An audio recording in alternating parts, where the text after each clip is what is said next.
735. Type.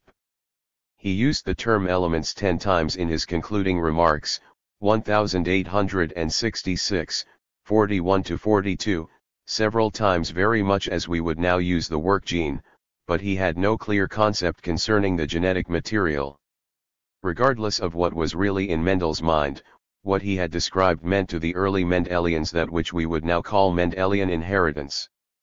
The terms phenotype and genotype had not yet been coined in 1900, although Weismann made the implicit distinction between germplasm and soma.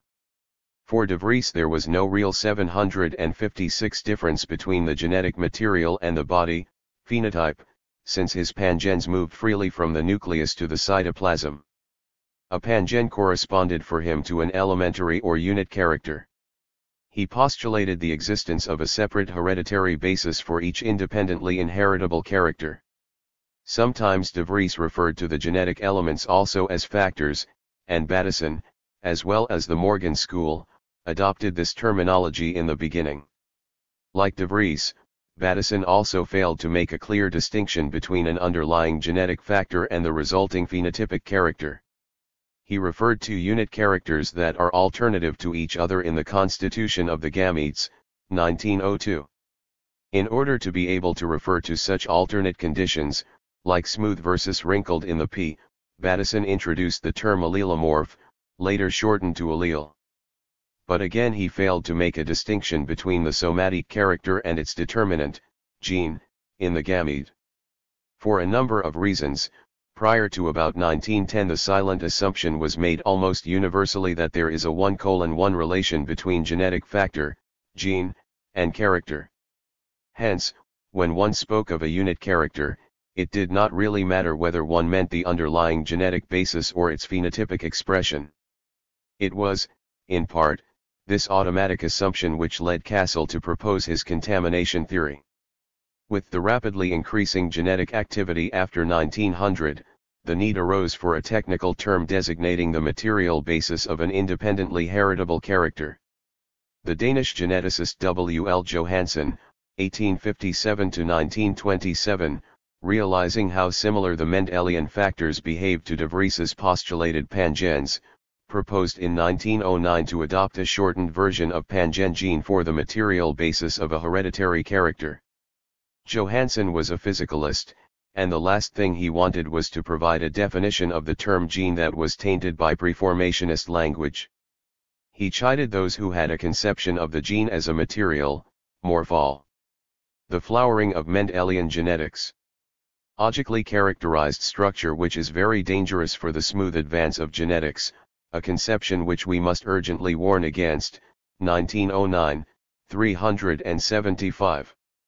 Consequently, instead of providing a definition for the gene, he merely said the gene is thus to be used as a kind of accounting or calculating unit Rechnungseinheit. By no means have we the right to define the gene as a morphological structure in the sense of Darwin's gemmules or Weismann's biophores or determinants or other speculative morphological concepts of that kind.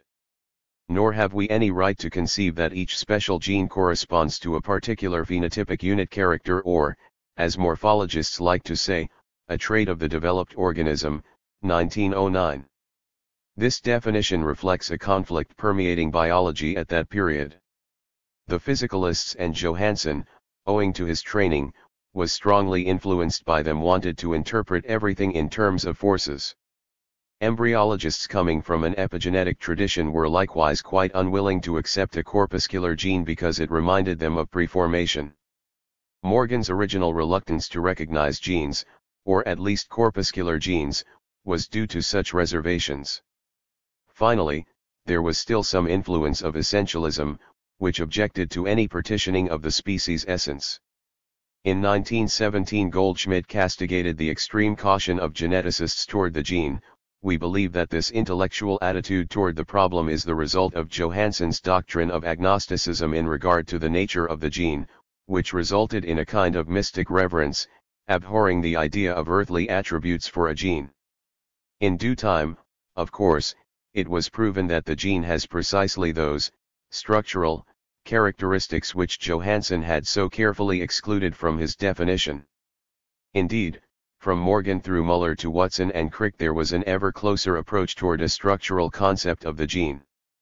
Johansson's term gene was soon universally adopted, since it filled a great need for a technical term designating the unit of inheritance. Yet, the absence of a definition was in part responsible for some of the controversies in the ensuing years. A further source of confusion was provided by the fact that, almost up to the present time, authors have been inconsistent in what they mean by gene. When talking about the white eye gene of Drosophila, for example, some authors meant the white eye allele, while others meant the locus at which the white eye mutation had occurred, which is also the locus of all the alleles of white eye. The way from the coining of the word gene for the invisi. 737. 738. Bly, submicroscopic unit of inheritance to a full understanding of its nature was a long and tortuous one. Numerous geneticists, foremost among whom was H. J. Muller, devoted virtually their scientific career to this quest.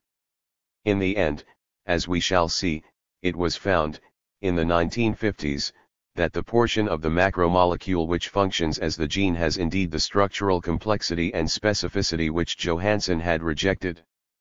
How to get at the mystery of the gene was at first a very puzzling problem. Morgan and his associates quite rightly decided that to study changed genes, that is, mutations, might be a hopeful entering wedge. The origin of new variation, mutation. With the rediscovery of Mendel's law of segregation, the problem of the origin of genetic variation became acute. The existence of alleles demanded an explanation. Darwin had postulated a continuous replenishment of variation in order to have an abundant supply available on which natural selection could act. However, he was unable to account for its source. The time had now come to solve Darwin's puzzle, but at first the Mendelians made little progress in this. Indeed, they had to overcome formidable obstacles. The main difficulty was that most students of variation still distinguished two kinds of variation. Darwin, for instance, recognized many slight differences which may be called individual differences, origin, 45, later called individual variation, continuous variation, or fluctuating variation. His belief in the importance of this variation was one of the cornerstones of his theory of evolution. However, Darwin also admitted that some variations have probably arisen suddenly, or by one step, p. 30, and mentioned as examples sports, like the turnspit dog and the Ancon sheep. Bateson called these discontinuous variation. The belief in two kinds of variation had a long history which is intimately connected with Plato's concept of the eidos, essence. An essence is subject to accidental variation of minor amplitude, while any major deviation is possible only through the sudden origin of a new essence, that is, a new type. It was thought that the two kinds of variation had entirely different causations and that they played a very different role in evolution. This was the major bone of contention, particularly in the battle between the biometric-ians and the Mendelians, see Chapter 12, but actually from the time of Lamarck to the evolutionary synthesis of the 1940s. De Vries's The Flowering of Mendelian Genetics. Essay on Variation, 1909, illustrates the depth of the confusion, see also Mayr and Provini, 1980. Individual or continuous variation. If one accepts the existence of soft inheritance, then one has no difficulty in accounting for individual variation. Any change of internal conditions or environmental influences, like nutrition or climate, could affect any character of an individual and change it. As Darwin explained it, in the cases in which the organization of the body has been modified by changed conditions, the increased use or disuse of parts, or any other cause, the gemmules cast off from the modified units of the body will be themselves modified, and, when sufficiently multiplied, will be developed into new and changed structures. 1868, 2, 397. Other believers in soft inheritance adopted similar explanations. Old characters would grade into new ones, yet the difference between them would be slight, manifesting itself as continuous variation. If any new genetic variation should originate by some unknown process, it would likewise be subject to soft inheritance and grade into previously existing variation. The essence, it was accepted, had the capacity to give rise to continuous individual variation. There was no major explanatory problem. The idea that the environment could affect genetic variability was widely held by animal and plant breeders, Pritchard, 1813, Roberts, 1929. The situation changed fundamentally in 1883, when Weismann rejected the existence of soft inheritance.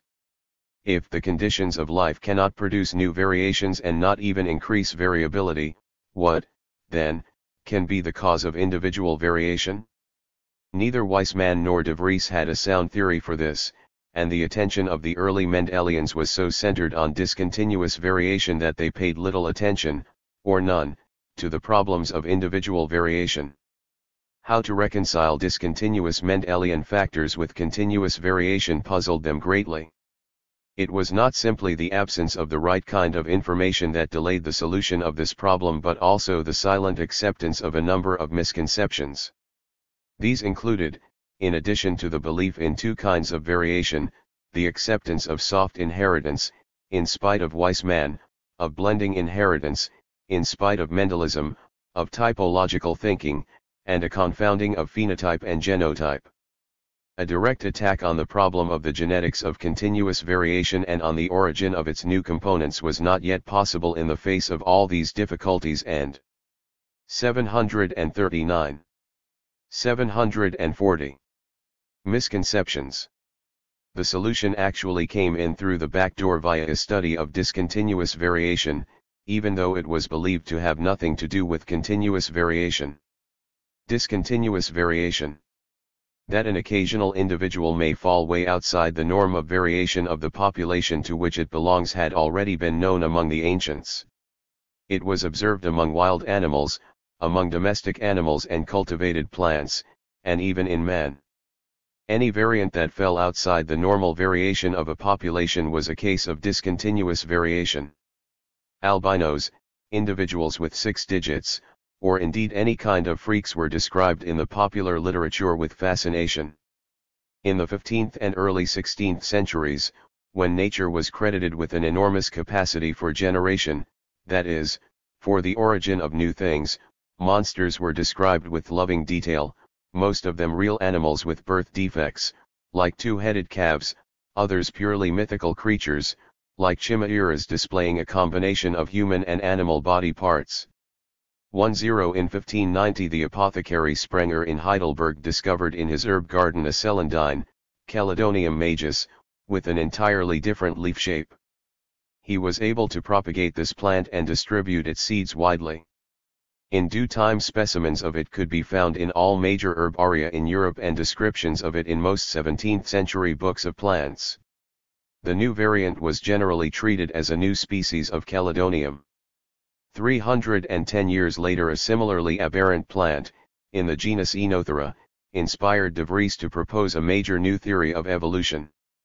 Conspicuously aberrant variants were found quite regularly among cultivated plants.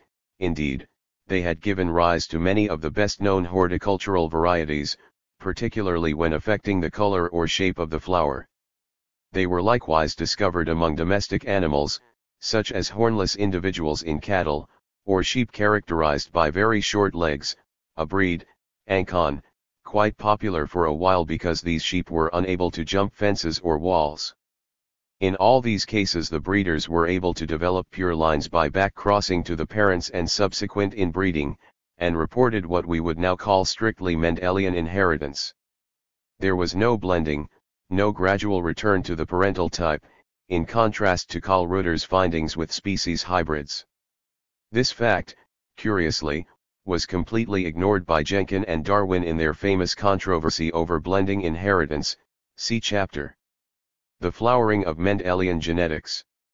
By far the most celebrated case of an aberrant variant is that of the so-called Peloria.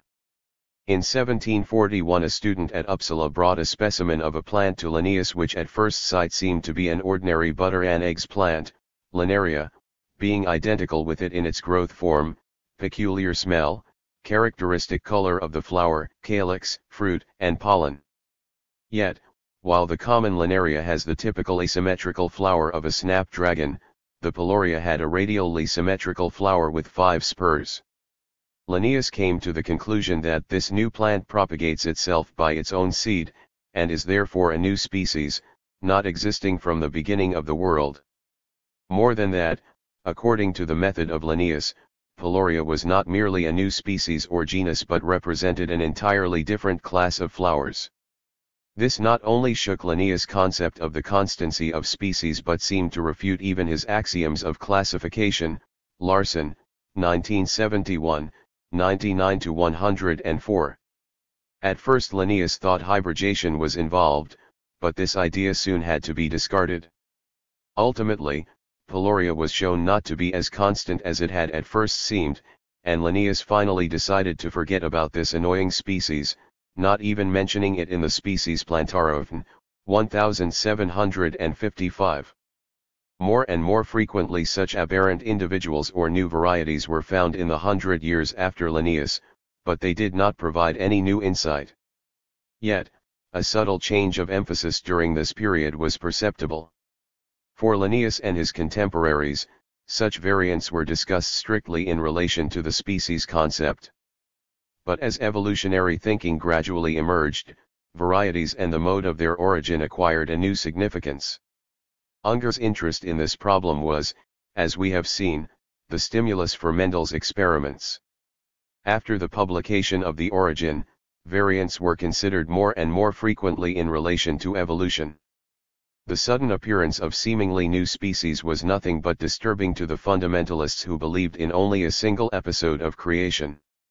By contrast, it was a comforting observation to those who were aware of the continuing extinction during geological time and who had to postulate new creations to fill the gaps. In the post-Darwinian period it was even more appealing to those evolutionists who were basically essentialists and could therefore envision speciation only as a process of sudden new origins. See Chapter 12. Darwin's strong emphasis on the gradual nature of evolution, that is, the evolutionary importance of continuous varia. 741. 742. Shen did not convince all of his contemporaries. Huxley, Colliker, Galton, and others favored a saltational origin of new species and types by discontinuous variation. No one, however, was more convinced of the importance of discontinuous variation than Bateson, 1894, who collected a formidable amount of material to prove his point. See Chapter 12. De Vries and mutation. It was not until after the rediscovery of Mendel's rules that these views on discontinuous variation matured into a major evolutionary theory. De Vries's dimutations theory, 1901, 1903, see Chapter 12 for the role of this theory in evolutionary biology. When developing his new theory of inheritance, De Vries not only crossed varieties of cultivated plants but also studied variation in natural populations. In 1886, in a large population of the evening primrose Oenothera lamarckiana growing in an abandoned potato field in Holland, he found 2 plants which he considered to be sufficiently different from all the other individuals to be treated as a newly arisen species. When self-fertilized in De Vries's experimental gardens, they remained absolutely constant. Additional new types originated from individuals of O.E. lamarckiana which De Vries had transplanted from the old field to his gardens. In due time, in addition to many minor variants, more than 20 individuals were found by De Vries which he considered to be new species, and which indeed were constant when self-fertilized. De Vries introduced the word mutation for the process by which these new species had originated. It may be useful to say a few words about this term, considering its great importance in the theory of inheritance. The term was used for any drastic change of form at least as far back as the middle of the 17th century, Mayr, 1963, 168. From the very beginning it was used both for discontinuous variation and for changes in fossils. In 1867 the term was formally introduced into paleontology by Huygens for the smallest distinguishable changes in a phyletic series. De Vries was well aware of this usage because he specifically refers, 1901, 37, to Wygen. Like so many words in our language, such as adaptation, the word mutation has been used both for the process and for the product of the process. But there has been even further ambiguity. Sometimes the word was used to describe a change in the genotype, sometimes in the phenotype. To make matters even worse, mutation for de Vries was an evolutionary phenomenon, while in the subsequent history of GE, the flowering of Mendelian genetics, it became more and more an exclusively genetic phenomenon. This extensive confusion concerning the concept of mutation must be understood before one can appreciate the reasons for the extended controversy over the evolutionary role of mutations. Although de Vries introduced the word mutation for the sudden production of new species, he knew of course nothing about the physical nature of these changes, and in actual practice, he used it as a term designating a sudden change of the phenotype. This was clearly established by subsequent students of Oenothera, who were able to demonstrate that nearly all of de Vries's so-called mutations were manifestations of chromosomal rearrangements, including polyploidy, very few of them being gene mutations in the now accepted sense, see below. It required decades of genetic research before the term mutation was freed from the handicap imposed on it by its original ambiguity and by de Vries's assertion that mutation is a process of producing new species. De Vries clearly restricted the term to units of discontinuous variation. The mutations form a special division in the science of variability. They occur without transitions and are rare, while the ordinary variations are continuous and ever-present. The contrast between these two major divisions, variability in the narrow sense and mutability, is at once evident if one assumes that the attributes of organisms are composed of definite units that are sharply distinct from each other. The occurrence of a new unit signifies a mutation. The new unit, however, is variable in its expression according to the same laws as the other previously existing elements of the species. 1901, IV. Although de Vries was wrong in the evolutionary interpretation he gave to his mutations, he deserves credit for having emphasized, more than anyone before him, the actual origins of new genetic characters. Mendel and other students of inheritance had always dealt with the transmission of already existing factors and characters. De Vries forced attention on the problem of the origin of genetic novelties. Regardless of how much the meaning of the word mutation has changed since 1901, mutation from that date on remained an important problem of genetics. De Vries describes how assiduously he had searched for the ideal plant that would clearly demonstrate instantaneous speciation through mutation. He studied more than 100 species, but had to discard all but one because their variation did not live up to his expectations. He emphasized how exceptional Oenothera 743 was, and yet apparently never realized how dangerous it was to base a fundamental new theory on phenomena observed in a single exceptional species. Oenothera, as has since been established by the brilliant researches of Renner, Cleland, S. Emerson, and other geneticists, Cleland, 1972, has an extraordinary system of translocation chromosomes, permanently heterozygously balanced, owing to the lethality of the homozygotes. What de Vries had described as mutations actually consisted of segregation products of such Cro 744 mosum rings. Nothing like it is found in other species of plants or animals, aside from a few rare, similarly balanced systems. De Vries's mutations were neither the source of normal variation, nor the normal process of species formation. Yet, his term mutation was retained in genetics because it was rescued by T.H. Morgan, even though he transferred it to a rather different genetic phenomenon. The emergence of modern genetics. The year 1910 is almost as famous in the history of genetics as the year 1900, it was the year of Morgan's first Drosophila publication. The decade after the rediscovery of Mendel had been dominated by Bateson. Not only had he and his co-workers abundantly confirmed the Mendelian laws, but they had also found and explained a number of seeming exceptions, and Bateson had contributed importantly to the language of the field. It was also in this decade that the continuity and individuality of chromosomes was established by Boveri to the satisfaction of most. One of those who felt altogether unconvinced by the Sutton-Boveri chromosome theory, see below, was the embryologist T.H. Morgan, E.B. Wilson's colleague at Columbia University in New York. 11 Even though Wilson and Morgan had the highest personal regard for each other and maintained close, friendly relations, at that time they thoroughly disagreed in the interpretation of the relation between chromosomes and inheritance. In 1908 Morgan started to conduct genetic experiments, at first with rats and mice. Perhaps his most fateful decision was to give up working with organisms like mammals, that have long generations, expensive maintenance, and susceptibility to disease. Two other American geneticists, W. E. Castle and Frank Lutz, had worked for years with the fruit fly Drosophila melanogaster, which produces the flowering of Mendelian genetics.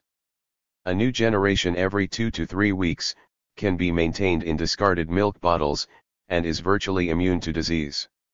One further important attribute of D. melanogaster is that it has only 4 pairs of chromosomes, as against plus or minus 24 in most mammals.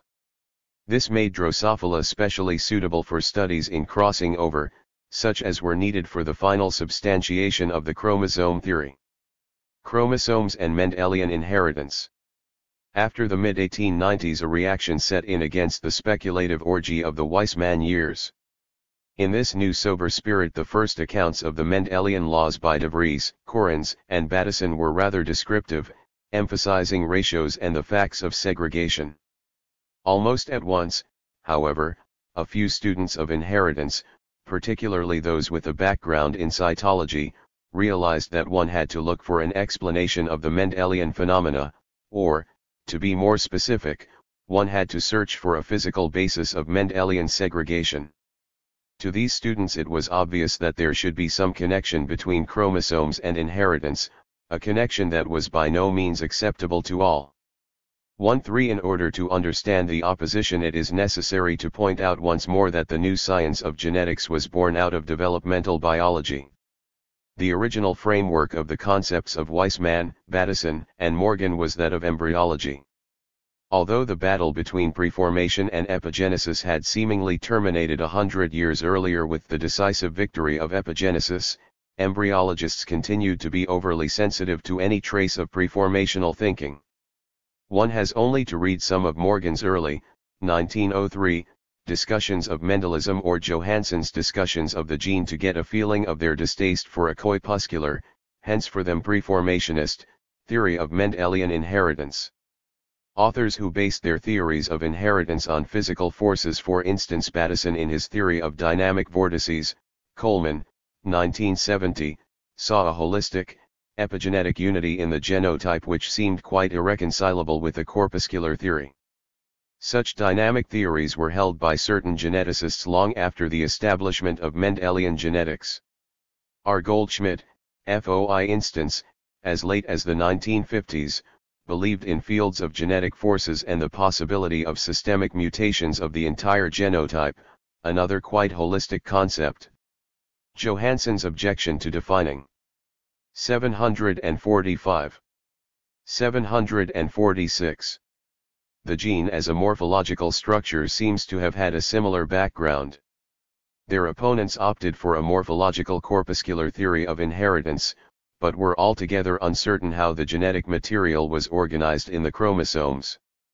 Much of the factual knowledge on which to base a chromosomal theory of inheritance was already available by the mid-1890s, but this did not lead to the elaboration of a viable theory. The reasons for this failure are manifold. 1. An aversion to a theory that might be branded as preformationist. 2. A failure to analyze phenomena of inheritance in terms of individual factors. 3. A peculiar emphasis in the period from 1885 to 1900 on the purely mechanical aspects of cell division, and 4. A predominant interest, particularly by Boveri, in purely developmental phenomena. Transmission genetics deals with populational phenomena that are quite inaccessible to the methods of functional analysis as practiced in cytology. The developments after 1900 were influenced by a fortunate coincidence. The young American embryologist E.B. Wilson, during several stays in Europe, had developed an enthusiastic interest in cell biology, particularly under the influence of his friend Boveri. Even though at the time he himself had done only rather specialized original cytological research, on cell lineage, he composed a brilliant synthesis of the current understanding of the cell, and particularly of the chromosomes, 1896, second ed. in 1900, a work which more than anything else was instrumental in the subsequent synthesis of cytology and Mendelism. He greatly advanced the understanding of chromosomes in a series of 8 classical studies, 1905 to 1912, was the teacher and inspiration of all of Th. Morgan's associates and, as a colleague and friend, had a great influence on Morgan. It is well justified to consider Wilson one of the fathers of the new science of genetics. For even though a number of authors in the 1890s expressed their conviction that the chromatin or nucleon of the chromosomes was the genetic material, this opinion alone was not sufficient for a substantial theory of inheritance. Thus, it was left to the decade after 1900 to establish, point by point, the relation between Mendelism and cytology. Speculation and assumption had to be replaced by solid evidence and ironclad proof. To describe the steps by which this proof was assembled is difficult because the history of the chromosome theory grades into the history of the theory of the gene. Only by making some arbitrary cuts through a continuity is it possible to present the two. The flowering of Mendelian genetics. Histories separately. Yet, it is not only for didactic reasons but also for reasons of intellectual history that the two subjects are here dealt with separately. It would have been difficult, if not impossible, to develop a valid theory of the gene if there had not been the chromosome theory first. 1. The rediscovery of Mendel's laws in 1900 brought about a drastic change in the situation. Not only did the almost feverish activity released by the rediscovery produce numerous new facts, but the cytological discoveries made in the 1880s and 90s suddenly acquired a new significance. The thought that the Mendelian laws are a logical consequence of the chromosomal organization of the genetic material occurred more or less independently to Montgomery, 1901, Correns, 1902, Sutton, 1902, Wilson, 1902, and Boveri, 1902, 1904. Sutton and Boveri in particular presented a detailed substantiation of their conclusions. The conscious combining of cytological evidence and genetic argument by these authors resulted in the development of a new biological discipline, cytogenetics, in which Wilson and his students became the leaders. It is important to remember that Sturtevant, Bridges, and Muller had been Wilson's students before joining Morgan's research team. The Sutton-Boveri chromosome theory. Nothing in the cytological advances made before and after 1900 was more important in the history of genetics than the demonstration of the individuality and continuity of chromosomes. Chromosomes are not visible between cell divisions, the resting nucleus merely shows slightly staining granules or a network of fine threads. The thesis that the chromosomes completely dissolve at the end of mitosis and are formed anew at the beginning of a new mitotic cycle seemed to be supported by microscopic observation. This explains why such experienced cytologists as Oscar Hertwig and R. Fick, 1905, 1907, still maintained that thesis well into the Mendelian period. Indeed, the thesis that each chromosome maintains its individuality and integrity during the resting stage of the nucleus was based on inference, it could not be observed directly. Rabelais, 1885, was the first to formulate clearly the hypothesis of the individuality and continuity of each chromosome. He postulated that the threads of chromatin into which a given chromosome dissolves when the nucleus enters the resting stage consolidate again into the same chromosome at the begin. 747. Ning of the next mitotic cycle. This was strictly an inference from rather scanty data, mostly unstable chromosome numbers.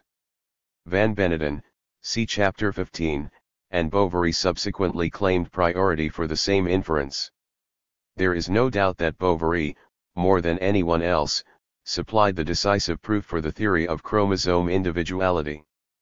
16 As early as 1891 he stated, we may identify every chromatic element chromosome arising from a resting nucleus with a definitive element that entered into the formation of that nucleus. From this the remarkable conclusion Fol 748 lows that in all cells derived in the regular course of division from the fertilized egg, 1/2 of the chromosomes are of strictly paternal origin, the other half of maternal, 1891, 410. Continuity through the resting stage of the nucleus and individuality of each chromosome seem to us today merely two sides of the same coin. It was not so in the 1890s. Weismann and others had suggested that each chromosome contained all the heritable properties of a species, that is, he denied the individuality of chromosomes in the Mendelian sense. If, however, a chromosome contains only part of the genetic endowment of an individual, each chromosome will have to be different from the others, that is, it will have to have individuality. In other words, if each chromosome is different from the others, it becomes necessary to prove both continuity and individuality. The proof of continuity was supplied when it was shown by Montgomery, 1901, and Sutton, 1902, that some chromosomes are individually recognizable during mitosis and meiosis and that chromosomes with the same characteristics occur again and again at each cell division. More than that, they showed that always during the first prophase two similar chromosomes pair, synapsis, but separate from each other again during the reduction division, see below. This led to the conclusion that the chromosome set of a species consists of pairs of homologous chromosomes, one of which had been derived from the female gamete, the egg cell, the other from the male gamete, the spermatozoon, as had been observed by van Beneden in 1883. Evidently these chromosomes retain their identity from the time of fertilization, the formation of the zygote, through innumerable cell divisions up to the reduction division preceding the formation of the new gametes.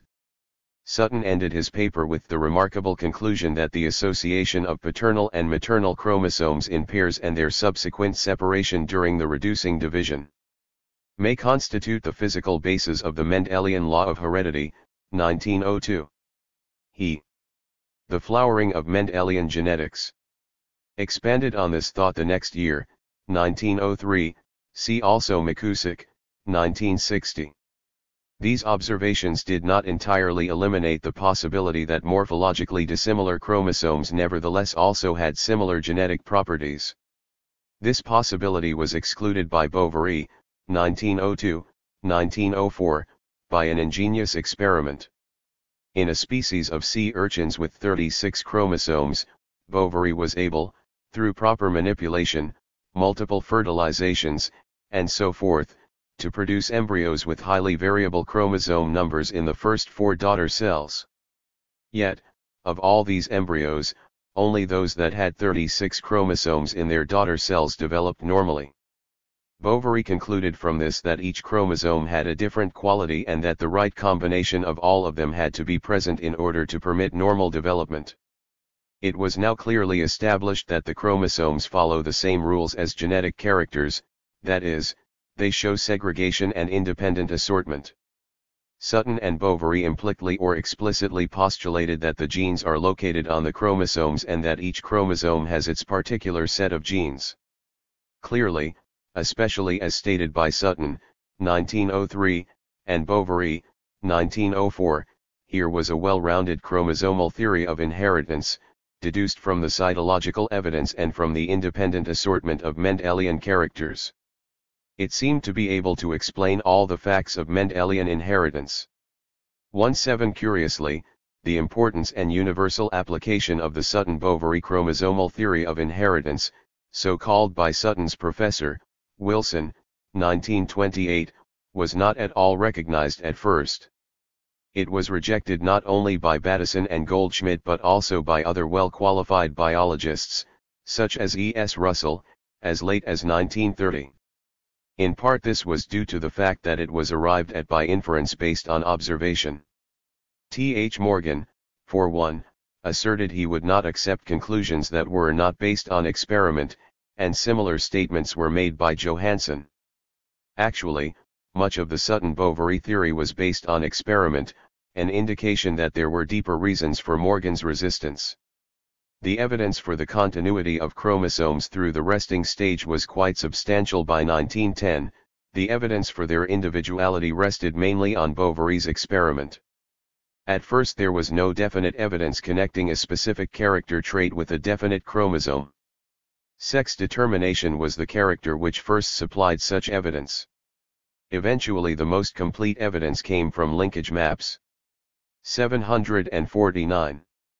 750. Sex determination.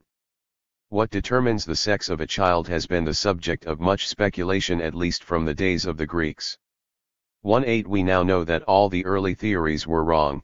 Details can be found in Lsky, 1950, and Stubb, 1965. Among the explanations were the position, or implantation, of the embryo in the left or right half of the uterus, the amount of sperm that had come from the left or the right testis, or the amount of semen, or the relative heat of the male or the female fluids, and so on. What all these theories had in common, and this is the decisive point, was that sex is not genetically determined but caused by purely environmental factors coincidental to the act of fertilization. Even after the discovery of the genetic basis of sex, after 1900, an environmental determination of sex was defended for several more decades by some leading embryologists and endocrinologists. And, as we shall see, there are indeed some organisms with non-genetic sex determination. It did not escape some of the more perceptive Mendelians that the 1:1 sex ratio was the same as, to use Mendelian language, the ratio resulting from the cross of a heterozygote, A, and a homozygous recessive, A. Mendel himself had already suggested this possibility to Nageli on September 17, 1870. Others, Strasburger and Cassel, made the same suggestion in the years after 1900, but Correns was the first to supply experimental proof by showing that half of the pollen of the dioecious plant Bryonia is male determining, the other half female determining, while all the eggs are identical with respect to sex determination. In this case the male is heterozygous, or to use Wilson's, 1910, terminology, heterogametic, while the female is homogametic.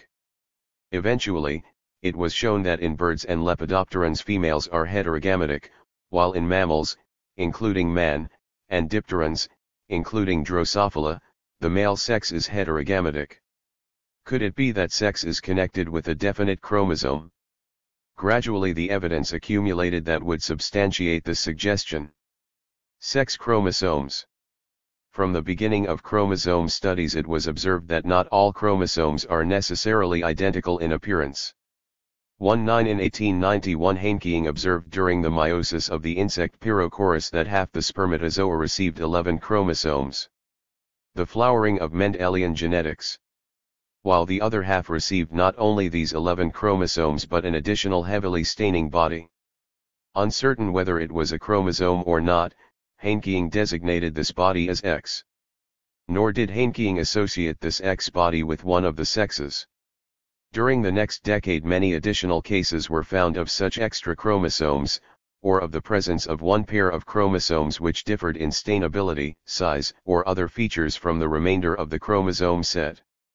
Since it was observed that half the spermatozoa would receive the X, accessory, chromosome, the other half not, McClung, 1901, reasoned as follows: we know that the only quality which separates the members of the species into two groups is that of sex. I therefore came to the conclusion that the accessory chromosome is the element which determines that the germ cells of the embryo shall continue their development past the slightly modified egg cell into the highly specialized spermatozoon, that is, that these somewhat unusual chromosomes are sex chromosomes, serving to determine sex. Some of the details of McClung's conclusions were wrong. The correct story of sex determination by sex chromosomes was soon worked out by Nettie Stevens, 1905, C. Brush, 1978, and E. B. Wilson, 1905. There are many patterns of sex determination, sometimes involving multiple sex chromosomes, and with either the male or in other cases the female being the heterozygous sex. All such detail can be found in every textbook of genetics or of cytology. C. Wilson, 1925, White, 1973. The important point is that here was the demonstration that a phenotypic character, that of sex, is associated with a definite chromosome. This was the first conclusive proof of such an association. Much of the genetic research of the ensuing years consisted in associating other characters either with the sex chromosomes or with other chromosomes, called autosomes. Leadership in this research, which solidified the chromosome theory of inheritance, was assumed by Th. Morgan. The researches of his laboratory provided the final refutation of the theory of the genetic equivalence of all chromosomes. This theory had remained in vogue until after 1900, in spite of the discovery of species in which the chromosomes are of highly unequal size. The hold which this, to us, so improbable theory had on the biologists of the 1880s and 90s, was probably due to the fact that in some species all chromosomes indeed did look the same.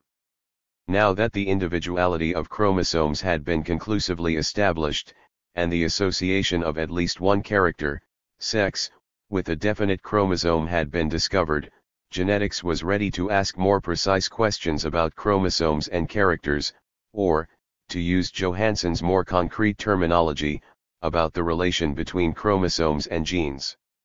20. Does a chromosome as a whole control an entire set of characters, so to speak, as the control center of a developmental field, or are individual genes located at specific places on the chromosomes?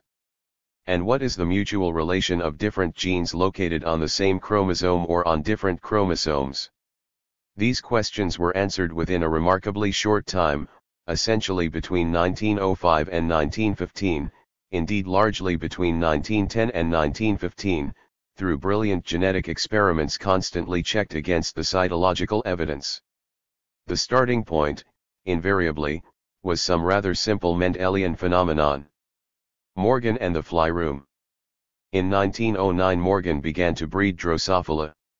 He had been much impressed with de Vries Oenothera mutations and apparently attempted to produce mutations in Drosophila by exposing his cultures to different chemicals, different temperatures, radium and X-rays, but in this he had no success. However, in one of his pedigreed cultures a single white-eyed male appeared in a normal population of red-eyed flies. This simple event, the occurrence of a single aberrant individual in a laboratory culture, started a veritable avalanche of investigations. There was, first of all, the question how this YTI character had originated. Breeding the precious white-eyed male to its red-eyed sisters, Morgan found that although the FT progeny were red-eyed, white-eyed males reappeared in F2, showing that the genetic factor for white-eyedness was recessive and that it must have originated by a sudden change of the red-eye gene. Morgan, who some years earlier had visited de Vries's laboratory in Holland, adopted de Vries term mutation for the origin of a new allele. This transfer of the term was rather unfortunate in view of de Vries's evolutionary mutation theory and the chromosomal nature of the Oenothera mutations. Consequently, it resulted in considerable confusion during the ensuing 20 or 30 years. Allen, 1967, Mayr and Provini, 1980. Eventually, the flowering of Mendelian genetics. However, geneticists and evolutionists became conditioned to the new meaning of the term mutation given to it by Morgan. There have been few investigators in the history of biology who have worked as closely with their collaborators as Morgan. It is therefore difficult to determine who should get the credit for some of the numerous findings of the Morgan laboratory. Indeed, some historians have tended to give nearly all the credit to his students and collaborators. This goes much too far. It must be remembered that in the 2 years following his first Drosophila paper of July 1910, Morgan published 13 papers on the occurrence and behavior of some 20 sex-linked mutants in Drosophila. Very soon after white-eye, 2 further sex-linked recessive mutants were found, rudimentary wings and yellow body color. There is no doubt that much of the elucidation of the mechanism of Mendelian heredity was achieved by Morgan very early and was his own contribution. As Muller, 1946, has characterized it, however much the story of the formative period of the Drosophila work may be rewritten and repraised in the future, there must remain agreement in regard to the fact that Morgan's evidence for crossing over and his suggestion that genes further apart cross over more frequently was a thunderclap, hardly second to the discovery of Mendelism. I want to emphasize here the singular contribution of Morgan's to the problem of linkage and crossing over, since in the ensuing analysis the emphasis is on the problems and not on the specific contribution made by each occupant of the fly room. Morgan and his co-workers bred Drosophila flies in his fly room at Columbia University by the tens and hundreds of thousands. Scrutinizing these flies carefully, he and his collaborators found a steady stream of new mutations. Soon, in the winter of 1910-11, Morgan took 2 Columbia undergraduates to work in his laboratory, Alfred H. Sturtevant and Calvin B. Bridges. Subsequently the group was joined by H. J. Muller, who also took his degree with Morgan. The splendid cooperative work of this group, Sturtevant, 1959, 1965a, is one of the sagas of biology. There can have been few times and places in scientific laboratories with such an atmosphere of excitement and with such a record of sustained enthusiasm. This was due in large part to Morgan's own attitude, compounded of enthusiasm combined with a strong critical sense, generosity, open-mindedness, and a remarkable sense of humor. 753. 754. Within a few years all major aspects of transmission genetics were elucidated by Morgan and his group. Where Bateson, De Vries, Correns, Cassel, and the other early Mendelians had failed to find the right answers, in fact had failed even to ask the right questions, the Morgan group was brilliantly successful. One important reason for this was that Morgan, although by background an embryologist, deliberately concentrated on the problem of genetic transmission, pushing aside problems of gene physiology and ontogeny. Instead of speculating about laws of inheritance, he searched for facts and their simplest possible explanation. He was an empiricist through and through. Alleles. Mendel had fully understood that phenotypic characters came in groups, specifically, in the characters chosen by him, in pairs.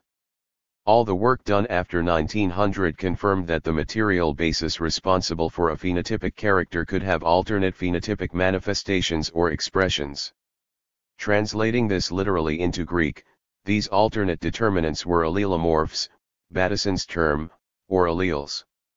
The discovery of the Mendelian inheritance of such alternate determinants of phenotypic characters cast an entirely new light on the problem of the causation of variation. It suggested that smooth versus wrinkled or yellow versus green in peas, or other analogous character pairs, might have a similar physical basis. Characters produced by different alleles ought to be just 2 versions of the same basic material, genotypic alternative. In 1904 the French biologist Elkinot discovered in the house mouse that there may be even more than 2 alleles for a set of traits. For instance, in the particular case of the mouse the coat color might be gray, yellow, or black. Bateson, Cassel, Schull, Morgan, and other geneticists in due time found many other cases of such multiple allelism. The ABO blood group in man is a particularly familiar example. Sturtevant, 1913, gave the first explanation of the phenomenon of multiple allelism, ascribing it to alternate states of the same gene, locus. This decisively refuted Bateson's presence-absence theory of gene action. In some special cases there may be more than 50 alleles of a single gene, as in blood group genes of cattle and certain compatibility genes in plants, and histocompatibility genes in vertebrates. True to Mendel's law, always only a single allele can be represented in a given gamete, but during fertilization it can combine with any one of a. The flowering of Mendelian genetics. Number of different alleles found in the gene pool of the population. Later in the history of genetics cases were found where genes behaved like alleles in certain crosses but did not do so in others, pseudallelism. The analysis of such cases, by Lewis and Green, led to a deeper understanding of nature of the gene, see below. The researches of the Morgan group on the white eye gene of Drosophila and on other Drosophila mutations clearly established that a gene could mutate to another allele, and this one again to a third and fourth one. Equally interesting was the discovery that these mutational steps are reversible and that a white-eyed fly could occasionally give rise to offspring with red eyes. The most important finding, perhaps, was that once a gene had given rise to a new allele, this new allele is perpetuated unchanged unless a new mutation occurs in one of its offspring. Genes are thus characterized by almost complete stability. The discovery of gene mutation, thus, was not a return to soft inheritance but, on the contrary, it confirmed the essential constancy of the genetic material. It was, so to speak, the final proof of hard inheritance, for the capacity for mutation allowed for evolutionary change in spite of the intrinsic constancy of the genetic substance. The occurrence of mutations was soon confirmed in all sorts of other organisms, from man and other mammals down to the simplest animals, in all kinds of plants, and even in microorganisms. Indeed, from the 1920s to the 1950s the study of mutation seemed to be the most promising approach toward elucidating the nature of the genetic material. It was realized that the process of mutation posed formidable problems. Just exactly what is it that is happening to the gene during mutation? Also, is there any possibility of producing mutations under controlled conditions, that is, experimentally? De Vries had suggested as far back as 1904 that the rays of Röntgen and Curie, which are able to penetrate into the interior of living cells, be used in an attempt to alter the hereditary particles in the germ cells, in Blakesley, 1936. From 1901 on attempts were made again and again to induce mutations through X-rays, radium, temperature shocks, or chemical agents. Owing to various technical deficiencies, heterogeneous material, small samples, and so forth, none of these numerous attempts yielded at first unambiguous results. It was not until H. J. Muller applied all of his perseverance and ingenuity to this problem that success was finally achieved in 1927. 21. 755. Independent assortment of characters vs. linkage. One of Mendel's important findings was that the behavior of each pair of differing traits in a hybrid association is independent of all other differences in the two parental plants, 1866, 22. This is now often referred to as the law of the independent assortment of characters. When Mendel crossed, for instance, a strain of peas with round yellow seeds, both characters being dominant, with another pure breeding strain with wrinkled green seeds, both 756 characters recessive, he did not get a 3:1 ratio in the F2 of round yellow seeds to wrinkled green seeds. Instead, he obtained in his particular experiment 556 seeds consisting of 315 round yellow, 101 wrinkled yellow, 108 round green, and 32 wrinkled green, approximately a 9:3:3:1 ratio. Thus, each individual pair of characters, round versus wrinkled and yellow versus green, had produced a 3:1 ratio, with round and yellow being dominant, but the two characters had segregated independently of each other. Mendel found the same to be true for the other 5 character pairs he studied, and for a while it was assumed that all characters obeyed this law of independent assortment. This finding would not have been surprising if the nucleus were nothing but a bag full of pairs of gemmules, which would split up prior to gamete formation and be distributed independently. But since the nuclear material is organized into chromosomes, one should not expect more independent groups of characters than there are chromosomes, since chromosomes segregate as wholes during gamete formation. The fact that Mendel's 7 characters had assorted independently was consistent with the fact, much later discovered, that Pisum sativum has only 7 pairs of chromosomes, see below. As more and more crosses were made during the period of feverish activity after the rediscovery of the Mendelian laws, exceptions to independent assortments were found, the first in Mathiela by Correns in 1900, others by Battison's group, but, for reasons that will presently become apparent, they were not easy to interpret. Why there was no independent assortment of sex and eye color in the case of white-eyed flies was rather quickly established by Morgan after an initial incorrect hypothesis. When he interbred the FJ flies, see above, red-eyed and white-eyed flies appeared in the F2 at a ratio of 3:1, but all the white-eyed flies were males, while there were 2 females to 1 male among the red-eyed flies, see Fig 2a. Some other crosses made by Morgan. The flowering of Mendelian genetics gave what at first appeared to be even more unexpected results.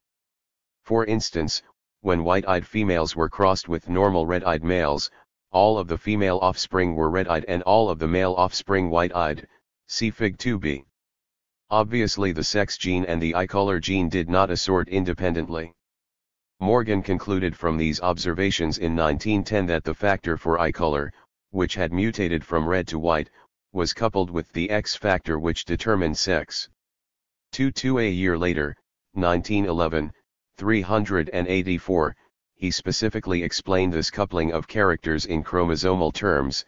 Instead of random segregation in Mendel's sense, we find association of factors that are located near together in the chromosomes. Cytology furnishes the mechanism that the experimental evidence demands.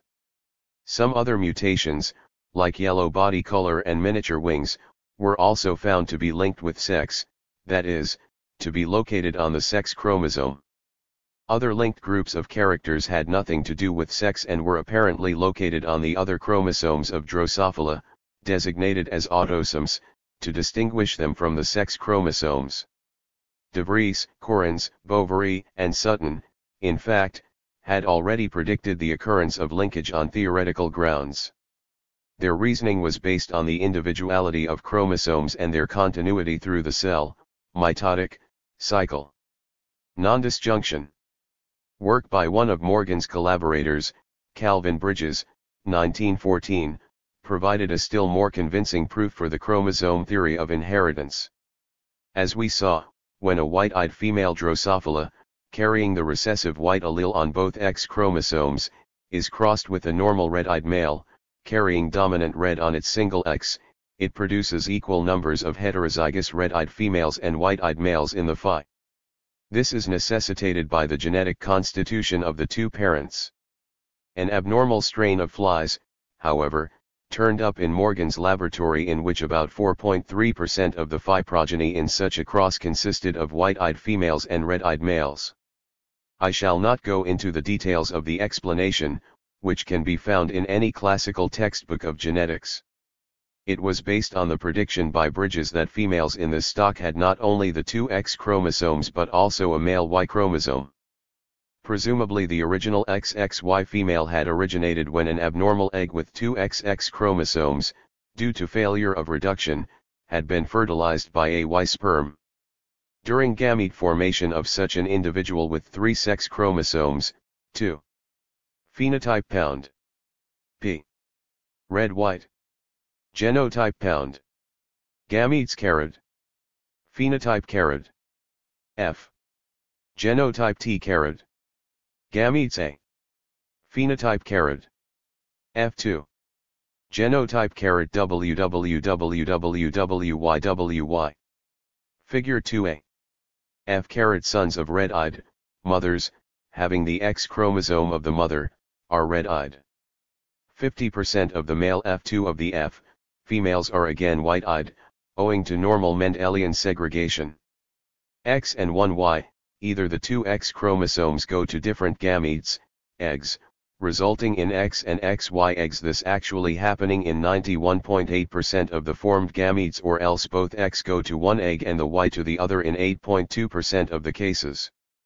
After fertilization with normal X or Y carrying spermatozoa, XXX and YY zygotes die, but a small percentage of exceptional red-eyed males, XY, and white-eyed females, XWXWY, are produced, see Fig 3.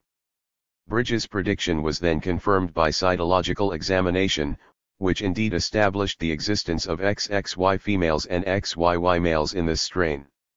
The flowering of Mendelian genetics. Phenotype pound. Genotype caret. Gametes T caret. Phenotype pound. Genotype caret. Gametes. Genotype caret. White. Phenotype pound. www. Red. WYWY. Figure 2b. In the reciprocal cross, FY males receive the X chromosome of the mother. If the mother is homozygous recessive white-eyed, all her male offspring will be white-eyed, even though their father was red-eyed. 759. Previously, Wilson, 1909, and subsequently, other cases of non-disjunction had been found, including individuals with an X** TRA autosome. In the human species, for instance, the presence of 3 number 21 chromosomes, referred to as trisomy of chromosome 21 due to non-disjunction, is the cause of Down syndrome, mongoloid idiocy.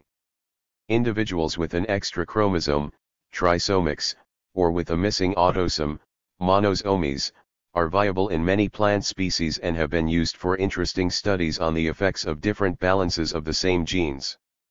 In Datura, for instance, trisomy for any of the 12 pairs of chromosomes is P non-disjunctional white-eye normal red-eye. XXY000 plus XYA equals dominant red-eye. Gametes. XY, 46%, X, 46%. XX, 4%, Y, 4%. OO. X, 50%. Y, 50%. O equals recessive white-eye. FXY, 46%, O. X, 46%. O. XX, 4%, OO. Y, 4%. //1234. XXY 23%, XX 23%, triple X 2%, XY 2%. OO #OO. X 50% red eye, caret, red eye triple XQ, red eye, FF. Would show non-disjunctional behavior if crossed. Normal chromosome behavior. Usually dies. The X has come from the father and the Y from the mother. This is the reverse of the normal situation. 5678. XYY 230/0. XY 23%. O. XXY 2% OO. YY 2%. Y 50% white eye, FF white eye FF white eye. With extra Y chromosome. With normal chromosome behavior. Would show non-disjunctional behavior if crossed. Dies. Figure 3. Bridges demonstration that the sex-linked genes are located on the sex chromosome. It made use of a stock of Drosophila with a supernumerary X chromosome. This resulted in abnormal XY and XX gametes. Not only viable but characterized by a specific morphology. The same is true for monosomies of any of the 23 chromosome pairs of Nicotiana. The importance of Bridges' work was that it supplied the first direct proof that sex-linked genes are carried by the X chromosome. His conclusion was confirmed again and again in the ensuing years. Thereafter, it became increasingly unreasonable to oppose the chromosome theory, even though a few authors, like Bateson and Goldschmidt, remained unconvinced and even Morgan retained some ambivalence. The flowering of Mendelian genetics. Meiosis. Although after 1902 some biologists spoke freely of the chromosome theory of inheritance, there was still considerable uncertainty as to just what precisely this designation meant. Most of all, it formalized Rous's suggestion of a linear arrangement of individually different genetic factors, we would now say genes, on the chromosomes. But this was not all. The cytologists had discovered in the 1870s to 1890s numerous chromosomal phenomena which surely had a bearing on inheritance. Such phenomena were intensely studied after 1900, and particularly by Morgan's group after 1910, and this greatly helped to broaden and strengthen the chromosome theory. Let us begin with the behavior of chromosomes during gamete formation. 23 egg nuclei and spermatozoa are haploid, that is, they have half the number of chromosomes of diploid body cells. How is this halving of the chromosome set accomplished during gamete formation, and how might this affect inheritance? Reduction division. Let us recall van Beneden's observation, 1883, that during the fertilization of the egg of Ascaris the 2 chromosomes of the male nucleus join the 2 chromosomes of the nucleus of the egg cell, giving the new nucleus of the zygote 4 chromosomes. Every cell produced by the subsequent cleavage divisions of this fertilized egg cell has 4 chromosomes, it is diploid, having twice the chromosome number of the gametes. If such a doubling of the chromosome number were to occur during each fertilization, each generation would have twice as many chromosomes as the parents had. Soon there would be thousands or millions of chromosomes in each cell. Obviously there had to be some process to compensate for the doubling of the amount of chromatin during fertilization, and Strasburger, 1884, 133, and Weissmann, 1887, suggested that there had to be a reduction division prior to gamete formation. Bovary, 1887-1888, concurred in Weissmann's conclusion, and Oscar Hertwig finally gave a full and completely correct description in 1890. The cytologists were aware of the fact that during gamete formation in animals 2 consecutive cell divisions take place which differ strikingly from normal mitosis, and for which eventually the term meiosis was introduced. Just exactly what it is that takes place during meiosis, or, to be more specific, how the reduction of the chromatic material is achieved, remained controversial for a long time. The only thing that was soon generally accepted was that the oocytes and gametocytes, that is, the cells which eventually give rise to the eggs and spermatozoa, have the same diploid chromosome number as ordinary body cells. Nevertheless, the gametes, eggs and spermatozoa, that result from the meiotic division have only half the chromosome number, they are haploid. After the nature of the meiotic divisions had been fully understood, it was evident that the maturation of the nucleus of the egg 762 cells is completely analogous to that of the spermatocytes. But at first sight the processes in the 2 kinds of cells seem quite different, and it is therefore advisable to describe them separately. Let us remember that the chromosome set of each cell nucleus consists of a paired set of homologous chromosomes, one derived from the father, the other from the mother. During the first meiotic division, these homologous chromosomes attach themselves sidewise closely to each other, a pairing process designated as synapsis.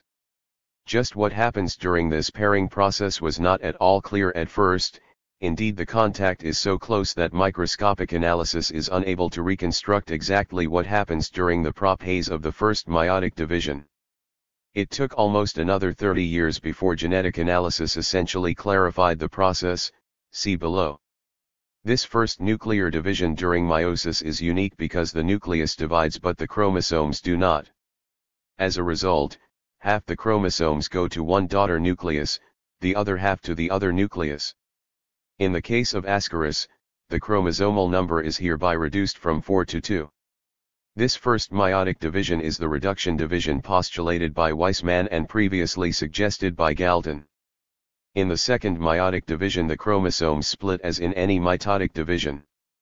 In the egg cell both meiotic divisions take place near the periphery of the egg, and on both occasions one set of daughter chromosomes is extruded in a so-called polar body. The first polar body may or may not divide during the second meiotic division. During the formation of the male gametes, the same 2 nuclear divisions take place, except no daughter nuclei are expelled as polar bodies. Instead, a set of 4 spermatozoa is formed, derived from the single nucleus in the spermatocyte mother cell entering the meiotic process, as shown by Hertwig, 1890. Since there is no chromosome doubling during the second meiotic division, the 4 spermatozoa likewise have only half as many chromo. The flowering of Mendelian genetics sums as the diploid somatic cells. I have here presented the final interpretation of events occurring during the reduction division. The correct story was pieced together by findings and interpretations contributed by Van Beneden, Hertwig, Weissmann, and others. Hertwig and Weissmann, at first, differed widely in their interpretation. The way to the gradual understanding of the problem has been excellently described by Churchill, 1970. There were 2 major reasons for the original disagreement. Hertwig believed more or less in blending inheritance, the paternal and maternal chromosomes fusing during fertilization, and he thought that the chromosomes were dissolved after each cell division, to be reassembled from chromatic particles prior to the next cell division. The extrusion of polar bodies was for him a purely quantitative reduction of the chromatin mass. By contrast, Weismann believed in the continuing separateness of paternal and maternal chromosomes after fertilization, and he believed in the continuity of each chromosome through the entire mitotic and meiotic cycle and through the subsequent resting stage. In both questions, Weismann's postulates turned out to be correct. The most important conclusion that emerged from the controversy was that the chromosomal content of the polar bodies extruded by the egg is exactly the same as that of the remaining egg nucleus, and that therefore the nuclear division, meiosis, during the formation of the female and male gametes are completely equivalent, even though they result in the formation of a single egg and 3 polar bodies in the one sex, and in 4 spermatozoa in the other. Although Hertwig and Weismann were overtly arguing over technical cytological detail, their positions were actually necessitated, as Churchill, 1970, has shown very convincingly, by deep conceptual commitments. Hertwig represented the physicalist physiological camp, Weismann the morphological corpuscular molecular school. One can also express the cytological story of meiosis in genetic terms. Let us assume that during the formation of a new zygote as a result of the coming together of a paternal and a maternal chromosome set, a chromosome with allele A, derived from the father, paired with a chromosome with the allele A, derived from the mother, producing a zygote A.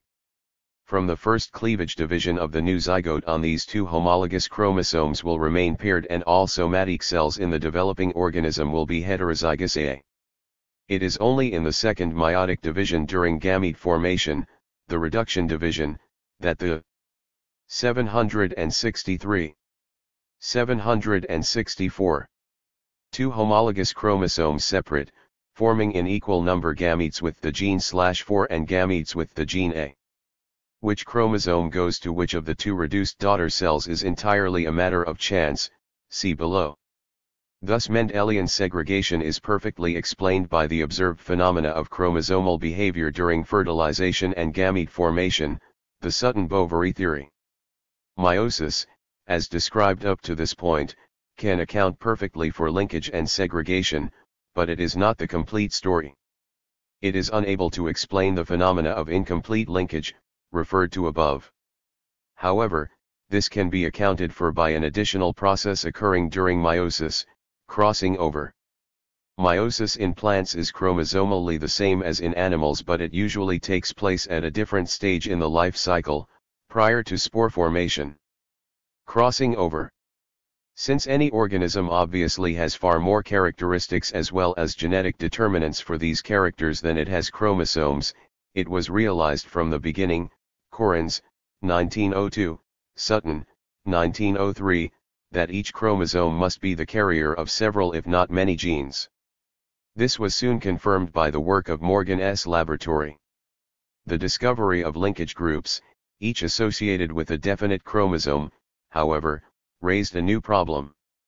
If all genes on a chromosome were tightly linked together, an organism, for all practical purposes, would have only as many independent units of inheritance as it has chromosomes. This would pose an enormous constraint on recombination. Studying the F2 generation of hybrids, De Vries, 1903, concluded that the wealth of recombinations in an F2 hybrid was far too great to be compatible with the theory of total linkage. He postulated therefore an exchange of units of the paired parental chromosomes during prophase I of meiosis.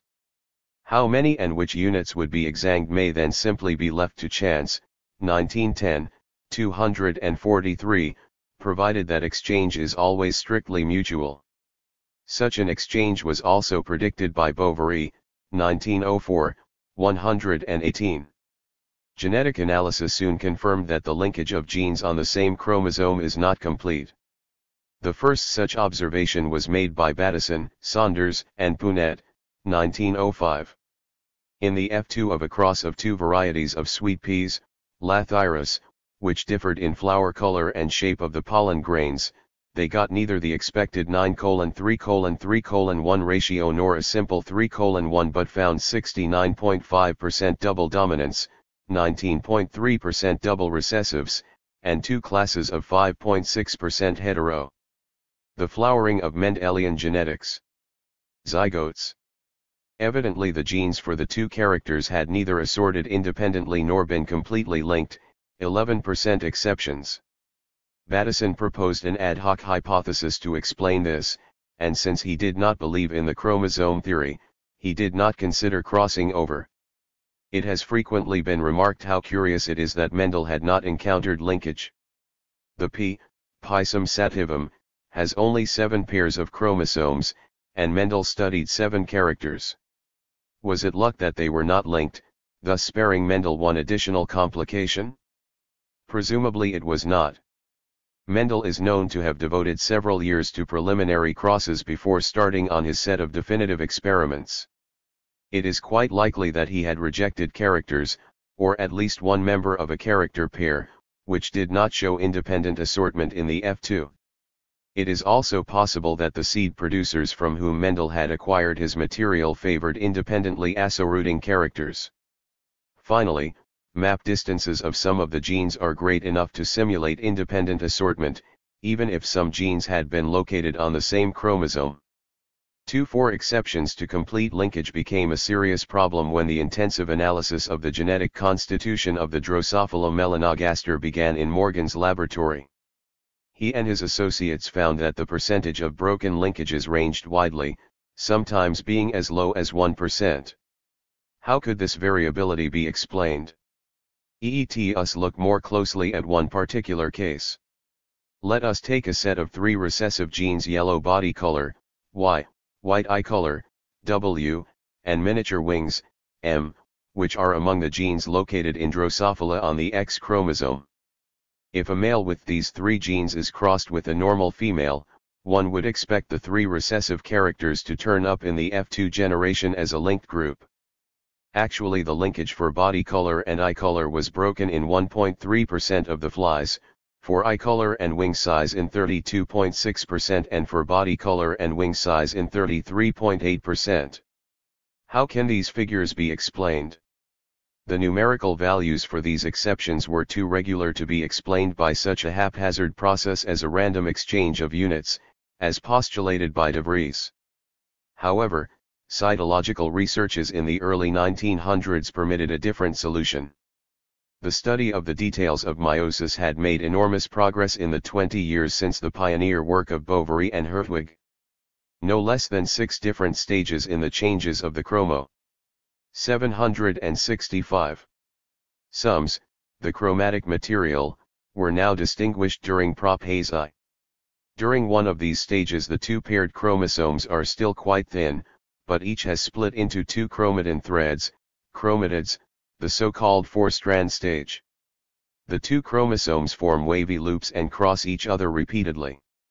The Belgian cytologist Janssens postulated, 1909, that when the 4 chromatids were coiled around each other, one paternal and one maternal chromatid might break at a point where they crossed over another, and when the broken ends would be rejoined 166ing, it would be done by the paternal end healing to the maternal end, and vice versa.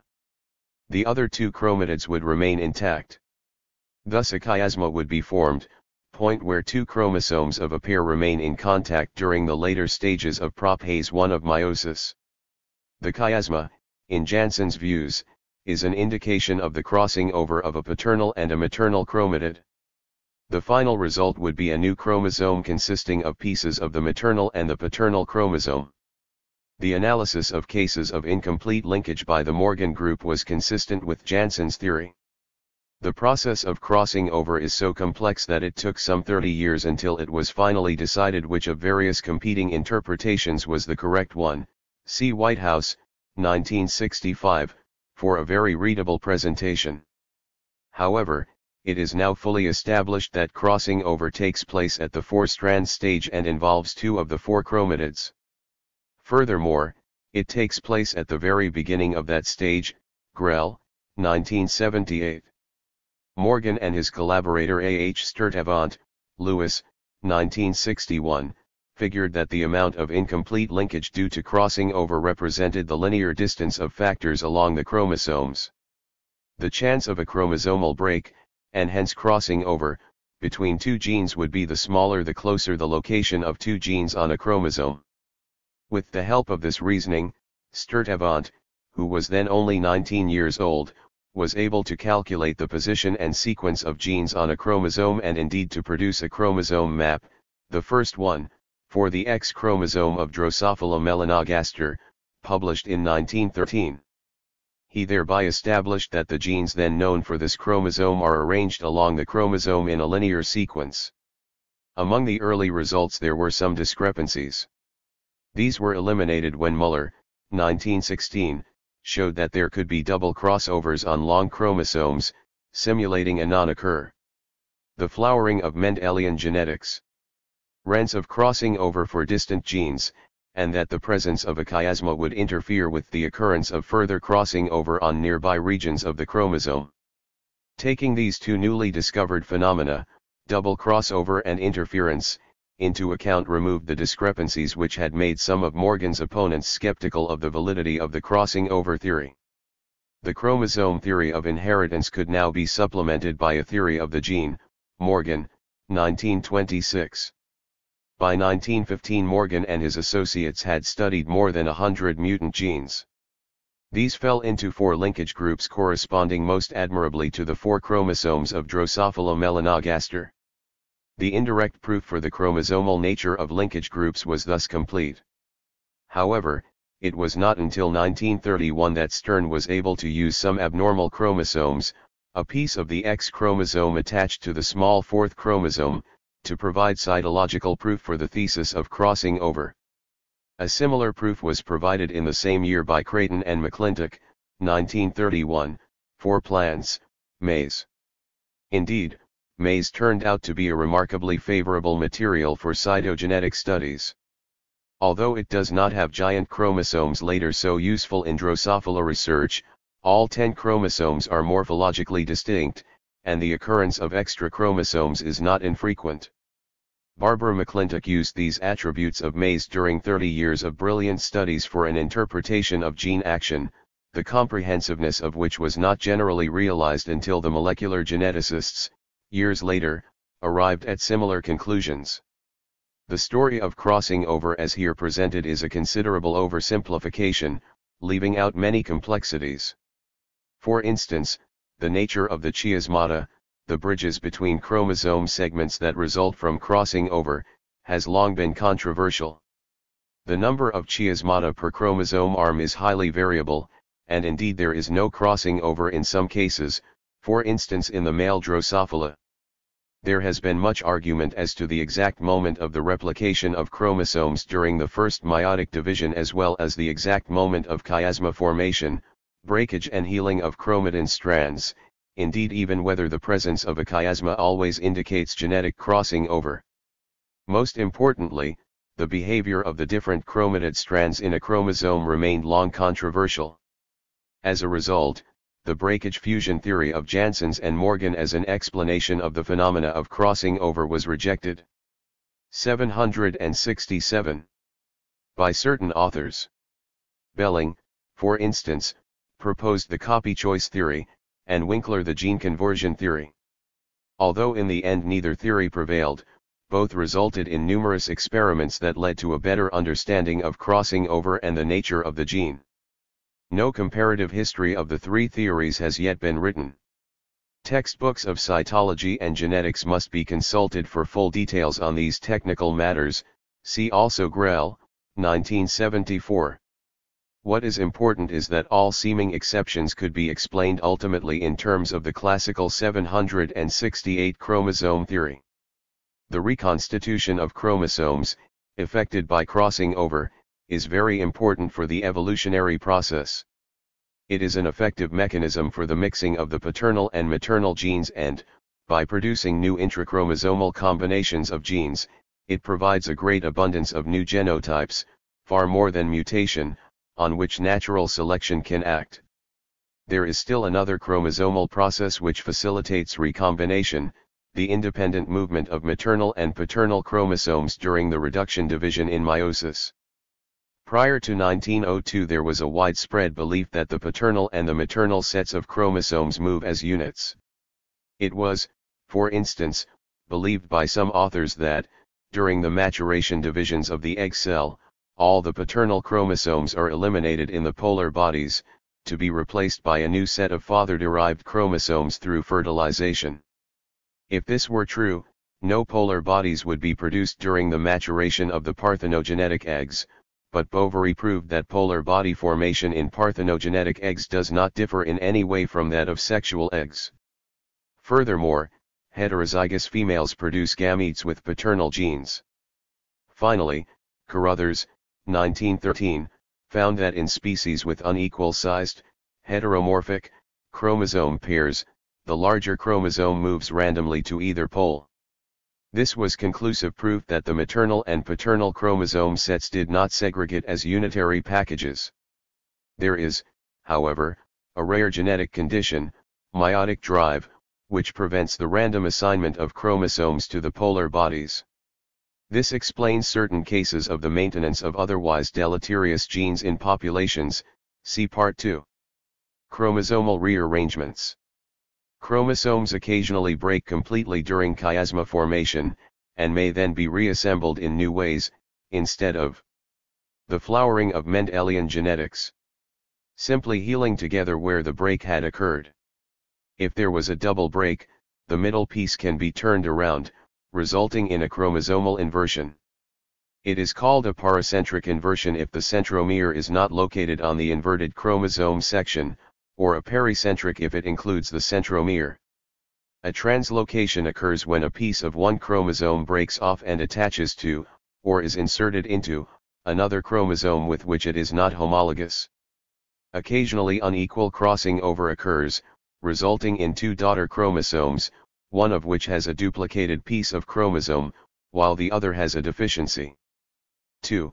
Acrocentric, chromosomes may fuse, or a metacentric chromosome may undergo fission. Such changes are called Robertsonian rearrangements. Finally, polyploidy refers to the presence of more than two of the basic number of chromosome sets. All these chromosomal changes are potentially of considerable evolutionary significance, but have not in any way weakened the chromosomal theory of inheritance. Chromosomal rearrangements that have a genetic effect are often called chromosomal mutations. I have avoided burdening the text with a history of the discovery of each one of these chromosomal mutations, because this would not contribute to the understanding of chromosomal evolution. 2.5. Morgan and the chromosome theory.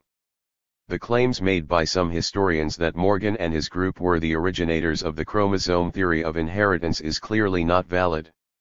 The establishment of the individuality of the chromosomes, largely by Boveri, and Roux' convincing argument that the chromosomes must contain a linearly arranged set of qualitatively different genetic particles, combined with Mendel's findings of segregation, led in 1902 to 1904 inevitably, so to speak, to the Sutton-Boveri chromosome theory of inheritance. This theory was almost instantaneously accepted by most cytologists, since it was merely the capstone of an edifice erected by cytology during the preceding 20 years. Considering how persuasive the theory was, the historian is somewhat puzzled why it encountered so much opposition, including that of some of the foremost geneticists like Bateson, Johansen, and at first also Morgan. It is quite evident that a deep-seated conceptual disagreement between two major schools of biology was involved. Since the chromosome theory had been arrived at indirectly, by inference from disparate sets of facts, the 769. 770. Opposition demanded proof, preferably experimental proof, which was eventually supplied by the Morgan Group and others. But this was after 1910, following Morgan's conversion from an opponent to a supporter of the chromosome theory. 2.6 Morgan had scathingly attacked the chromosome theory in a series of books and papers from 1903 to 1910, Allen, 1966, basing his opposition on a number of arguments. First of all, the theory was mere speculation, without empirical foundation. Nothing could be considered as science by Morgan that was not established by experiment. He had the utmost contempt for philosophizing. More importantly, the claim that characters are controlled by particles and that these particles are located on individually different chromosomes was completely in conflict with his theory of biological phenomena, see below. And yet in 1910, almost overnight, Morgan became one of the chief advocates of the chromosome theory and supplied some of the most decisive proofs in its favor. How can this dramatic conversion be explained?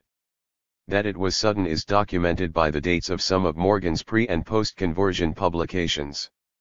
By an irony of fate, a 48-page paper in the American Naturalist, in which Morgan, 1910a, severely attacked the chromosome theory, was published in August 1910, although submitted in February, 3 weeks after Morgan's famous White Eye paper, 1910b, submitted July 23 and published on July 27, which was instrumental in Morgan's abandoning of his opposition. Morgan, who was 44 years old in 1910 and well known for his strong opinions, was able, in contrast to Bateson, to change his mind. Up to a point, when new experiments showed that his previous explanations were untenable. However, it is evident that Morgan's mind was strongly reinforced by his intellectual milieu. After all, his findings merely confirmed what his colleague and friend E.B. Wilson had urged on him for nearly a decade.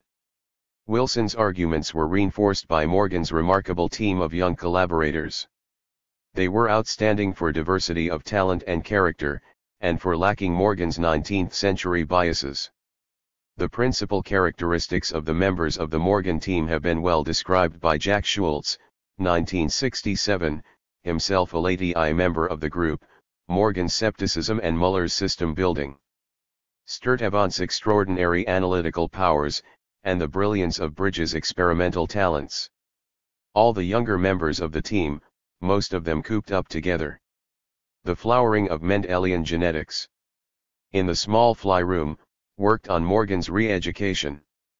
Just exactly who among the 4 members of the group contributed to what particular substantiation of the chromosome theory is impossible to reconstruct, and of little importance. Morgan's historiographic partisans are Sturtevant, 1965a, and Allen, 1967, 1978, while Muller is championed by Carlson, 1966, 1974, and Roll Hansen, 1978b. Owing to their diversity, the inhabitants of the fly room supplemented each other most felicitously, and as a team they practiced the hypothetico-deductive method quite admirably. Muller, Bridges, and Sturtevant presumably supplied after 1911 most of the hypotheses, and Morgan, forever, sternly insisted that they be tested thoroughly by experiment. Even though Morgan himself had discovered, and correctly interpreted, crossing over and other essential evidence for the theory of the gene, there is much indirect evidence that he was a somewhat reluctant convert and occasionally tended to slip back into his pre-1910 thinking. As late as 1926 Morgan gave away his physicalist bias by claiming that students of heredity reach all their conclusions concerning genes from numerical and quantitative data. The theory of the gene derives the properties of the genes, so far as it assigns properties to them, from numerical data alone, as if location on the chromosome was the only property genes have. The consistency of the chromosome theory with the rapidly accumulating genetic data is presented already in 1915 with remarkable definiteness in the mechanism of Mendelian heredity by Morgan, Sturtevant, Muller, and Bridges.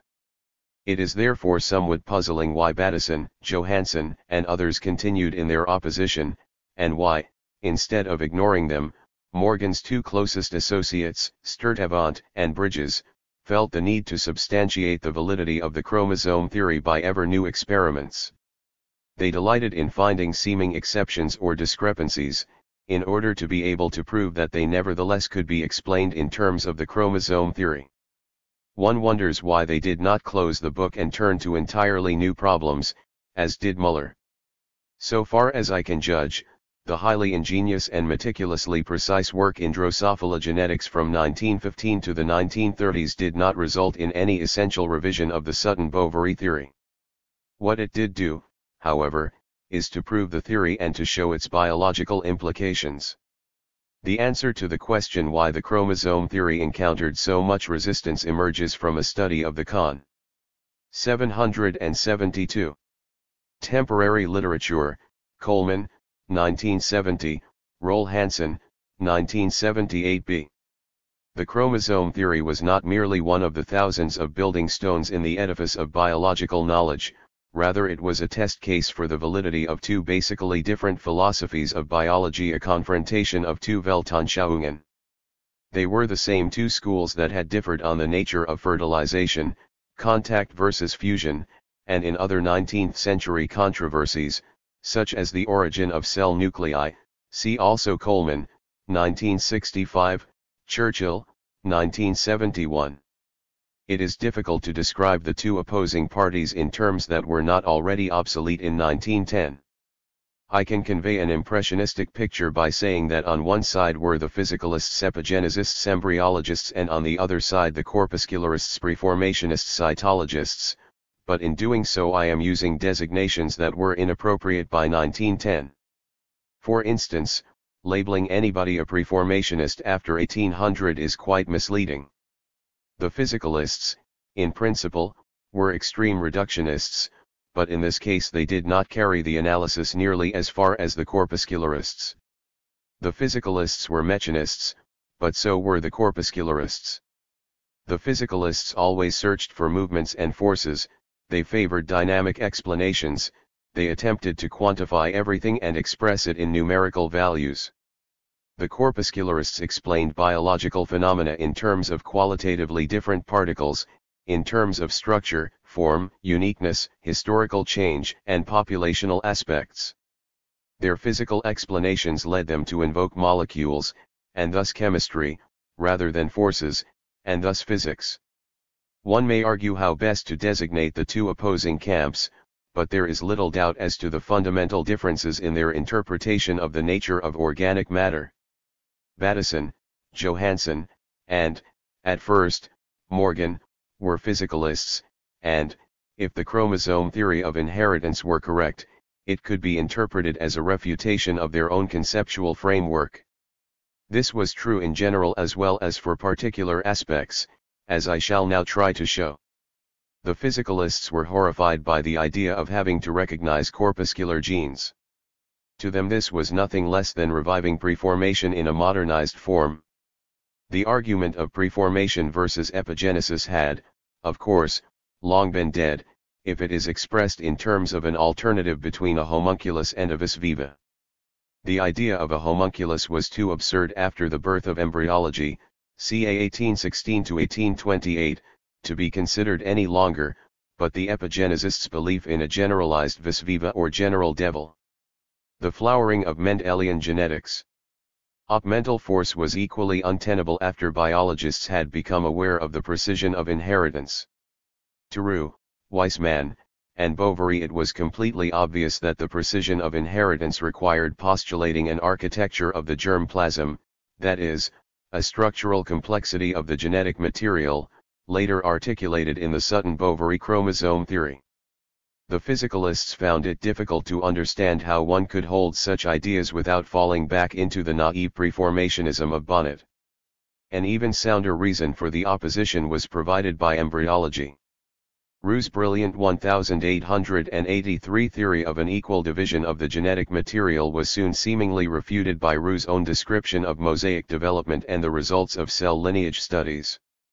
One embryological discovery in the 1890s after the other seemed to be more easily explained by Weismann's theory of an unequal division of the germ plasm than by equal Mendelian division. The resolution of the seeming conflict between developmental phenomena and the Sutton-Bovary theory required many decades of analysis and reconceptualization. Another reason for the opposition was the unrealistic simplicity of the first corpuscular genetic theory. One must remember that in the early 1900s no distinction had yet been made between genotype and phenotype. Even though the homunculus theory of preformation had been thoroughly discredited, it was replaced in the minds of certain embryologists and geneticists by a model in which each character of an organism was represented in the germ plasm by a specific genetic factor. The genotype was, so to speak, The phenotype in miniature, not as a homunculus but as a mosaic of hereditary particles, whether called gemmules, pangens, or what, each responsible for a definite component of the phenotype. This thinking is expressed in the unit character concept of the early Mendelians. De Vries, 1889, had stated specifically that the pangens move from the nucleus into the cytoplasm, where they are responsible for development. The soma, the body, thus would consist of developed pangens. For the physicalists this was a morphological interpretation of inheritance, not different in principle from the old homunculus concept. Bateson and Johansen quite specifically criticized what they considered this rather morphological interpretation of the chromosome theory. The relation between transmission and development, which had been so puzzling to Weismann, Hertwig and the German embryologists, also played a role. Morgan and his group decided to deal with the two sets of problems separately, and to begin with 773. 774. Transmission genetics. Bateson and other opponents of the chromosome theory, continuing the Weismannian tradition, wanted a genetic theory that could explain transmission and development simultaneously. The theory of the presence of identical chromosomes, with linearly arranged corpuscular genes, in the most diverse tissues and organs of the body seemed to them incompatible with the observed phenomena of development. As long as no distinction was made between genotype and phenotype, a corpuscularist was forced to think in terms of a kind of preformationism based on a one-to-one relationship between genetic factor and somatic character. It was stated by some adherents of the unit character theory that there are as many genetic factors as an organism has characters. Weismann, with the consistency and logic that was so characteristic of him, postulated therefore that there must be different determinants for different characters at all developmental stages, for instance not only for each feature in the wing of the adult butterfly that can vary independently but likewise for each characteristic of the caterpillar. Since it was more or less taken for granted that the genetic material, through replication and growth, was directly converted into the phenotype, this was not merely a logical but one might say necessary conclusion. Consequently, when Cassel discovered changes in the phenotype, which we now know to be due to modifying genes, he was forced to explain them in terms consistent with the one gene one character hypothesis, inducing him to propose his contamination theory, see below. The discovery of pleiotropy and polygeny, see below, eventually led to a rejection, or at least drastic modification, of the unit character theory. This helped to narrow the gap between the two camps by freeing the adherents of the chromosome theory of the taint of crude preformationism. Yet, there is no doubt the controversy ended with a hands-down victory of the corpuscularists. Theirs was eventually called the molecular theory of inheritance. Carlson, 1971, is quite right when he insists that conceptually Müller was a molecular biologist, but he was by no means the first one. A molecular basis of inheritance had been unequivocally postulated prior to Müller by Weismann, De Vries, and others, as far back as the 1880s. It must be emphasized that this is a rather simplified presentation of the controversy and the positions in the two camps. Each participant, for instance Bateson, Johansen, Weismann, Hertwig and Morgan, had his own peculiar mix of ideas, indeed sometimes. The flowering of Mendelian genetics. Rather illogical and contradictory mixes of ideas. Yet the chromosome theory was either consistent with their conception of living matter, or it was not. If it was not, they either had to try to refute it or give up long-held and cherished beliefs. No wonder Bateson and Johansen were so recalcitrant. Chromosome research. Chromosome research continued to be exceedingly productive in the years after Bovary and E. B. Wilson. Cytogenetics, that is, the integration of chromosomal and genetic findings, made rapid advances owing to McClintock's analysis of the Pachytene chromosomes of Mayr, 1929, the rediscovery of the giant polytene chromosomes of dipterans by Heitz and Bauer, 1933, the study of genetic systems of C. D. Darlington, the work of M. J. D. White, and the work of an ever-increasing army of cytologists. A new era of active chromosome research began in the 1970s. 7 The major advances in this field were made by the application of numerous new techniques. Chromosome numbers, for instance, can now be determined far more precisely than formerly by applying the squash technique, by tissue culture, producing enlarged cells, immersion in hypotonic solutions, also resulting in cell enlargement, and Colchicine treatment, which inhibits spindle formation and contracts chromosomes. The newer techniques resulted, for instance, in the revision of the chromosome number of man from 48 to 46. In many researches, such as the localization of genes responsible for genetic diseases in man, the correct identification of individual chromosomes is highly important. Chromosomes are quite heterogeneous in composition, and certain chemical treatments affect the various components differentially, resulting in the appearance of banding on the chromosome patterns. Depending on the technique used, one can recognize Q bands, G, for Giemsa, bands, R bands, T bands, and C bands, see Kasperson and Zek, 1972. A very different type of information is obtained by labeling chromosomes in live tissues by radioactive material, tritium. Perhaps the most important finding of these researches is that the prokaryotes, bacteria and blue-green algae, possess the same genetic material, nucleic acid, as higher organisms, but that it is not organized into the kind of chromosomes found in higher organisms. However, precisely because the organization of the DNA, or RNA, in these microorganisms is so much simpler, they are 775. 776. Specially suited for certain types of genetic analysis, particularly gene function and gene regulation. As a result, most molecular genetics until the early 1970s was based on research done with prokaryotes. Although the organization of the DNA is now reasonably well understood for many prokaryotes, the eukaryote chromosome has been remarkably refractory to analysis. Cold Spring Harbor Symposia, 1978. It is known that the DNA is attached to, embedded in, a matrix of proteins, particularly histone, and there are strong indications that these proteins play a decisive role in gene activity. Yet, in spite of the mass of facts we have learned in recent years, it seems to me that we are still quite a distance from an internally consistent explanatory theory of structure and function of the eukaryote chromosome as a whole.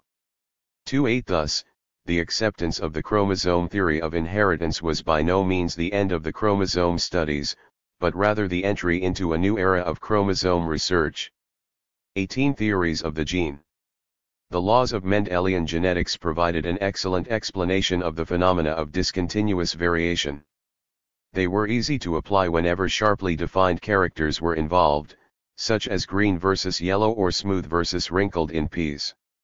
Literally hundreds of papers were published in the years after 1900 demonstrating the occurrence of Mendelian inheritance in many groups of animals or plants and establishing a Mendelian basis for any observable discontinuously varying character. Nevertheless, for several decades there was widespread opposition to an acceptance of the universal applicability of Mendelian inheritance.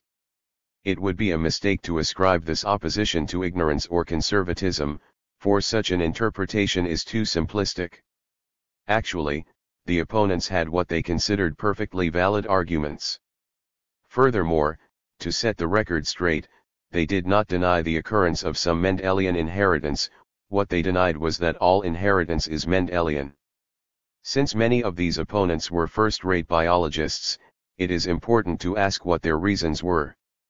Recent historians have tended to forget that most Darwinian zoologists and botanists at the turn of the century were interested in inheritance primarily for its connection with the species problem and the theory of evolution.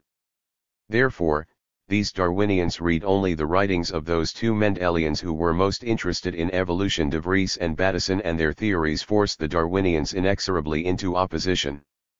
Both De Vries and Bateson preached that the discontinuity of inheritance proved the discontinuity of evolutionary origins. They were essentialists and saltationists, see Chapter 12, and neither placed much trust in natural selection.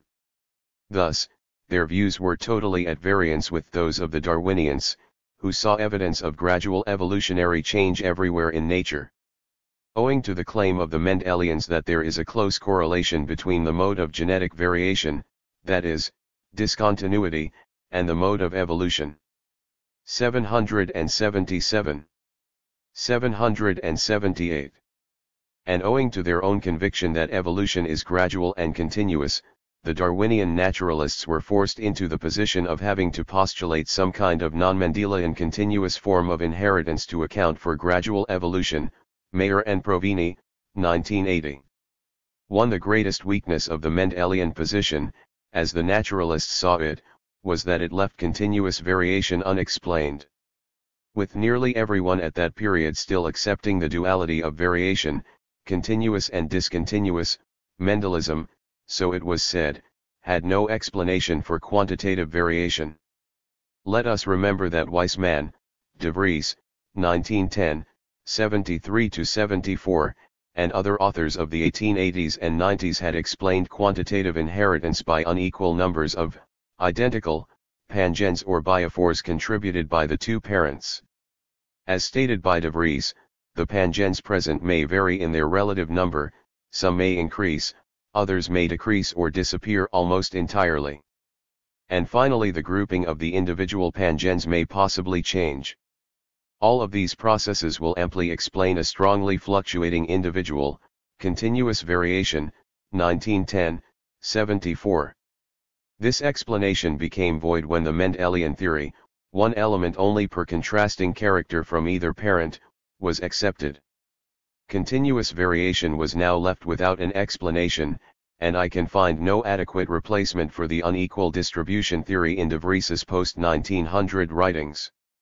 The opponents of exclusively Mendelian inheritance asked, in the case of strictly quantitative characters, let us say size, does not the intermediacy of the offspring demonstrate the absence of discontinuous factors? Does this not indicate that there are two kinds of inheritance, Mendelian inheritance for discontinuous variation, and some other mode of inheritance for continuous variation? And isn't it much more important to explain the inheritance of continuous variation, because this is the variation on which Darwin's theory of gradual evolution was based? As a result of the absence of a theory of quantitative inheritance, a split developed among evolutionary biologists, the two opposing groups generally referred to as the Mendelians and the biometric Ians. This designation, however, is valid only for the period from 1900 and 1906, while the controversy had started in 1894 with the publication of Battison's materials and continued until the evolutionary synthesis in the 1930s and 40s. It caused a deep split in evolutionary biology, continuing for the first 3 decades of this century. Mayr and Provini, 1980. It was a clash between two theories of the gene. Phys, with the Mendelians favoring essentialistic thinking and the behavior of single units of inheritance, while the biometric Ians were interested in population phenomena and indulged in holistic interpretations. One might even go so far as saying that some of the polarities between the opponents go all the way back to the 18th century. Indeed, one of these ancient problems, that of blending inheritance, must be studied before we can proceed with the analysis of the post-1900 events. Blending inheritance. The naturalists and animal breeders, back into the 18th century, knew that sports, discontinuous variants, once they had arisen, might persist unchanged generation after generation. By contrast, when one crossed either different species or domestic and geographic races, they blended.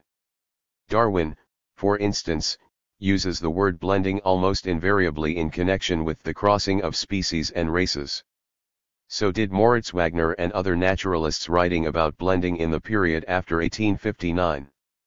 This term was based on the completely correct observation that there is very little detectable Mendelian segregation in the F2 of most species crosses, see Kallreuter, Chapter 14. It must be emphasized that all these authors had phenotypes in mind, and since most differences between species are highly polygenic, the phenotypes of species and race crosses are usually rather intermediate, that is, they blend. When originally coined, the term blending referred to the appearance of phenotypes. Does this mean that these authors also believed in a blending or fusion of the genetic determinants of the observed phenotypic characters? Apparently they did so, but only in part. Darwin, for instance, makes many statements which apparently assume that the paternal and maternal gemmules may either fuse during fertilization or merely lie attached to each other, ready to separate again in later generations. To Darwin's great emphasis on the frequency of reversion completely refutes the notion that he had believed in universal fusion, blending.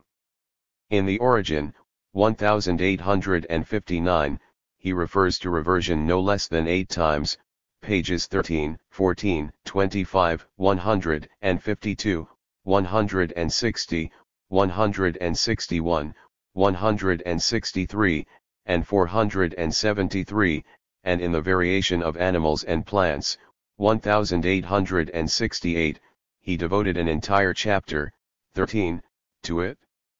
In the second edition of The Variation, 1893, 23, he states explicitly that it would be more correct to say that the elements of both parent species exist in every hybrid in a double state, namely, blended together and completely separate.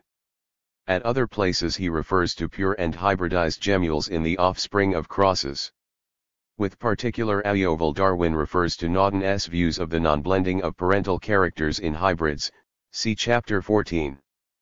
Perhaps better than in any of his published writings, Darwin has stated his belief in particulate inheritance in 1856 in a letter to Huxley, MLD, I.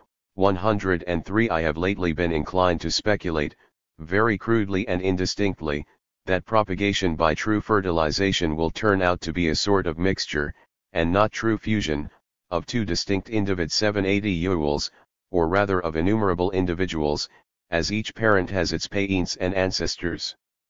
I can understand on no other view the way in which crossed forms go back to so large an extent to ancestral forms.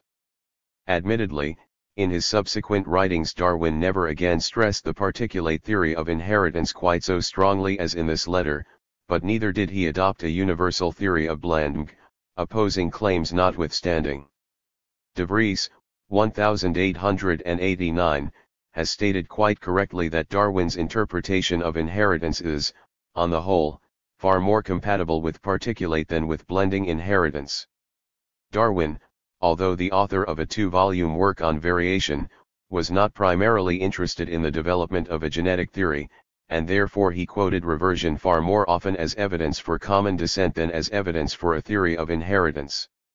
Support of common descent explains his intense interest in the occasional occurrence of zebra-like stripes on the legs and shoulders of the horse and ass.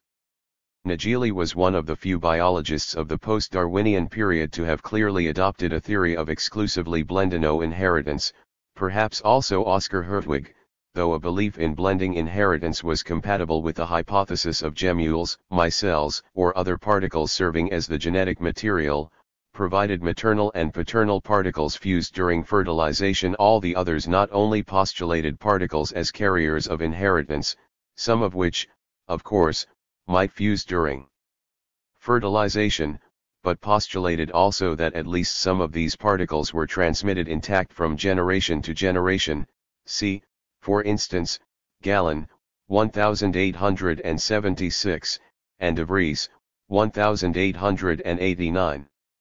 The assertion, I believe HRST made by R.A. Fisher, 1930, that Darwin and most pre-1900 students of variation had adopted a theory of exclusively blending 1-1-ten and tans ones not supported by the evidence, see also Gazellin 1969, and Vortimer, 1970.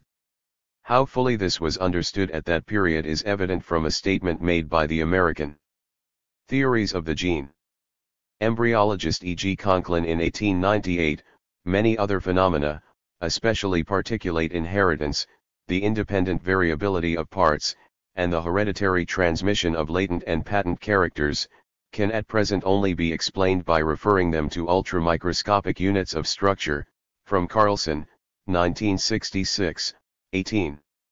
Considering the widespread acceptance prior to 1900 of the theory of particulate inheritance, that is, the theory that the genetic factors transmitted from the parents do not fuse after fertilization but retain their integrity throughout the entire life cycle, it is quite misleading to say that the most important effect of the rediscovery of Mendel's work in 1900 was the replacement of a universal belief in blending inheritance by one in particulate inheritance. Many authors, including Darwin, subscribe to a mixed theory. A continuing belief in blending inheritance, it would seem to me, played only a minor role in the resistance to Mendelism after 1900. What Fisher and others who accepted his interpretation forgot is that prior to about 1909 no distinction was made between genotype and phenotype, and that the term blending was traditionally used for an intermediate appearance of the phenotypes, particularly in species crosses. It did not necessarily indicate any commitment concerning the behavior of the genetic material. It is thus necessary to clarify a second major confusion of the pre-Mendelian and early Mendelian period, the difference between phenotype and genotype. The difference between phenotype and genotype. The argument about blending has illustrated how important it is to make a distinction between the genotype, the genetic endowment of an individual, and the phenotype, the body into which this genotype has been transformed during development. Almost the only 19th-century author who paid attention to this distinction was Galton. His new term stirp and redefined term heredity clearly referred to the genotype, and his terminology nature versus nurture stressed the difference. Focus on this problem had been largely missing, not only in Darwin's writings but also in the post-Darwinian period. In 1900, when the science of genetics was born, this distinction had not yet been clearly made either terminologically or conceptually, except F.O.I. Weismann's germplasm and soma. The individual as a whole was for De Vries nothing but an enlarged version of the original set of pangens in the nucleus of the fertilized egg, zygote. This is 781. 782. Why he never bothered to specify whether his term mutation referred to the phenotype or the underlying germplasm. But the animal breeders and those who raised cultivated plants knew all along that there is no such inexorable genetic determinism, as implied by De Vries's concept. There are many characters, let us say fruit size in tomatoes, that are affected both by genetic constitution and by environmental factors. The first person who realized the need for a terminological distinction was the Danish geneticist Wilhelm Johannsen, 1857–1927. Johannsen's background and education were quite unusual.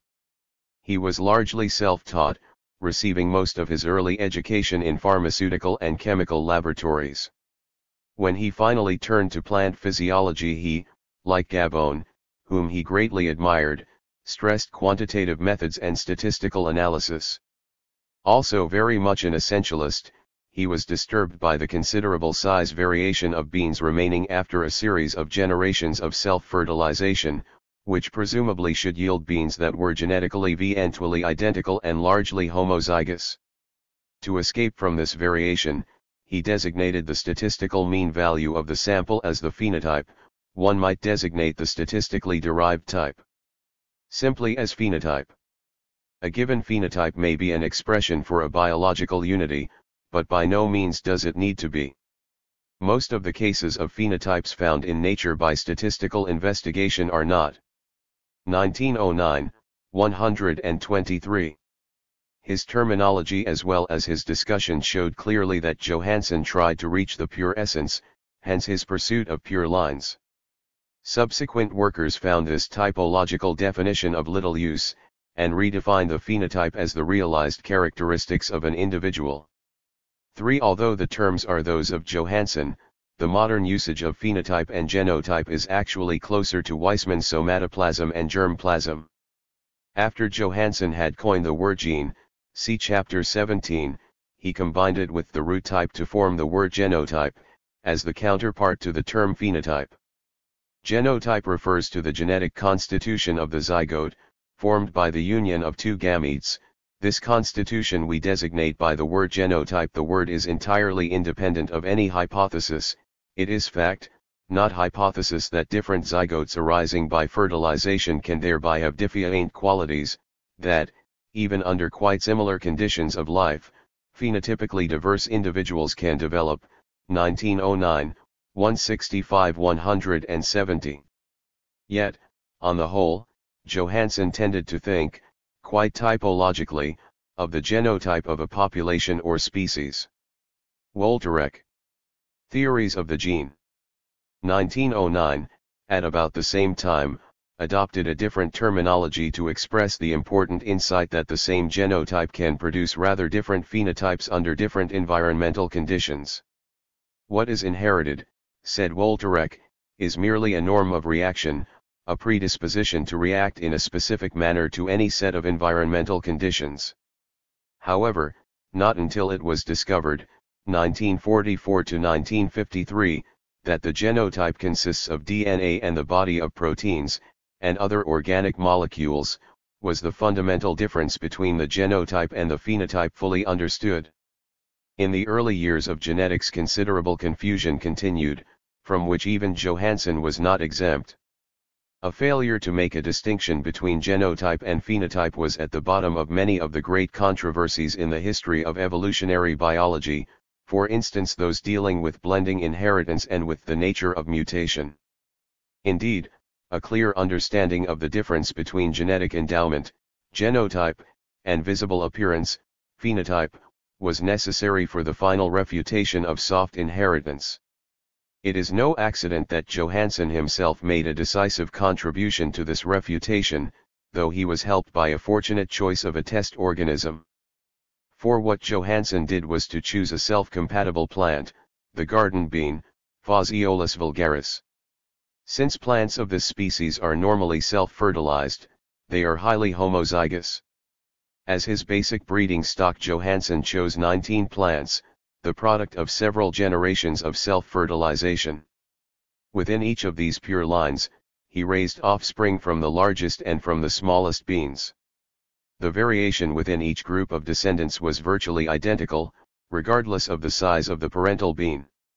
In other words, the genotypes of the large and the small beans within a pure line were the same, whereas the observed differences were phenotypic responses to varying environmental conditions. An important aspect of Johansen's work was the precision with which he measured and weighed thousands of beans, as well as the careful statistical analysis of the findings. The inevitable conclusion was that differences in size due to differences in cultivation, fertilizer, light, water, and so on, cannot be transmitted to the next generation. There is no inheritance of acquired characters. Since the phenotype is the result of an interaction between genotype and the environment, it cannot be considered an accurate representation of the genotype. Johansen's interesting pure line experiments had a very 783 ambiguous impact on biology. On one hand they helped to weaken at the time still powerful and widespread belief in soft inheritance, but unfortunately the experiments were also cited by Johansen himself and by others as evidence for the impotency of natural selection, see Chapter 12. Competing theories of inheritance.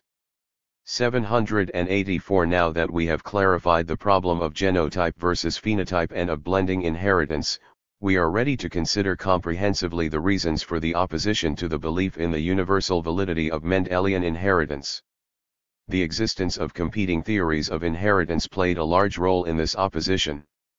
When the Mendelian laws were rediscovered in 1900, they were not able to occupy a vacant field. In fact several other Theo1-es3 major ones in particular were already in existence which seemed to be able to explain gradual Darwinian evolution better than Mendelism. Galton's law of ancestral heredity. Darwin's cousin, Francis Galton, continued after 1875 to build on his early theory of inheritance, see Chapter 16. Virtually alone among early students of inheritance, he was interested in the population aspects of genetic variation. In contrast to the hybridizers and Mendelians, he concentrated on quantitative characters like height or skin color. He had observed that the mean value of such characters in a population remained on the whole the same from generation to generation. The tallest men had, on the average, shorter children than the mid-value between themselves and their spouses. Their offspring was regressing toward the population mean. The offspring of the shortest men, by contrast, was regressing upward toward the population mean. Galton's underlying reasoning very much appealed to common sense. He said every person receives about one half of his hereditary endowment from his father, the other half from his mother. Applying the same reasoning to the grandparental generation, a person receives about 1/4 of his inheritance from each of the grandparents, 1/8 from each great-grandparent, and so forth. The contribution of an ancestor, thus, would be halved in every generation. This was lately called Galton's law of ancestral heredity. 5. At first sight Galton's interpretation of inheritance seemed to theories of the gene explain continuous variation far better than Mendelian segregation. Darwinians like Weldon and Pearson, who were committed to Darwin's concept of gradual evolution, opted for Galton when forced to choose between a theory of discontinuous and one of continuous inheritance, even though Galton himself believed in saltational evolution, see Chapter 12. The weaknesses of Galton's law of ancestral heredity, even when modified by Pearson, were many, one of them being that it was purely descriptive and did not really provide any causal explanation at all, another that it did not permit any predictions. Galton's worst mistake, however, was that he transferred what was statistically true for the genotype as a whole to the mode of inheritance of individual characters. Even though Galton had adopted particles as the material basis of inheritance, see Chapter 16, he dealt with them in his Lees-Wanning as if they were blending. The production of homozygous recessives from heterozygous parents, in turn descended from heterozygous grandparents, was completely inexplicable under Galton's law and constituted its unequivocal refutation. Galton's law describes the probable similarity of an individual to its ancestors reasonably well, but is not applicable to individual genetic factors.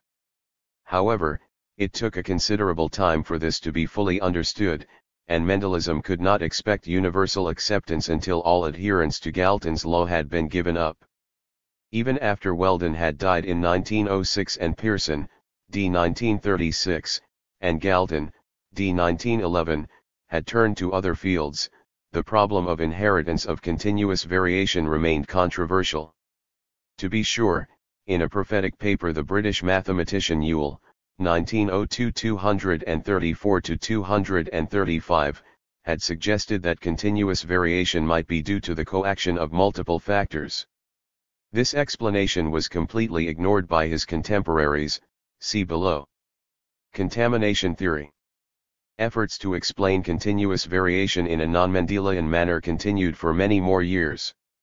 William E. Castle, one of the most ingenious experimenters in early genetics, observed that albino guinea pigs derived from a cross with a black grandparent had more black pigmentation at the extremities, and occasionally elsewhere, than albinos from a pure strain of albinos. He therefore developed the theory that in heterozygotes there was some contamination of the white genetic factor by the black one, and vice versa, during meiosis, so that the offspring showed a slight degree of intermediacy. This was the last theory of Soft. 785. Inheritance to be proposed by a respectable geneticist. Such a mutual influence of alternate characters would, of course, help considerably to explain continuous variation, and thus was a welcome theory for the Darwinians. Castle's contamination theory led to a controversy with Morgan and his students, particularly Muller. When a crucial back-cross experiment failed to confirm his predictions in 1919, Castle abandoned his theory. His thinking had been based on the unit character concept of the early Mendelians, particularly Bateson, according to which each character 786 was controlled by a single, specific genetic factor. If the character varied, as in Castle's crosses, this had to be due to a modification of the genetic factor. The multiple factor theory, see below, led to the abandonment of the unit character theory by showing that several, if not many, genes may affect, modify, a single character. The cytoplasmic inheritance theory. After Castle's gene contamination theory had been refuted, one last theory remained which attempted to explain continuous variation in a non-Mendelian manner. According to this theory, continuous variation was caused by a special species substance, perhaps carried in the cytoplasm, and quite independent of the discontinuous Mendelian genes. The idea that a uniform species substance was transmitted from generation to generation was only slowly displaced by the theory that inheritance is controlled by particulate genes located on chromosomes. Many observations made from the 1880s to the 1920s seem to be better explained by postulating a relatively uniform, diffuse species-specific genetic substance, presumably residing in the cytoplasm and existing side by side with the chromosomal genes. The chromosomes, according to this idea, were the carriers of discontinuous characters, exemplified by de Vries's and Morgan's mutations, while continuous variation as well as that which was responsible for the true nature of species was carried in the cytoplasm. Such ideas were popular among embryologists. Observation and experiment had shown repeatedly that the cytoplasm of the mature ovum had a complex organization that seemed to be the primary control of early development. Recent work has fully confirmed these observations.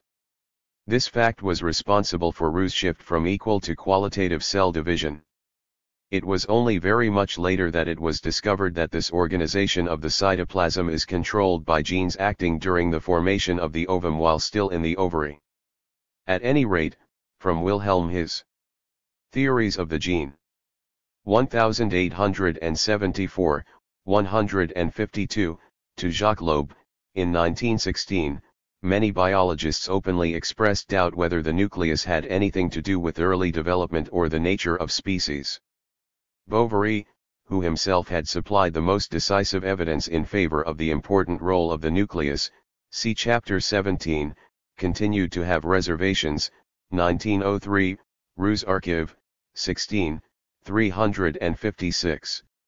Species characters, he suggested, can be partitioned into such that can be explained by chromosomal inheritance, but the inheritance of the characters that determine the assignment of a species to a higher taxon seemed to him to pose an open question. Many biologists in the pre-1930 period divided inheritance into that which is controlled by the nucleus and that which is controlled by cytoplasm. Even E. Bauer, 1929, the most consistent Darwinian among the continental geneticists, left open whether one could explain the characters of the higher taxa in the same manner as the species characters. There seemed to be nothing Mendelian in the variation of such characters. The proponents of cytoplasmic inheritance had some seemingly valid arguments. The conspicuous effect of the egg cytoplasm in the early stages of embryogenesis was pointed out particularly by those, like Conklin and Geyer, who worked with species with highly unequal cleavage divisions. The naturalists remarked that the kind of mutations with which Morgan worked, like white eyes, yellow body color, missing bristles, crumpled wings, and so forth could be found not only in Drosophila melanogaster but also in other species of Drosophila, while so they claimed there was no evidence for a chromosomal inheritance foi those subtle actors that distinguish species. The opponents of exclusive chromosomal inheritance could not conceive that the rich repertory of heritable characters could be confined to the minimal mass of the chromosomes. Winkler, 1924, presents a good summary of the arguments in favor of cytoplasmic inheritance. Botanists in particular discovered so many phenomena that seemed to demand the existence of cytoplasmic inheritance that Wettstein, 1926, proposed to designate the genetic material located in the cytoplasm as plasmon, in contrast to the genome located in the nucleus. A considerable number of botanists, particularly German ones, discovered genetic effects of the cytoplasm, such as Correns, Mirabilis and other genera, Michaelis.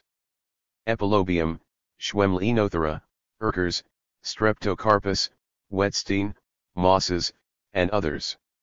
6. In this milieu, Goldschmidt interpreted some of his findings in Lymantria also as due to cytoplasmic inheritance. 787. 788. The emphasis on the cytoplasm in Germany was clearly a carryover of the strong interest in developmental phenomena which had characterized German studies in inheritance during the 1880s and 90s. In retrospect, it is clear that these studies of cytoplasmic phenomena were premature and that German genetics, in spite of the considerable number of workers involved, made a smaller contribution to our understanding of transmission genetics than did Bateson, Knaut, Cassel, or the Morgan School, who sidestepped the problem of cytoplasmic inheritance.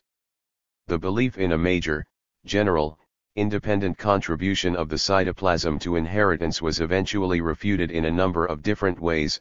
Wilson, 1925. There were first of all some theoretical considerations. 1. The extraordinary precision which governs the division of the chromatic material of the nucleus is without parallel when it comes to the division of the cytoplasm. 2. An essential identity of the paternal and maternal contribution to the genetic constitution of the offspring had been proven, for example, by reciprocal hybridization, in spite of the enormous inequalities in the amount of cytoplasm of male and female gametes in many species. This point was demonstrated with particular elegance by Bovary, 1889, who was able to fertilize enucleated fragments of the large egg of one genus of sea urchins by the sperm of a different genus, with the developing embryo showing purely paternal characteristics, while genuine hybrid embryos were exactly intermediate between the two genera. 3. The reduction division of the maturing female gametes cells affect only the chromatic material, not the cytoplasm.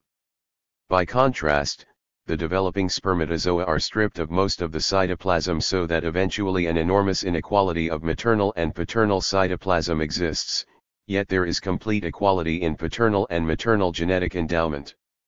More important than these theoretical considerations was the discovery of explanations that were able to account for the seeming exceptions. One such exception is known as delayed Mendelian inheritance. When there is a large mass of egg cytoplasm, the first steps of development are sometimes controlled by factors in the cytoplasm which are, of course, the product of the maternal individual.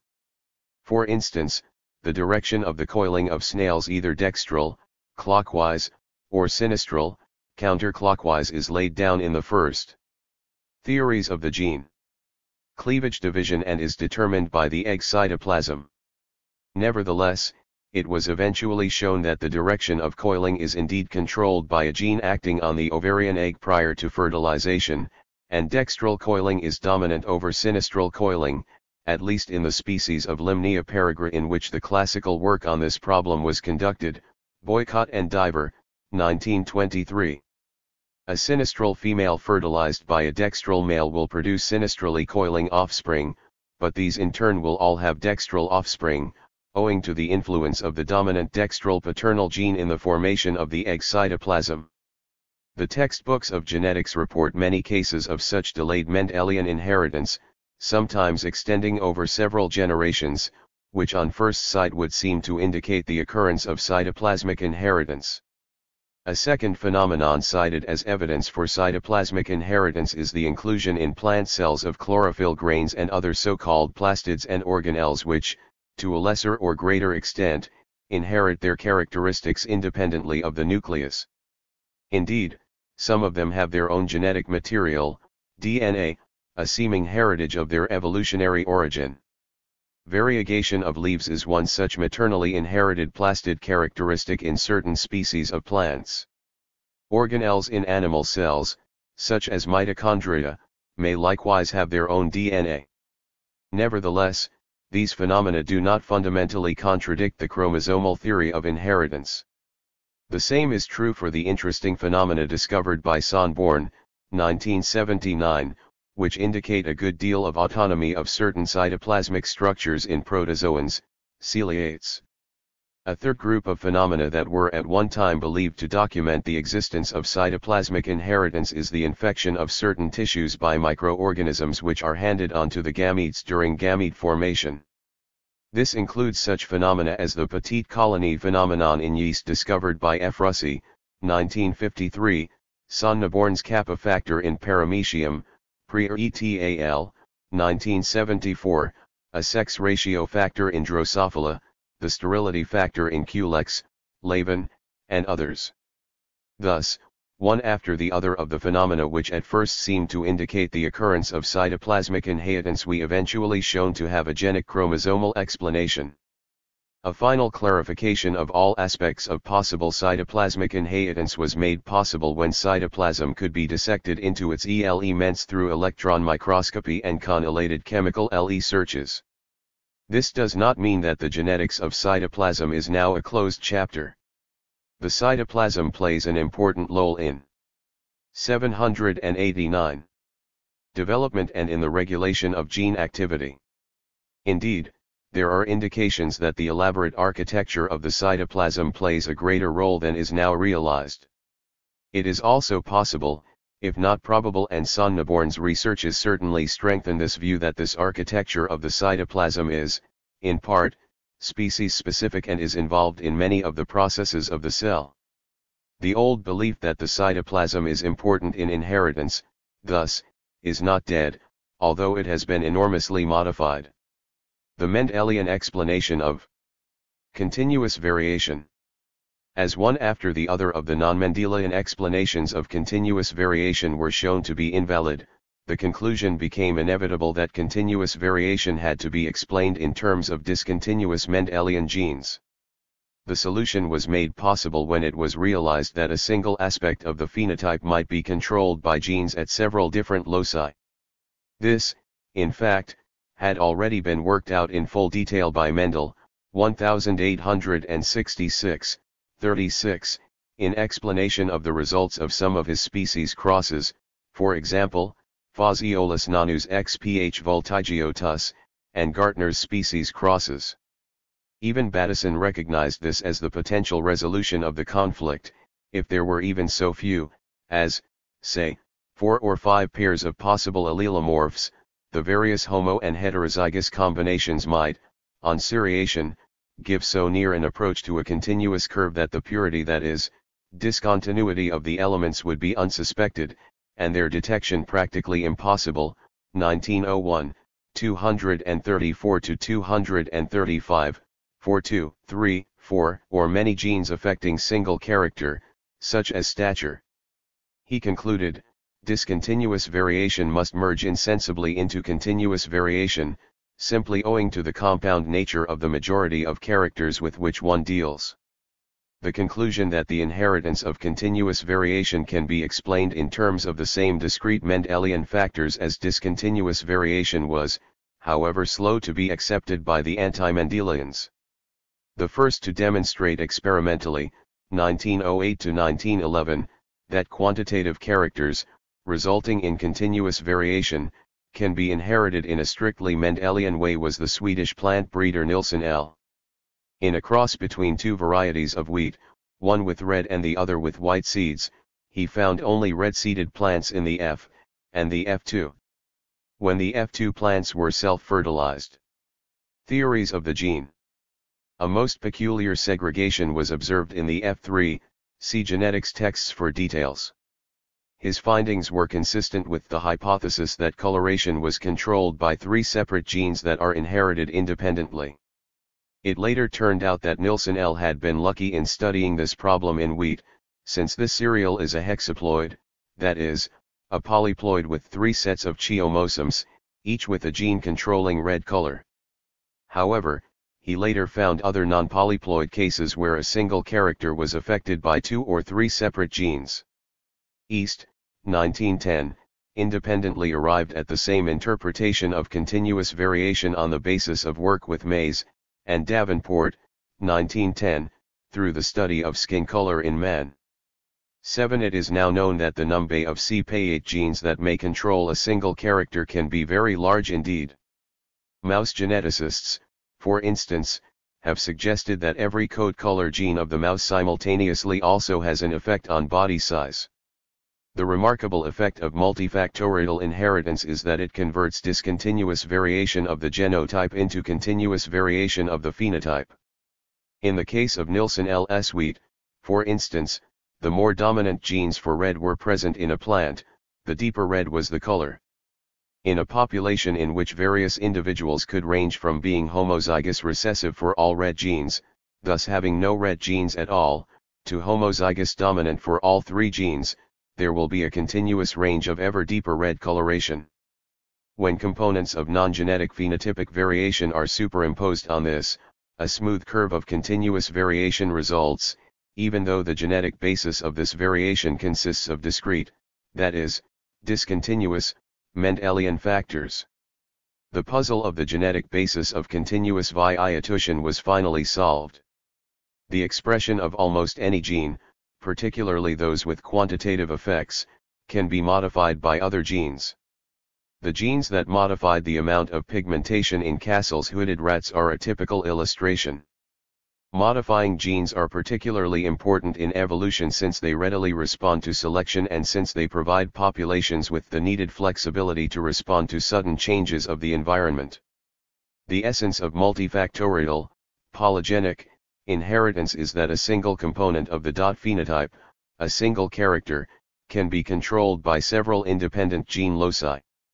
Cases of multifactorial inheritance were discovered very early in the history of genetics, beginning with Mendel, one of his Phaseolus crosses.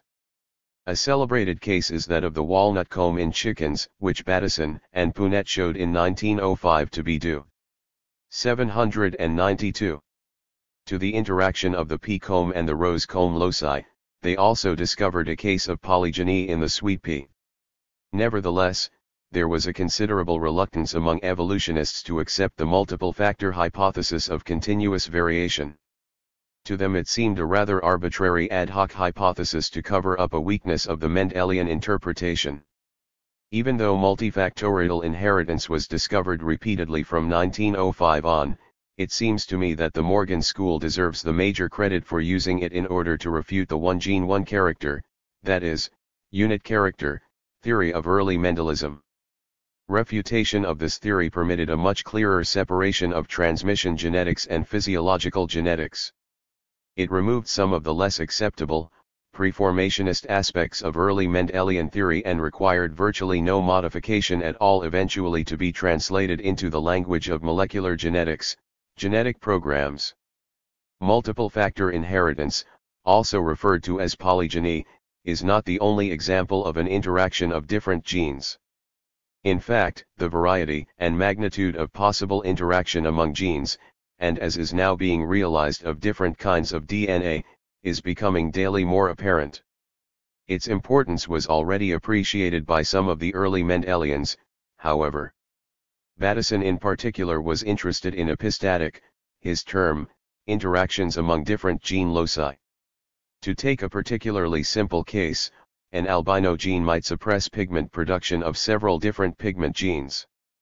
As the Russian geneticist Chetverikov, 1926, was the first to state clearly, all genes may contribute to the genetic milieu of other genes. This is of great importance in physiological and evolutionary genetics. One particular kind of such interactions is pleiotropy, the phenomenon whereby a given gene may affect several characters, that is, different components of the phenotype.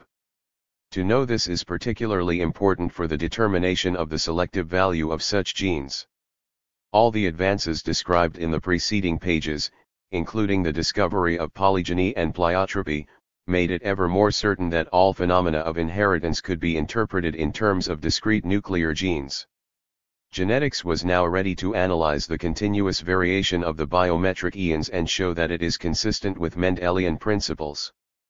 Beginning with a highly original analysis by Fischer, 1918, and subsequent analyses by Mather, 1949, and by various animal breeders, Lerner, 1958, quantitative genetics made rapid. Theories of the gene.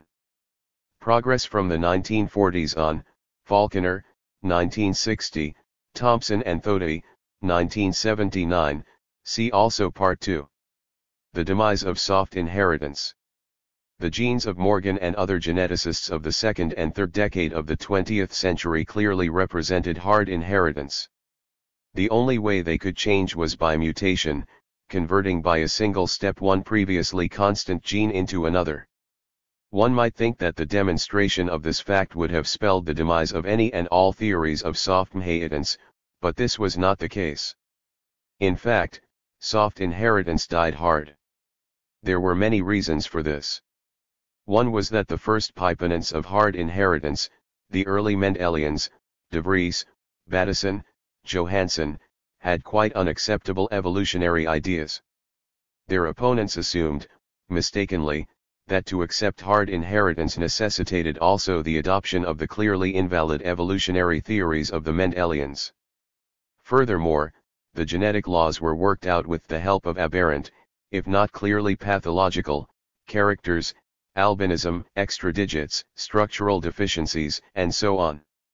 The naturalists thought that there was a continuing need for soft inheritance to explain gradual changes of evolutionarily important characters, against the mutationism of the Mendelians, and to account for adaptive geographic variation, climatic rules and so forth. The stronger the evidence became in favor of hard inheritance, the more efforts were made by the Neo-Lamarckians to produce proof for an inheritance of acquired characters. The weight of the accumulating evidence had become so convincing by the 1930s and 40s that even the last advocates among geneticists of the occurrence of some form of non-Mendelian inheritance were either converted or became silent. For another 30 years a belief in soft inheritance could occasionally be encountered among non-geneticists, Mayr and Provini, 1980, but as a viable scientific theory it was dead. Perhaps one can attribute the demise of soft inheritance to three sets of factors. The first is that all attempts to find experimental evidence for the existence of soft inheritance were unsuccessful, see above. The second is that all studies of genes indicated their complete constancy, except for occasional mutation. The last is that all the phenomena that seemed to require the postulate of soft inheritance, such as continuous variation and the climatic rules, were eventually explained in terms of Mendelian. 793. Genes and natural selection. Although by that time it was hardly necessary any longer, the molecular geneticists' demonstration in the 1950s that the pathway from nucleic acids to body proteins is a one-way street sounded the last death knell of soft inheritance. Genetics had made giant strides in the 50 years after the rediscovery of Mendel's rules. Indeed, in this period an understanding of almost all aspects of transmission genetics was achieved. It will help to follow the subsequent development of genetics to provide at this point a short summary of the findings made by 794 about 1950. 1. The genetic material is particulate, consisting of units, designated as genes, which have long-term stability, hard inheritance. 2. Definite characters are the product of determinants, genes, located at well-defined loci on the chromosomes. 3. Genes are linked on the chromosomes in a definite linear sequence, but the linkage can be broken by crossing over, which happens more frequently the farther apart the gene loci are on the chromosomes, except where reversed by double crossing over. 4. In an individual of a sexually reproducing species, each gene is ordinarily represented twice, one of the two homologous units derived from the father, the other one from the mother, known as the principle of diploidy. 5. A mutation is a discontinuous change of a gene. 6. A strict separation must be made between genotype, the genetic material, and phenotype. 7. Several genes may contribute to the expression of a single character, that is, component of the phenotype, polygeny, and a single gene may affect several characters, pleiotropy. Uncertainties about the nature of the gene. The basic features of Mendelian inheritance were reasonably well understood by about 1920, and genetics began to specialize. Population genetics emerged in the 1920s and flourished particularly from the 1930s to 1950s, see Chapter 13. Physiologists and embryologists began to realize that ultimately the phenomena studied by them had to be traced back to genes, and thus the study of gene function became an ever more important branch of genetics. But there was still a dark corner in transmission genetics. The questions had not yet been fully answered: what is the NA? Theories of the gene. Tour of the gene? How much morphology does it have? What kind of a molecule or aggregate of molecules is it? How large is a gene? How do different genes differ from each other chemically? Are all genes basically the same, or are there different kinds of genes? A multitude of similar questions concerning the exact nature of the material of inheritance remained unanswered, and attempts to answer them occupied the attention of a number of schools. To report on the history of transmission genetics during the period from 1920 to 1960 is exceedingly difficult, because many of the problems studied at this period, such as variegation, are highly technical, and some of them are still not yet fully explained. Indeed, they will not be fully understood until the structure and function of the eukaryote chromosome has been clarified. Enormous efforts were made during that period to elucidate the nature of the gene, but what was found paled into insignificance or irrelevance when the actual structure of the DNA molecule was discovered in 1953. Nor was this period notable for the development of successful concepts. In fact, most of the new concepts advanced during this period, such as the genome-Mayr hypothesis and Goldschmidt's field theory of the gene, had to be abandoned, at least in the form in which they had been originally proposed. We still lack a truly critical history of the period, which would reconcile the findings and disputes of the period with the results of molecular genetics. Muller and Stadler, for instance, often arrived at different conclusions in the interpretation of their radiation experiments. Can the apparent conflict between some of their findings be resolved in the hindsight of the modern knowledge of the fine structure of the chromosome and its organization into enzyme and regulator genes? There is still much more historical analysis to be done, and the account which I present is tentative and may have to be revised considerably. In order to facilitate the understanding of the doubts and controversies of the 4 decades from 1920 to 1960, I will begin by giving here a greatly simplified version of the classical gene chromosome theory. The chromosome was likened to a string of beads, each bead representing a different gene. Each gene was assumed to be a discrete corpuscle, completely constant from generation to generation, except for exceedingly rare mutations, independent of the neighboring genes, and having no effect on them, except for rare cases of position effects. The gene was believed to have 3 capacities: 1. Each gene controls, or affects, a char actor, the gene as unit of function; 2. Each gene mutates independently of the others, the gene as unit of mutation; and 3. Each gene can be separated from its nearest neighbor on the chromosome by the process of crossing over, the gene as unit of recombination. Mutation was believed to consist in a slight modification of the gene molecule, resulting in a new allele. Crossing over was considered a purely mechanical breaking of the string of beads, followed by a new fusion with the corresponding piece of string of a homologous chromosome.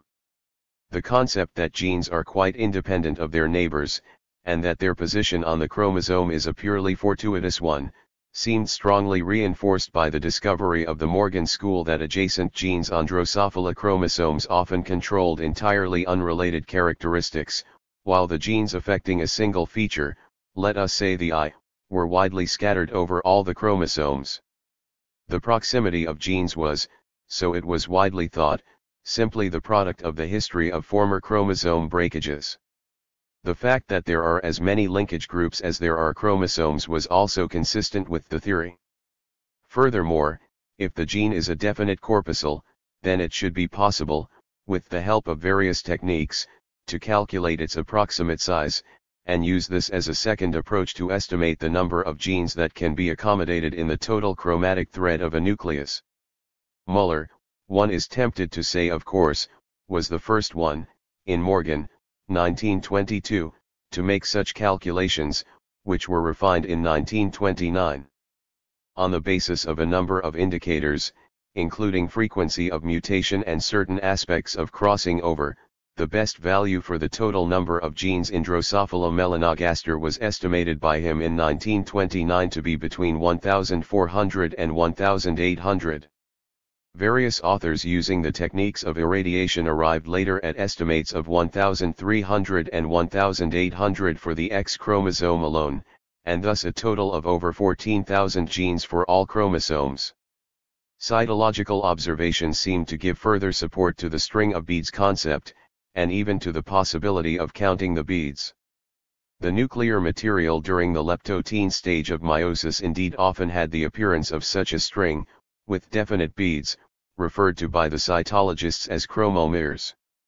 It was postulated by some cytologists that each chromomere represented a different gene.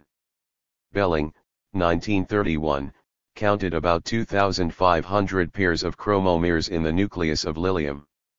Other cytogeneticists showed that some chromomeres contain several genes. Theories of the gene. A spectacular advance in cytology seemed to confirm the chromomere theory. In 1933 Heitz and Bauer rediscovered the giant banded chromosomes in the salivary glands of Drosophila, and Painter and Koltsov suggested that the bands correspond to series of chromomeres in these highly polytene chromosomes and that the sequence of bands corresponds to the sequence of genes. Bridges, 1938, counted at least 1,024 bands in the X chromosomes of the salivary gland of D. melanogaster and postulated a corresponding number of genes. By measuring the volume of the chromosomes, it was then possible to make estimates as to the size of the genes. However, these estimates were wrong by 1 or 2 orders of magnitude, and subsequent work on microbial genes showed that there is no fixed gene size. Indeed, different genes of the same individual may vary through 2 orders of magnitude. The discovery of the salivary chromosomes was of far greater importance for other problems of genetics than for the determination of the number and size of genes. A microscopic inspection of the salivary chromosomes often permitted a direct determination of the genotype without elaborate breeding tests. They revealed the presence of chromosomal mutations, rearrangements, inferred on the basis of genetic analysis. Inversions, deficiencies, duplications, and translocations in dipterans could now be studied easily. At the same time, the complexity of the banding pattern provided the first solid evidence for the complexity of the eukaryote chromosome and for the heterogeneity of the chromatic material. Position effect. At first all the known facts of inheritance seemed to be consistent with the string of beads model of genes and chromosomes, but eventually inconsistencies and contradictions were discovered. The first serious discrepancy was provided by the discovery of the position effect by Sturtevant, 1925. 8. There is a dominant gene on the X chromosome of Drosophila melanogaster, called BAR, which causes the eye to be narrow instead of round. This gene can mutate to more extreme narrowness, ultrabar, or revert to roundness. Further analysis revealed 2 remarkable aspects of the case. First, the BAR phenotype is due not to a simple gene mutation but to a structural change of the chromosome. Study of the salivary gland chromosomes revealed that there are 6 bands at this locus. 798. In normal flies, but in bar-eyed flies the 6 bands are duplicated, SS. Ultrabar flies had the same segment in triplicate, SSS. Normal, round-eyed flies that had arisen from bar by mutation had segment S only once. The structural change could be explained only by unequal, or oblique, crossing over, as Sturtevant demonstrated by the behavior of mutated genes on either side of the bar locus. Detailed analysis of other genes in Drosophila and other organisms eventually showed that unequal crossing over is not rare at all. In other words, that the unit of recombination is not necessarily the gene. This was the first breach in the triple capacity theory of the gene. Perhaps even more startling was a second aspect of the bar gene. When 2 bar genes were adjacent to each other on the same chromosome, they had a different effect on the number of ommatidia in the eye than when 2 genes were opposite each other on the 2 homologous chromosomes. Sturtevant designated this as the position effect. The bar case, thus, proved that the function of a gene and thus its effect on the phenotype of an organism could be changed merely by altering the arrangement of the hereditary material on the chromosomes, without mutation and without any change in the quantity of the genetic material. Pseudallelism. Another complication of the classical gene concept was introduced by the phenomenon called pseudallelism. The Morgan School in its early findings was particularly struck by the fact that adjacent genes usually seem to have nothing to do with each other functionally. Genes affecting color of the eye, formation of the wing veins, formation of bristles, body color, and so forth might be adjacent to each other. Genes having very similar effects ordinarily were simply alleles of a single gene. If the gene is the unit of crossing over, no recombination among alleles should ever be expected. Indeed, early attempts, 1913, 1916, by students of Morgan to discover crossing over of alleles at the white locus were unsuccessful, as later became evident, largely owing to small sample size.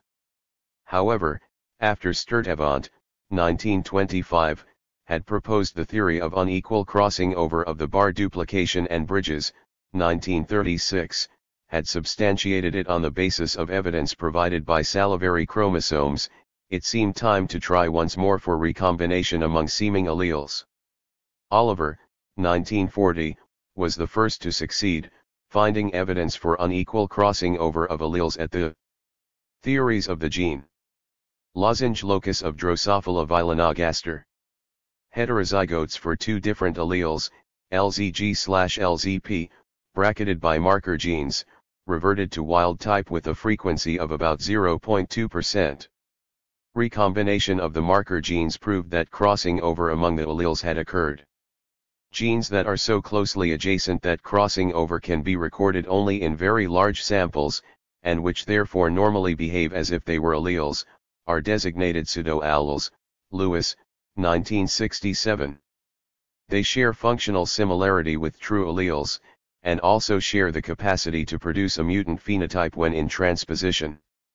They were found not only in Drosophila but also in maize and with particular frequency in certain microorganisms. Molecular genetics has shed much light on these questions, but a full understanding still eludes us, owing to the incompleteness of our understanding of gene regulation in eukaryotes. But let us go back to the profound impact caused by the discovery of the position effect. In a review paper, Dobbs-Hansky drew these conclusions: a chromosome is not merely a mechanical aggregation of genes, but a unit of a higher order. The properties of a chromosome are determined by those of the genes that are its structural units, and yet a chromosome is a harmonious system which reflects the history of the organism and is itself a determining factor of this history. 1936, 382. Others were not satisfied with such a mild revision of the bead concept of the gene. Ever since the beginning of Mendelism there had been biologists, such as Riddle and Child, who cited seemingly weighty evidence against the corpuscular theory of the gene. The position effect was grist for their mill. Goldschmidt, 1938, 1955, now became their most articulate spokesman. To replace the corpuscular theory of the gene, he proposed a modern theory of the gene, 1955, 186. According to him there are no localized genes but instead a definite molecular pattern in a definite section of a chromosome, and any change of pattern, position effect in the widest sense, changes the action of the chromosomal part and thus appears as a mutant.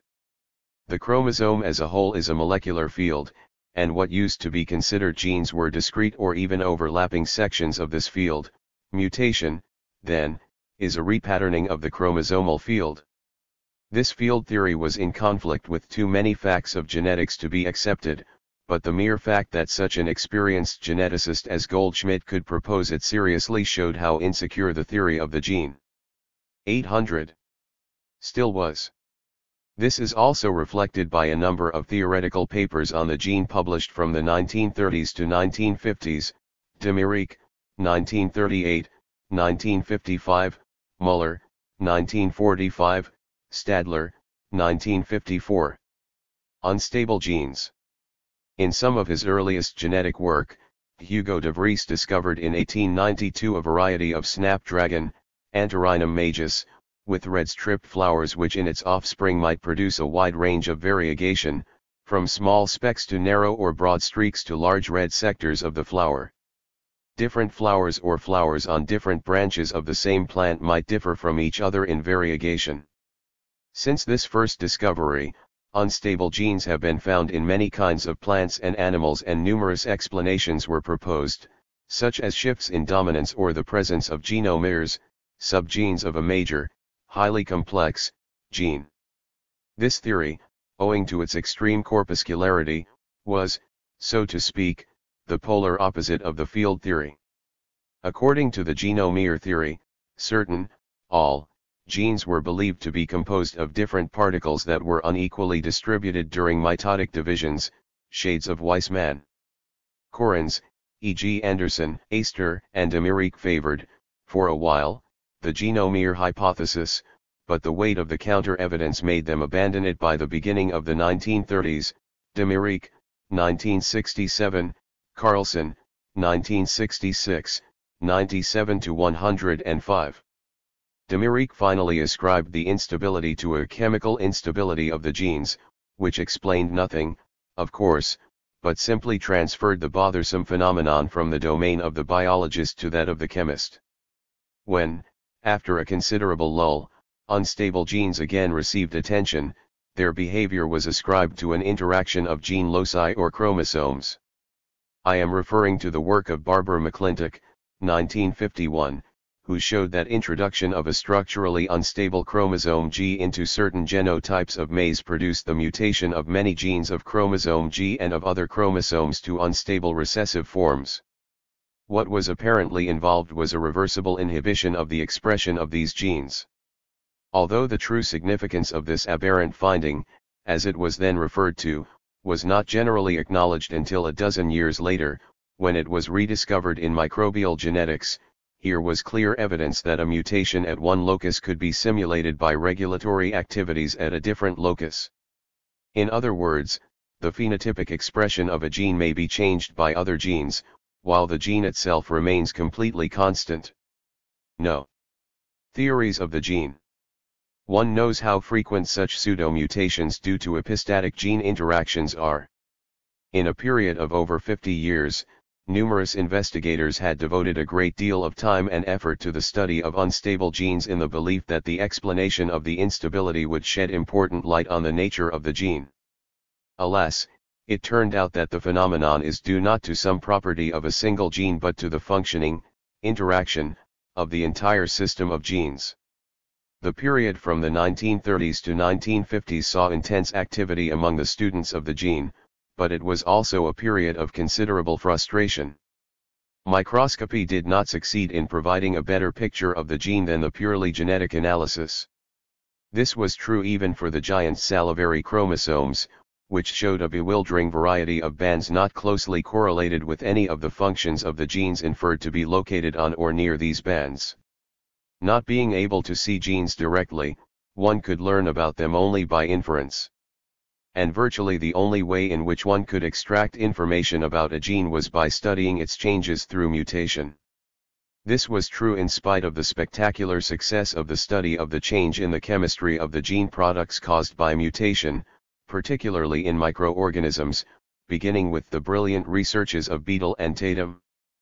But since this research quite deliberately confined itself to the study of the enzymes produced by genes, the light it could shed on the structure of the gene itself was limited. Experimental mutation and the nature of the gene. By 1920 it began to appear that not much more could be learned about the nature of genes simply by crossing experiments. Other ways would have to be found to produce entirely new information. Biochemistry and biophysics had prior to 1944 reached neither the conceptual maturity nor the technical proficiency to permit a solution of the gene problem via biochemistry. Under these circumstances it occurred to several investigators that the experimental production of mutations might be a way to shed light on the nature of genes. H. J. Muller was the first to realize that the haphazard way in which others had studied mutation, even experimental mutation, could never lead to unambiguous results. He therefore set out to meet certain essential conditions, particularly, 1. The genetic purity of the material to be tested. 801. 802. 2. Large numbers of individuals in the experimental and control samples to permit statistical tests of significance, and 3. The development of new methods, and particularly specially constructed strains, with appropriate lethals, markers, and crossover suppressors, that would permit testing various hypotheses of gene structure. These special stocks of Drosophila, described in the textbooks of genetics, permitted Muller to calculate the actual frequency of newly occurring mutations.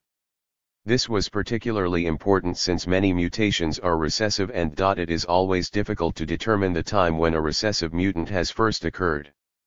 Furthermore, many mutations are lethal in homozygous conditions, that is, when they occur on both homologous chromosomes.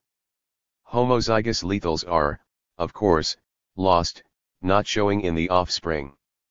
3 steps were particularly important in Muller's technique: the placing of a marker gene on a chromosome for unambiguous identification, the installation of a crossing over inhibiting mechanism on the chromosome, and the pairing of the marked chromosome with another chromosome suited to reveal any mutant change. When Muller had completed the development of these important stocks, he exposed some of his flies to various dosages of X-rays. He used a stock of females which, when crossed with a male that had a lethal mutation on its X chromosome, would result in the death of all males in the F2 generation. Thus, if one of the X-rayed males produced only daughters in the F2, it indicated that a lethal mutation had been induced in his X chromosome. When a normal untreated male is crossed to females of this stock, approximately only 1 cross in 1,000 gave solely females in the F2. This means that the chance of a lethal mutation occurring spontaneously at any one of the many loci of the normal X chromosome is 1 in 1,000 or 0.1%. This is the natural or spontaneous rate of mutation. When males were exposed to about 4,000 R units of X-rays, females only appeared in the F2 of about 100 in every 1,000 crosses. The rate of mutation in the X-rayed flies thus was 100 times as great as the spontaneous rate of mutation. Almost simultaneously with Muller, the plant geneticist L. J. Stadler, 1896 to 1954, produced artificial mutations in barley and maize, 1928. Muller's findings, and particularly the elegant methods which he had developed, opened up an entirely new area of research. It was possible to place mutation research on a quantitative basis, for instance, to correlate rate of mutation with X-ray dosage. The theories of the gene. Whole field of mutation research has been dominated by the ideas and experiments of Muller. He provided the conceptual framework, formulated the decisive questions, worked out ingenious experimental techniques, and at all stages guided the interpretation of the increasing mass of data into a coherent theory. Many of the ideas and suggestions put forward by him at a time when the means for testing them were not yet available have later been proved correct. Auerbach, 1967. Eventually it was shown that not only radiation but also some chemicals may have mutagenic effects. One of the first materials shown to be mutagenic was mustard gas. A British surgeon, Robson, made the astute observation that the burns caused by mustard gas were remarkably similar to X-ray burns. Accordingly he suggested to a geneticist, Auerbach, that she test mustard gas for mutagenicity, which indeed she found, as he had predicted, 1941. Rappaport in the USSR found independently that formaldehyde is mutagenic. Since the 1940s the mutagenicity of numerous chemical compounds has been established. Auerbach, 1976. Each mutagen produces a wide range of mutations and no evidence was found for a specific action on a particular gene. However, the frequency of certain mutations caused by a chemical mutagen is often different from that caused by irradiation. A further particularly interesting finding is that many, mutagens are also carcinogenic. This discovery led to the proposal of a rapid method for the screening of chemicals for possible carcinogenicity, exposing bacteria to the chemical and checking FOINs in rate of mutation. What was far more important for Muller, however, was the thought that the artificial induction of mutation would shed light on the nature and structure of the gene. If a gene is a well-defined corpuscle of a definite size, bombarding it with ionizing radiation, electrons or shortwave rays, would produce hits on these corpuscles, and the resulting damage would show up as a mutation.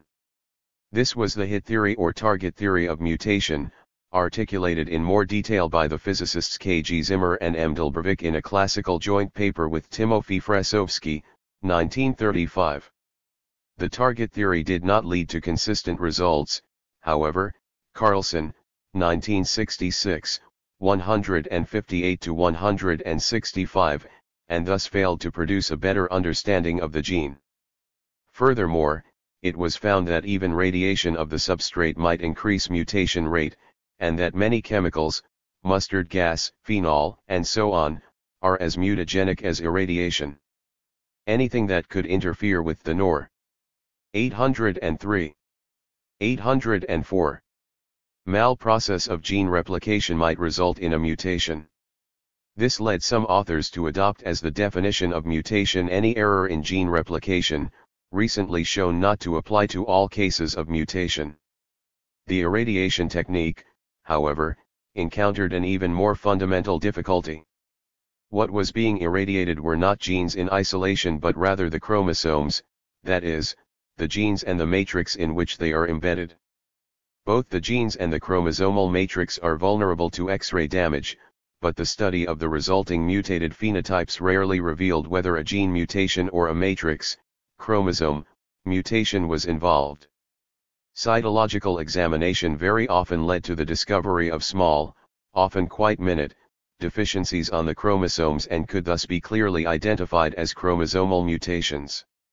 The two most active leaders of X-ray mutation research, H. J. Muller, on Drosophila, and L. J. Stadler, on maize, held different views on the frequency of true gene mutations produced by X-ray treatment.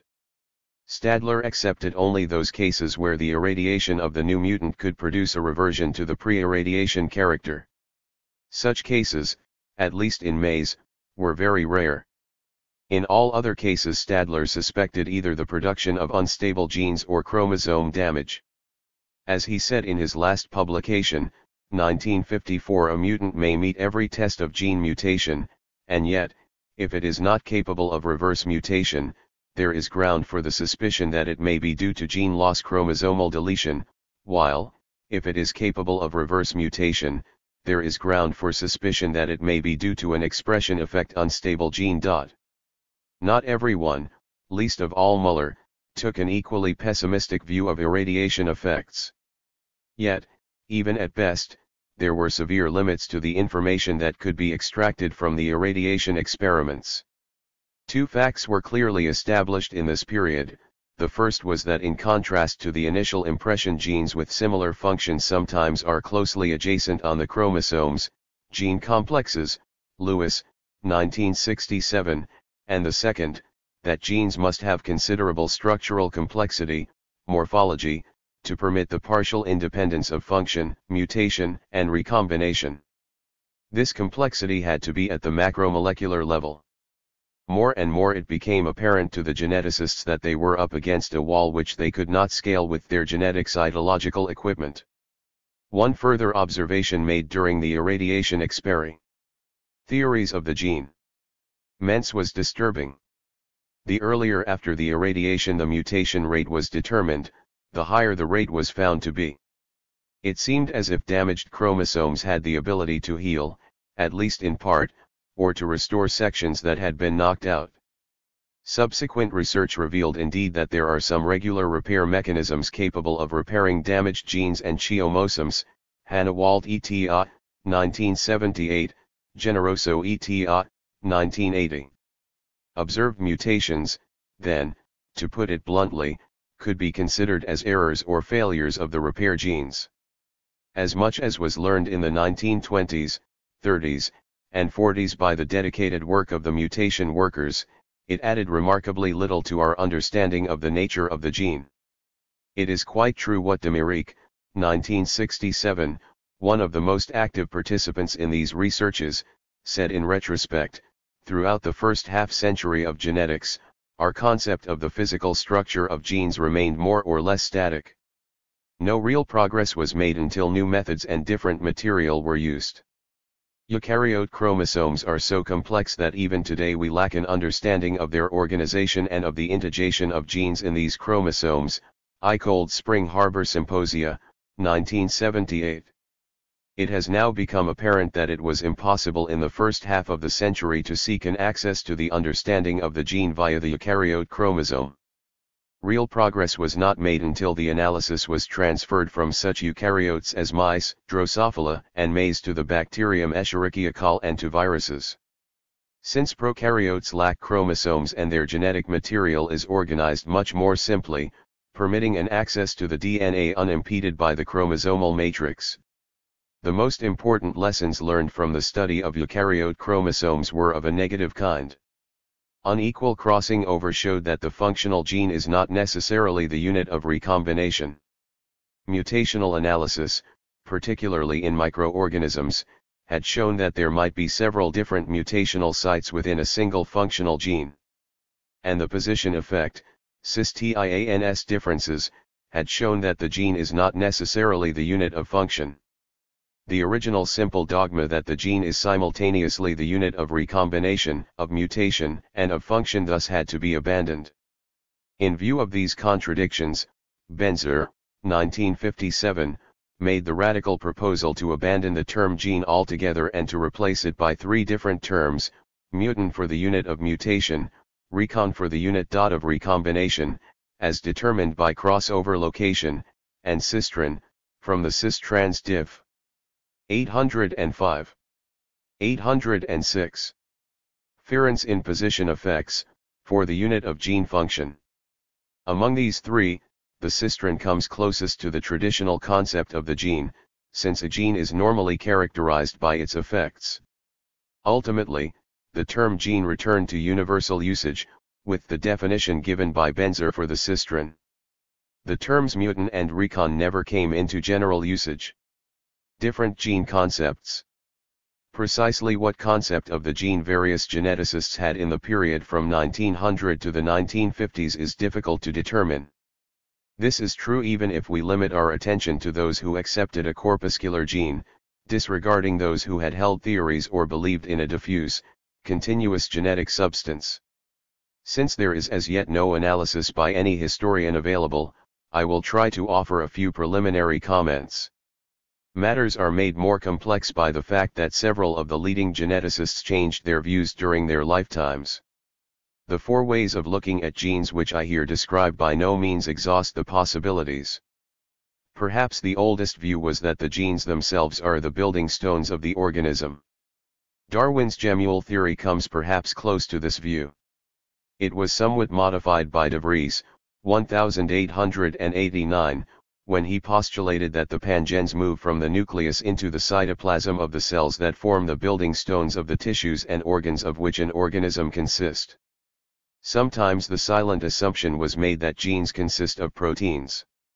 Very widespread was a second view, going back in principle to Haberlandt, 1887, and Weissmann, 1892, that the genes are enzymes, or act like enzymes, serving as catalysts for the chemical processes in the body. Since it was eventually found that enzymes are proteins, this would also imply that genes are proteins. Fruton, 1972. The discovery that the chromatic material consists of nucleoproteins, if not virtually pure nucleic acid, had remarkably little influence on the thinking of the enzyme school. When the importance of nucleic acid was beginning to be appreciated, the gene was seen as a means of energy transfer. In 1947, 3 years after Avery and colleagues had demonstrated that DNA is the transforming agent, Muller advanced the idea that the chemical role of nucleic acid was its possible contribution to the energies of gene reactions. It may be that nucleic acid in polymerized form provides a way of directing such a flow of energy into specific complex patterns for gene building or for gene theories of the gene. Relations upon the cell. As far as gene action was concerned, Muller concluded that if the primary gene products are not like the gene itself, then the gene must certainly act as an enzyme in producing them. 1973, 152, C. Carlson, 1972.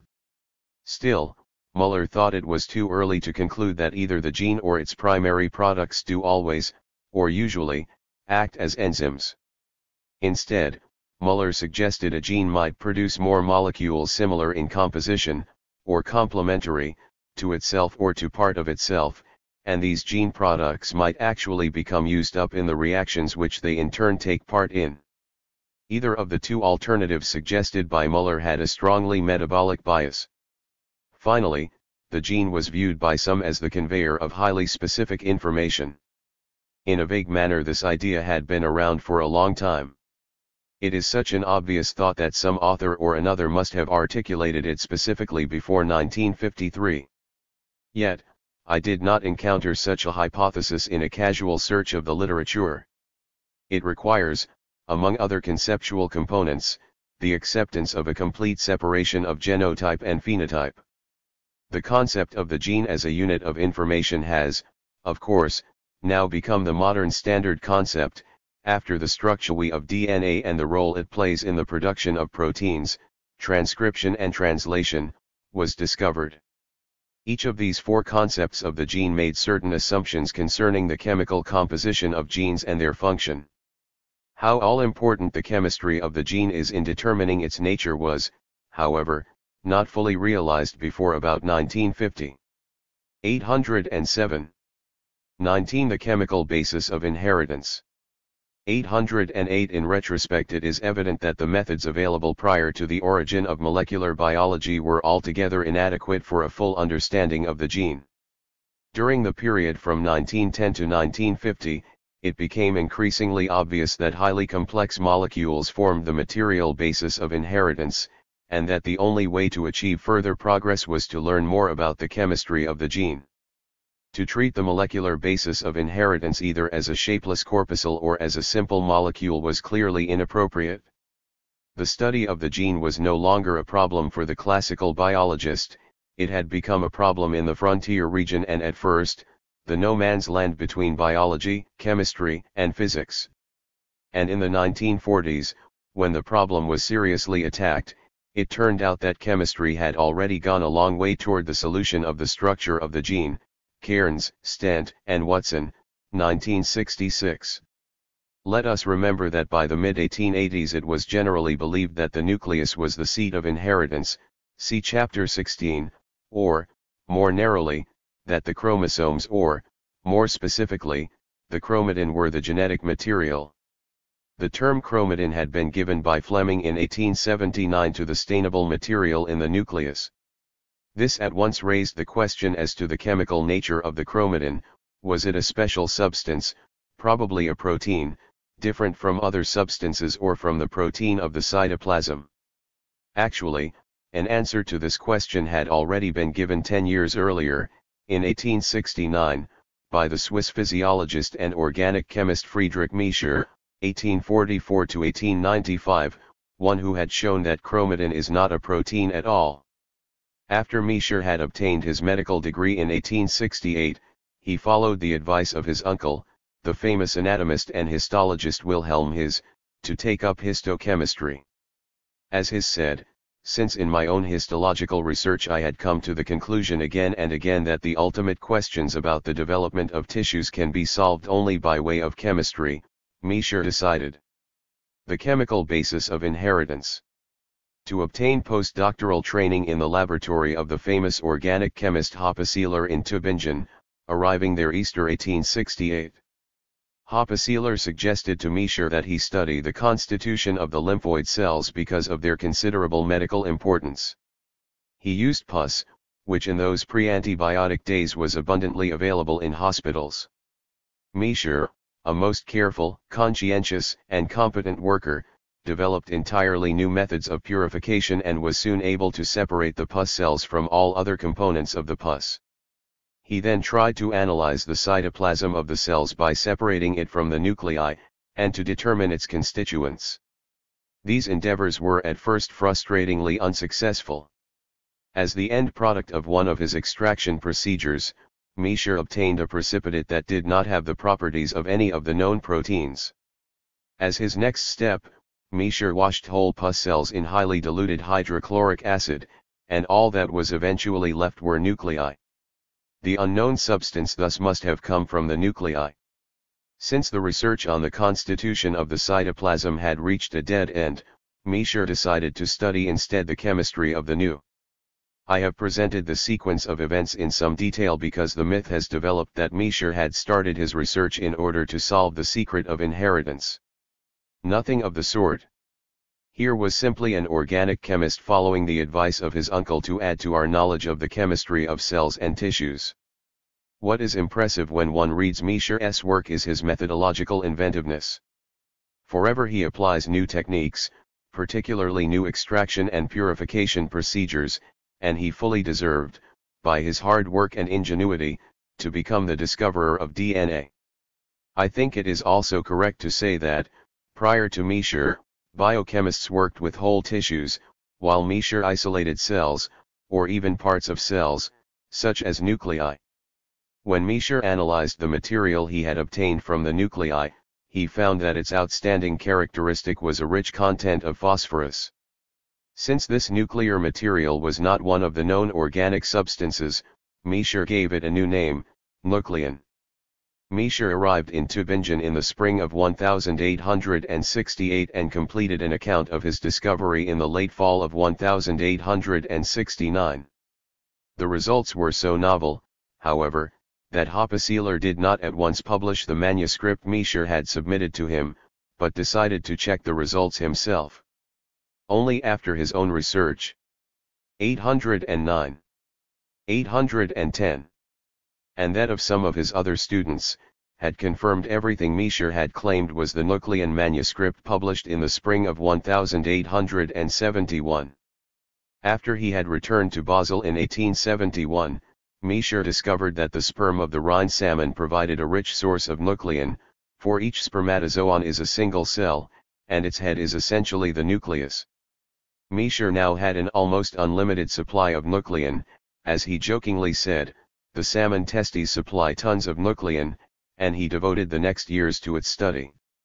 He found that it was associated with a protein which he named protamine, and he was able to determine many of the chemical and physical properties of nuclein, including its empirical formula. It is rather sad to have to say that after his first brilliant success, Mayr's subsequent research career was an anticlimax. This is the more surprising since he was an outstandingly gifted person. Perhaps it was due to the fact that, as the oldest of 5 brothers, he had all the characteristics of a firstborn. Thus he tended to ask conventional rather than revolutionary questions, solely. Even though it soon became obvious that the nuclein was nothing other than the chromatin of the cytologists, Mayr never looked at it as a carrier of genetic information. Instead of asking genetic questions, he asked physiological or purely chemical questions, such as, where does the body get all the phosphorus to synthesize the large quantities of nuclein during sperm formation? In 1872 he declared that he now wants to work on the physiological aspects of nuclein, its distribution, chemical association, its appearance and disappearance in the body, its turnover. Under the influence of Carl Ludwig, Julius Sachs, and Wilhelm His, Mayr had adopted the then fashionable physicalist and very mechanical way of looking at biological phenomena. This is well illustrated by his characterization of the process of fertilization, phrased in terms of the contact theory. Suppose the nature of the egg cell, as compared to an ordinary cell, were to be determined by the circumstance that one link were missing in the series of factors which control the active organization? Because otherwise all the essential cell constituents are found in the egg. However, during the maturation of the egg, the protamine protein in the nucleus disintegrates under the formation of nitrogen, N. And the otherwise perfect machine is brought to a complete standstill because one screw is still missing. The spermatozoon inserts again this screw in the right position, and thus restores the active organization. It does not require anything else. At the place. The chemical basis of inheritance. Where the chemical physical quiescence was disturbed, the machine starts to work again, each cell produces protamine for its neighbors, and thus the motion spreads according to definite laws. Not a word is said about the combining of the genetic properties of the 2 parental gametes. How highly Mayr considered the purely mechanical aspects is illustrated by his concern for the question in what direction and how deeply do the spermatozoa of different species penetrate into the soft protoplasmic mass of the egg. As if research on nuclein were comparatively unimportant, Mayr turned to other studies and devoted himself in addition to his teaching activities, during a period of 14 years, from 1874 to about 1887, to studies on the life history and metabolism of the salmon, the chemistry of the sperm tail, the detailed morphological structure of the sperm head, the chemistry of egg yolk, nutrition in Swiss federal institutions, and variation in human blood chemistry in relation to altitude. One has the impression that it was chance that determined his research objectives rather than considerations of their scientific importance. It was only later in life that Mayr returned to DNA research and, stimulated by Weissmann's theories, began to ask the right kind of questions. It was too late, for unhappily he soon succumbed to tuberculosis at the age of 50. It is now known that the DNA is the chemical basis of the genetic program, and ever since the discovery of the structure of the DNA molecule by Watson and Crick in 1953, historians of science have taken a great interest in the history of DNA research. Some 5 or 6 books have been published on the subject as well as long chapters in various general histories of biochemistry. My own treatment will touch only on the high spots and concentrate on the biological aspects of DNA research. Mayr studied isolated nuclei, that is, nuclei that had been separated from the cytoplasm. This permitted him to test numerous chemical reagents for their reaction to nuclein. It seemed logical to apply the knowledge thus gained to whole cells. The cytologist Zacharias, 1881, was the first to do so by observing under the microscope the reaction of cells to various reagents. Nuclei and chromosomes were found to be resistant to pepsin and dilute hydrochloric acid, to be soluble in alkali, and to swell in salt solution. All these were characteristics of Mayr's nuclein. Other cell elements, for instance the spindle fibers, did not show the nuclein reactions. This led Fleming, 1882, to say possibly Crow. 811. Matin is identical with nuclein, but, if not, it follows from Zacharias's work that one carries the other. The word chromatin may serve until its chemical nature is known, and meanwhile stand for that substance in the cell nucleus which is readily stained. In the following years Hertwig, Strasburger, Kolliker and Sachs all agreed that chromatin was to be considered identical with nuclein or at least virtually so. This was not just the private opinion of the German cytologists, for the Russian evolutionist Menzber stated in 1891, p. 217 thus, there is no doubt that Cro812 matin alone is responsible for the hereditary transmission of characters from parents to children, and, in general, of characters of species from one generation to the next. Zacharias's evidence was also accepted by the chemists, for Kossel stated in 1893, what histologists term chromatin is essentially a compound of nucleic acid with more or less albumin, to some extent it is perhaps pure nucleic acid. In later years it was claimed that the nuclein of the early authors was a highly impure nucleoprotein, a mixture of DNA with a great deal of protein, hence irrelevant to the question whether these early authors should receive credit for having discovered that DNA is the genetic material. To be sure, the nuclein of Mayr and Kossel was not absolutely pure DNA, but it clearly was not badly contaminated by protein, as was later claimed. This is obvious from the empirical formulae given by Mayr and Kossel. Mayr, Kossel. DNA, 50% at 50% GC. Now known to be correct. Mayr sample may have been somewhat hydrated, but neither Mayr's nor Kossel's formula suggests the presence of protein. If protein had been present, the C and N values would have been much higher in relation to P3, as pointed out to me by W. McClure. At the end of the century E. B. Wilson, in the second edition of his great classic The Cell, 1900, stated, chromatin is probably identical with nuclein. That the nuclear substance, and especially the chromatin, is a leading factor in inheritance, is powerfully supported by the fact of maturation, fertilization, and cell division, p. 332. However, in the end he expressed some doubts whether the chromatin can actually be regarded as the idioplasm. The chemical basis of inheritance, or physical basis of inheritance, as maintained by Hertwig and Strasburger, p. 259. Very soon after the discovery of nuclein the suggestion was made, Sachs, 1882, 718, that there ought to be a chemical difference between the nuclein of different species. As far back as 1871 it had been shown by Hoppeseeler that yeast had a nuclein, and by 1881 this had also been demonstrated for higher plants. In the 1880s, when interest in phylogeny was at its peak, the nuclein of lower invertebrates was studied in the hope that a primitive nuclein would be discovered that would be much simpler than the nuclein of the salmon. It was a source of considerable disappointment when it was found that the nuclein of the sea urchin, Arbatia, was essentially the same as that of the salmon. The nature of germplasm. Soon after it had been recognized that the chromatin consists, largely, of DNA and also that the chromatin is the germplasm, the argument arose whether the essential nature of the chromatin was morphological or chemical. The biologists almost unanimously rejected a purely chemical explanation, saying that nuclein was chemically far too simple a substance to account for the incredibly complex architecture of the germplasm. Bovary, 1904, illustrated his viewpoint with an analogy.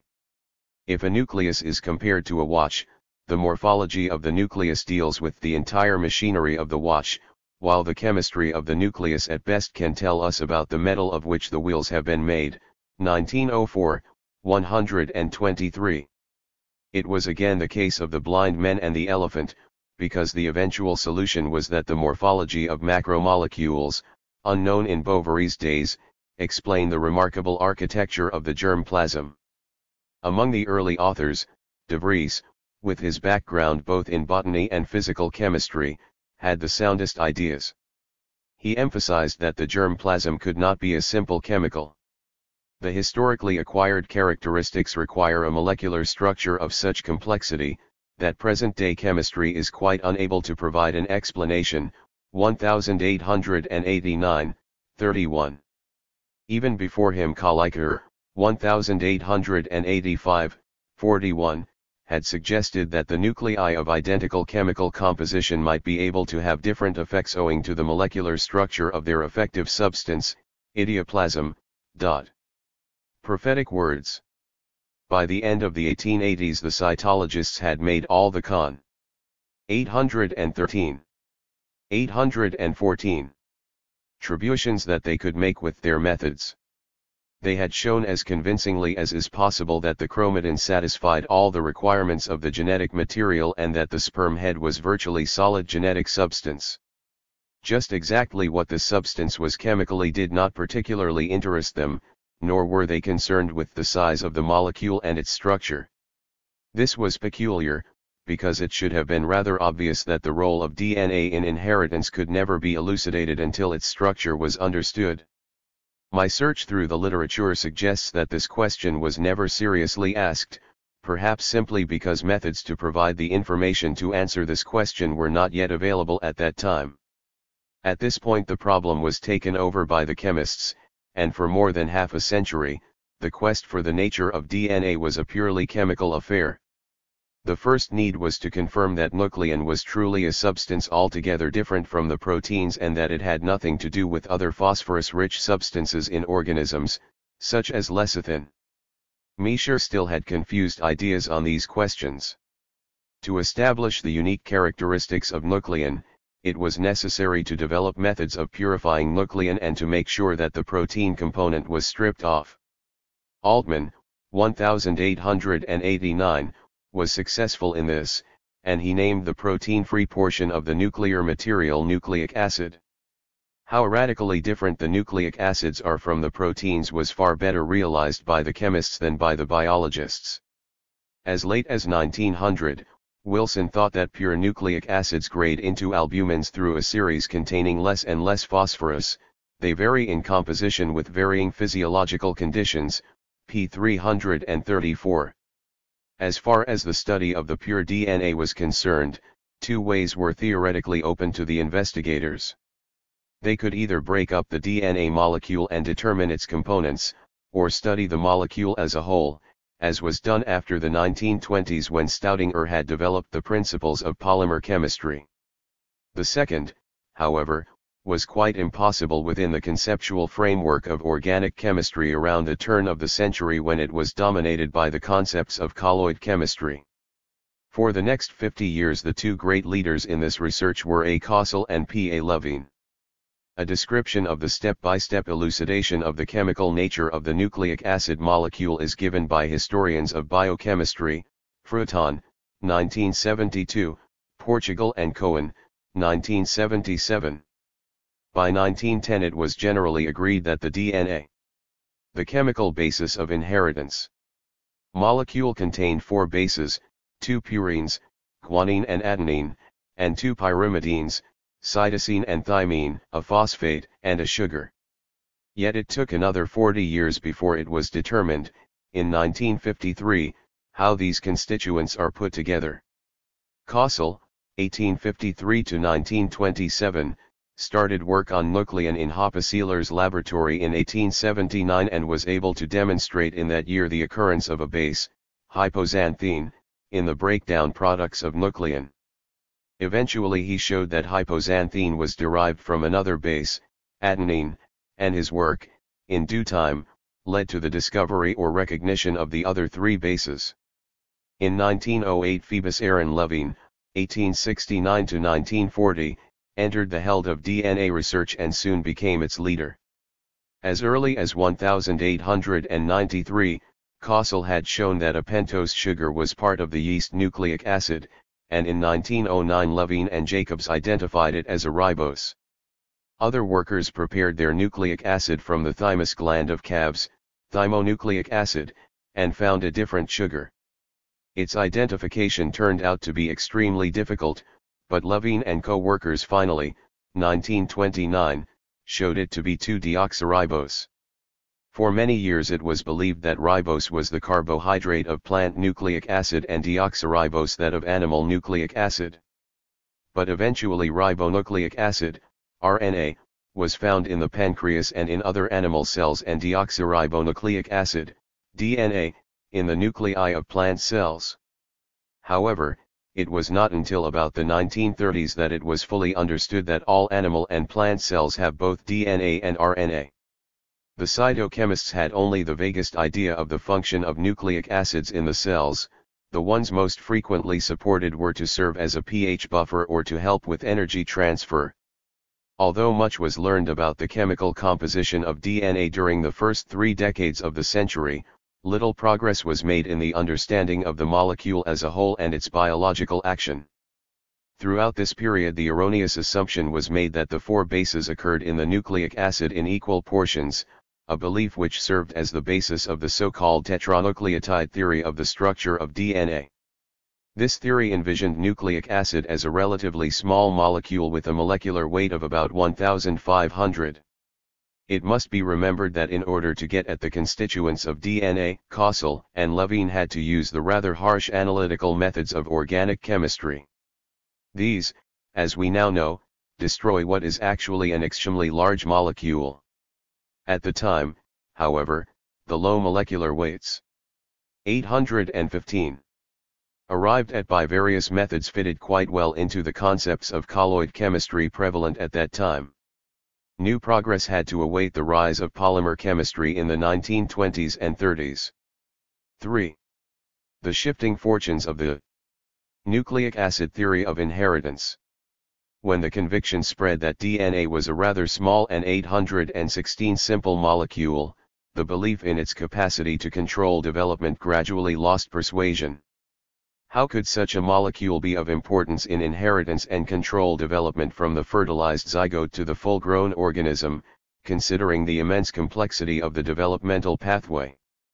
The large protein molecules with 20 different amino acids seemed, by contrast, to offer an absolutely unlimited number of permutations and combinations. Not only chemical reasons made most biologists after 1900 abandon the idea that DNA is the genetic material. They were also disturbed particularly by the observation that during the mitotic cycle the chromosome material stained heavily only during the period when the chromatin was condensed into chromosomes.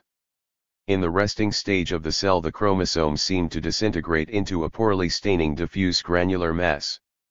No DNA-specific stain was yet available at that time.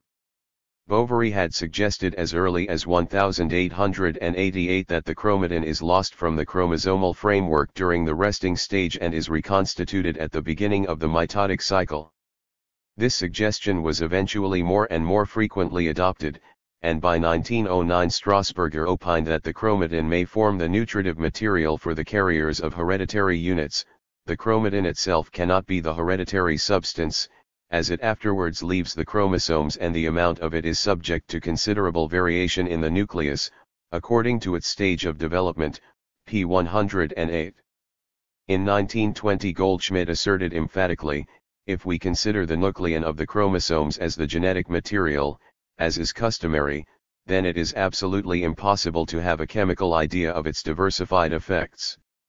Bateson, 1916, stated in a similar vein, the supposition that particles of chromatin, indistinguishable from each other and indeed homogeneous under any known test, can by their material nature confer all the properties of life surpasses the range of even the most convinced materialism. The chemical basis of inheritance. Even after the highly specific sensitive Fulgen stain, see below, had been discovered in 1924, preparations were found, for example, sea urchin oocytes, in which the nucleus seemed to contain no chromatin. By 1925 even E.B. Wilson had given up the idea that nucleon was the genetic material. So far as the staining reactions show, it is not the basophilic component, nucleic acid, that persists, but the so-called achromatic or oxophilic substance. The nucleic acid component comes and goes in different phases of cell activities. The cause of the disenchantment was not only the destructiveness of the customary methods of organic chemistry and the absence of good methods to measure the amount of DNA in all stages of the mitotic cycle, but also some rather obsolete ideas concerning the nature of chemical interactions. Strasburger, 1910, 359, for instance, protested the conception of true fertilization as a purely chemical process, therefore against any chemical theory of heredity. For me, the essence of fertilization lies in the union of organized elements. He was justified in 1910 to say so, for at that time rather simple-minded notions of chemical processes were still reigning, and the concept of complex, three-dimensional macromolecules had not yet been born. The new concept of polymerized macromolecules had great attraction because it seemed to fulfill the old dream of so many mechanistic biologists that all biological material ultimately consists of crystals. As soon as Staudinger's new theory of polymers became available, Koltsov, 1928, 1939, speculated freely on the crystalline nature of the material in the chromosomes.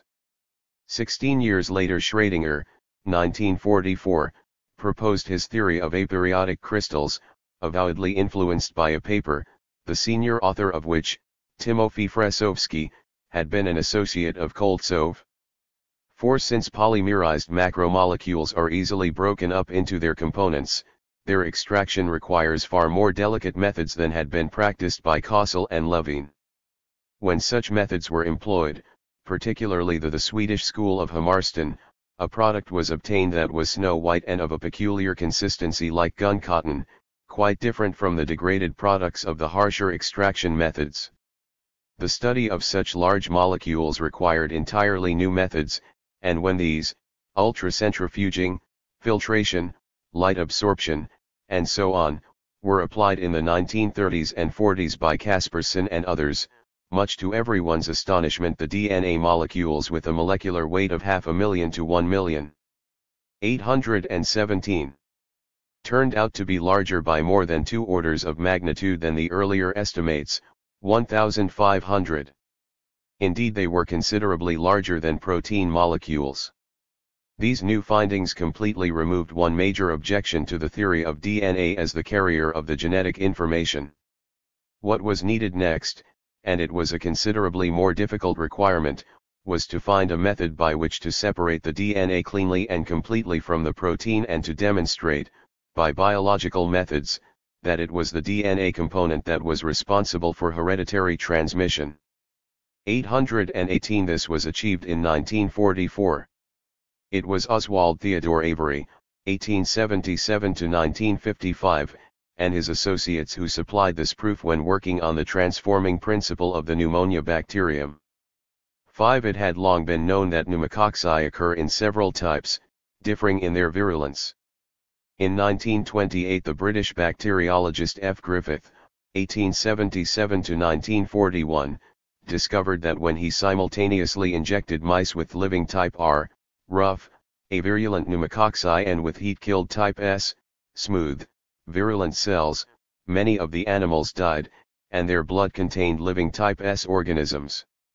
This discovery indicated that the living avirulent R bacteria had acquired something from the dead type S cells, which led to the transformation of the harmless type R into virulent organisms of type S.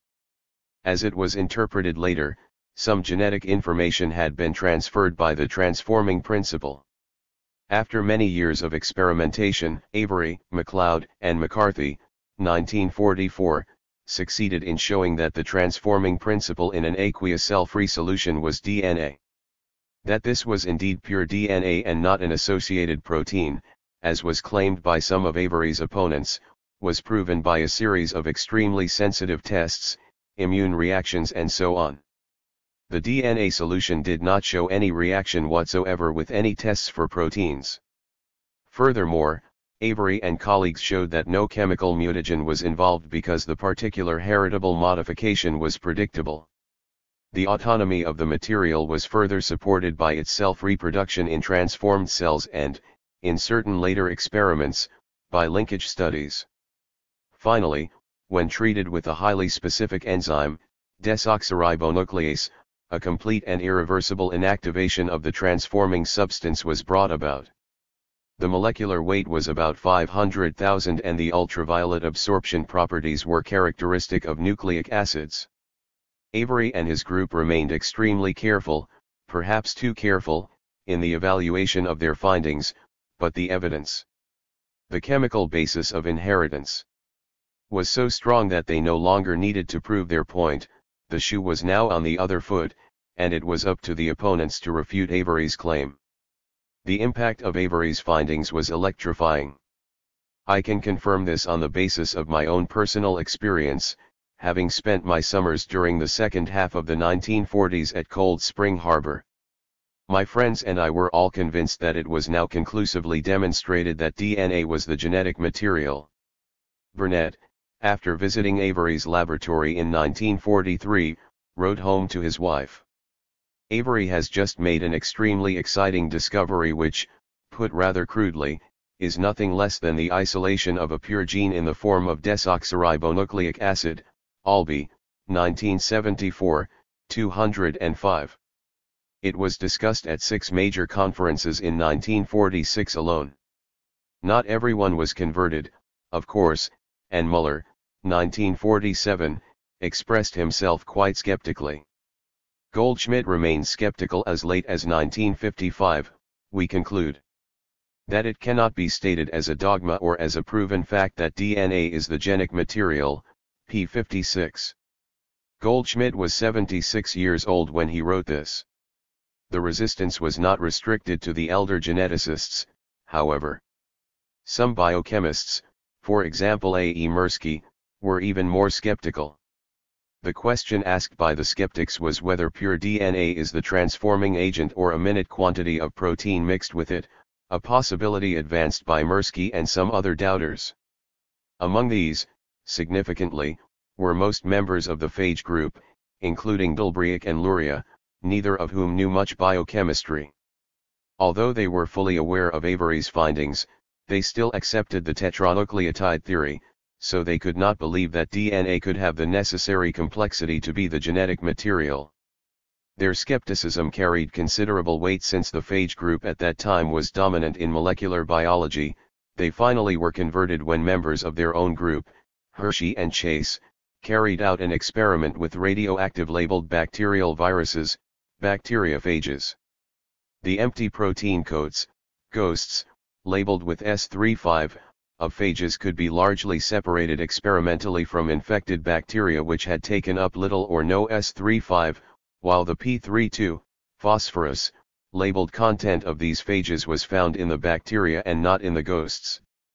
Although this was actually a less precise analysis than Avery's, it was accepted as conclusive by the phage group. Wyatt, 1974. The publication of Avery's results released, as Erwin Chargaff later called it, a veritable avalanche of nucleic acid research. Chargaff himself reported that he dropped everything he was 819 doing at the time and immediately entered the nucleic acid held. Chargaff, 1970. It must be remembered that only very few investigators were qualified to do so. The geneticists, in particular, no matter how keen they were on Avery's new discovery, had none of the necessary qualifications. An absence of research activity among them does not justify the claim that they, or at least the younger ones, were unaware of the importance of Avery's findings. The two investigators who made the major contributions during the ensuing years were Chargaff and André Boivin. Chargaff, 1950, showed that in any type of organism the ratio of adenine, purine, to thymine, pyrimidine, as well as that of guanine, purine, to cytosine, pyrimidine, is always close to 1, that it is exactly 1 was apparently not at first realized by Chargaff, nor its molecular meaning, and that the ratio A plus T to G plus C differs from organism to organism. For instance, in his early work he found this ratio to be 1.85 in yeast and 0.42 in the tubercle bacillus. Chargaff's findings decisively refuted Levine's tetranucleotide hypothesis, according to which all bases occurred at equal frequency.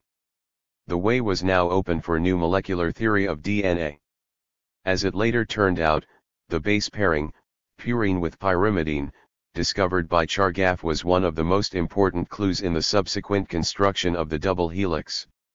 Let us remember that there are two nucleic acids, deoxyribose nucleic acid, DNA, and ribose nucleic acid, RNA.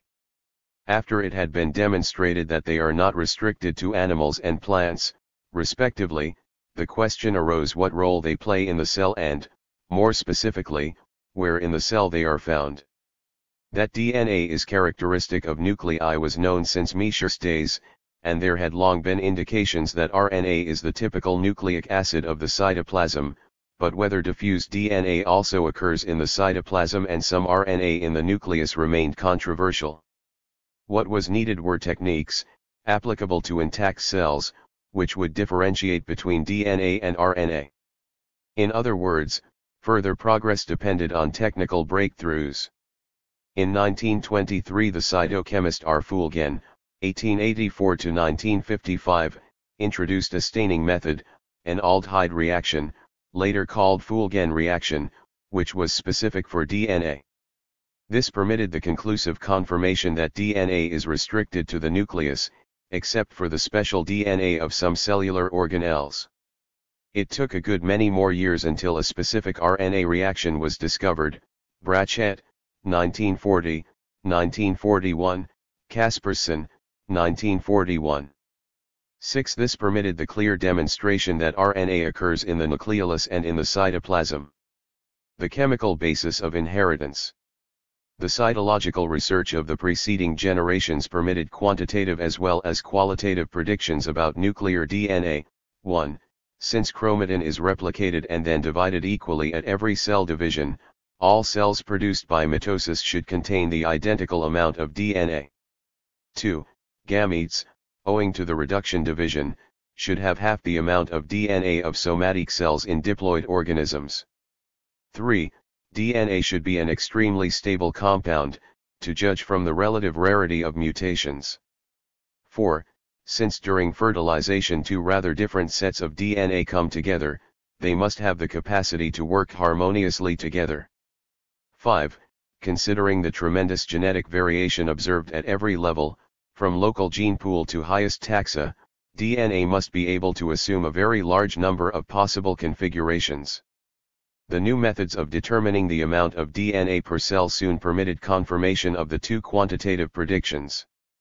Boivin and his collaborators, the Vendrellis, 1948, by developing methods to determine the exact amount of DNA in a cell, were able to show that a diploid cell contains twice as much DNA as a haploid cell.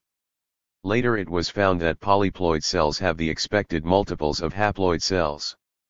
All of these findings confirmed the association of DNA with the chromosomes. Further studies showed a very different behavior for DNA and RNA in cells with different metabolic activities. The amount of DNA in the cell nuclei was always constant, even, for example, in severely starved rats, while the amount of RNA declined rapidly in such individuals. The invariability of the DNA appears as a natural consequence of the special function which is now attributed to it, that of being the depository of the hereditary characteristics of the species. Mondel et al., 1948, 2020-2021. The discovery of the double helix. Much was learned about DNA in these years, and the conclusions that were drawn were often remarkably prophetic. The metabolic inertia of DNA, for instance, seemed to confirm the widespread speculation of gene theoreticians that the gene functions as a template. The logical implication is that the gene need not do anything in the metabolism of the cell but that it merely provides. 821. A Blueprint for Synthesis, Micha, 1952, 115. The absolute quantitative constancy of the DNA agreed perfectly with this postulate. In order to answer the question how the gene could serve as a template, it was necessary to learn more about the structure of the DNA molecule. This was appreciated by a number of investigators. From Levine on, it had been realized that DNA must have a longitudinal structure consisting of a backbone of deoxyribose and phosphate to which somehow the bases are attached. What needed to be discovered was how the three kinds of molecules 822 were attached to each other.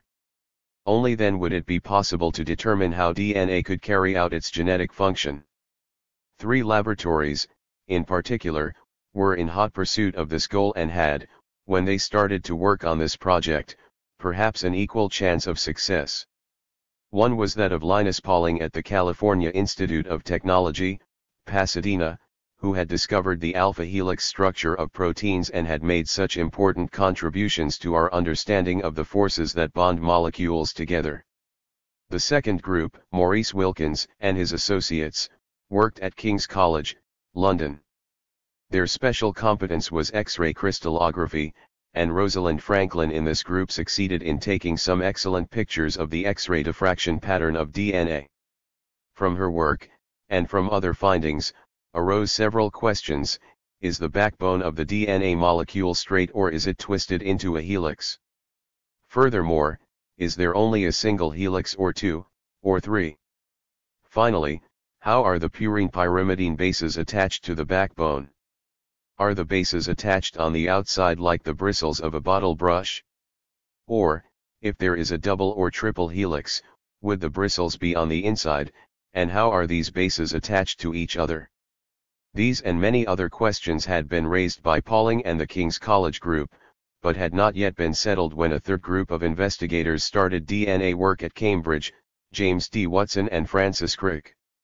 The details of the forward steps as well as the wrong guesses and multiple frustrations of the 3 groups of investigators need not be told again, since this has already been done so often and so well.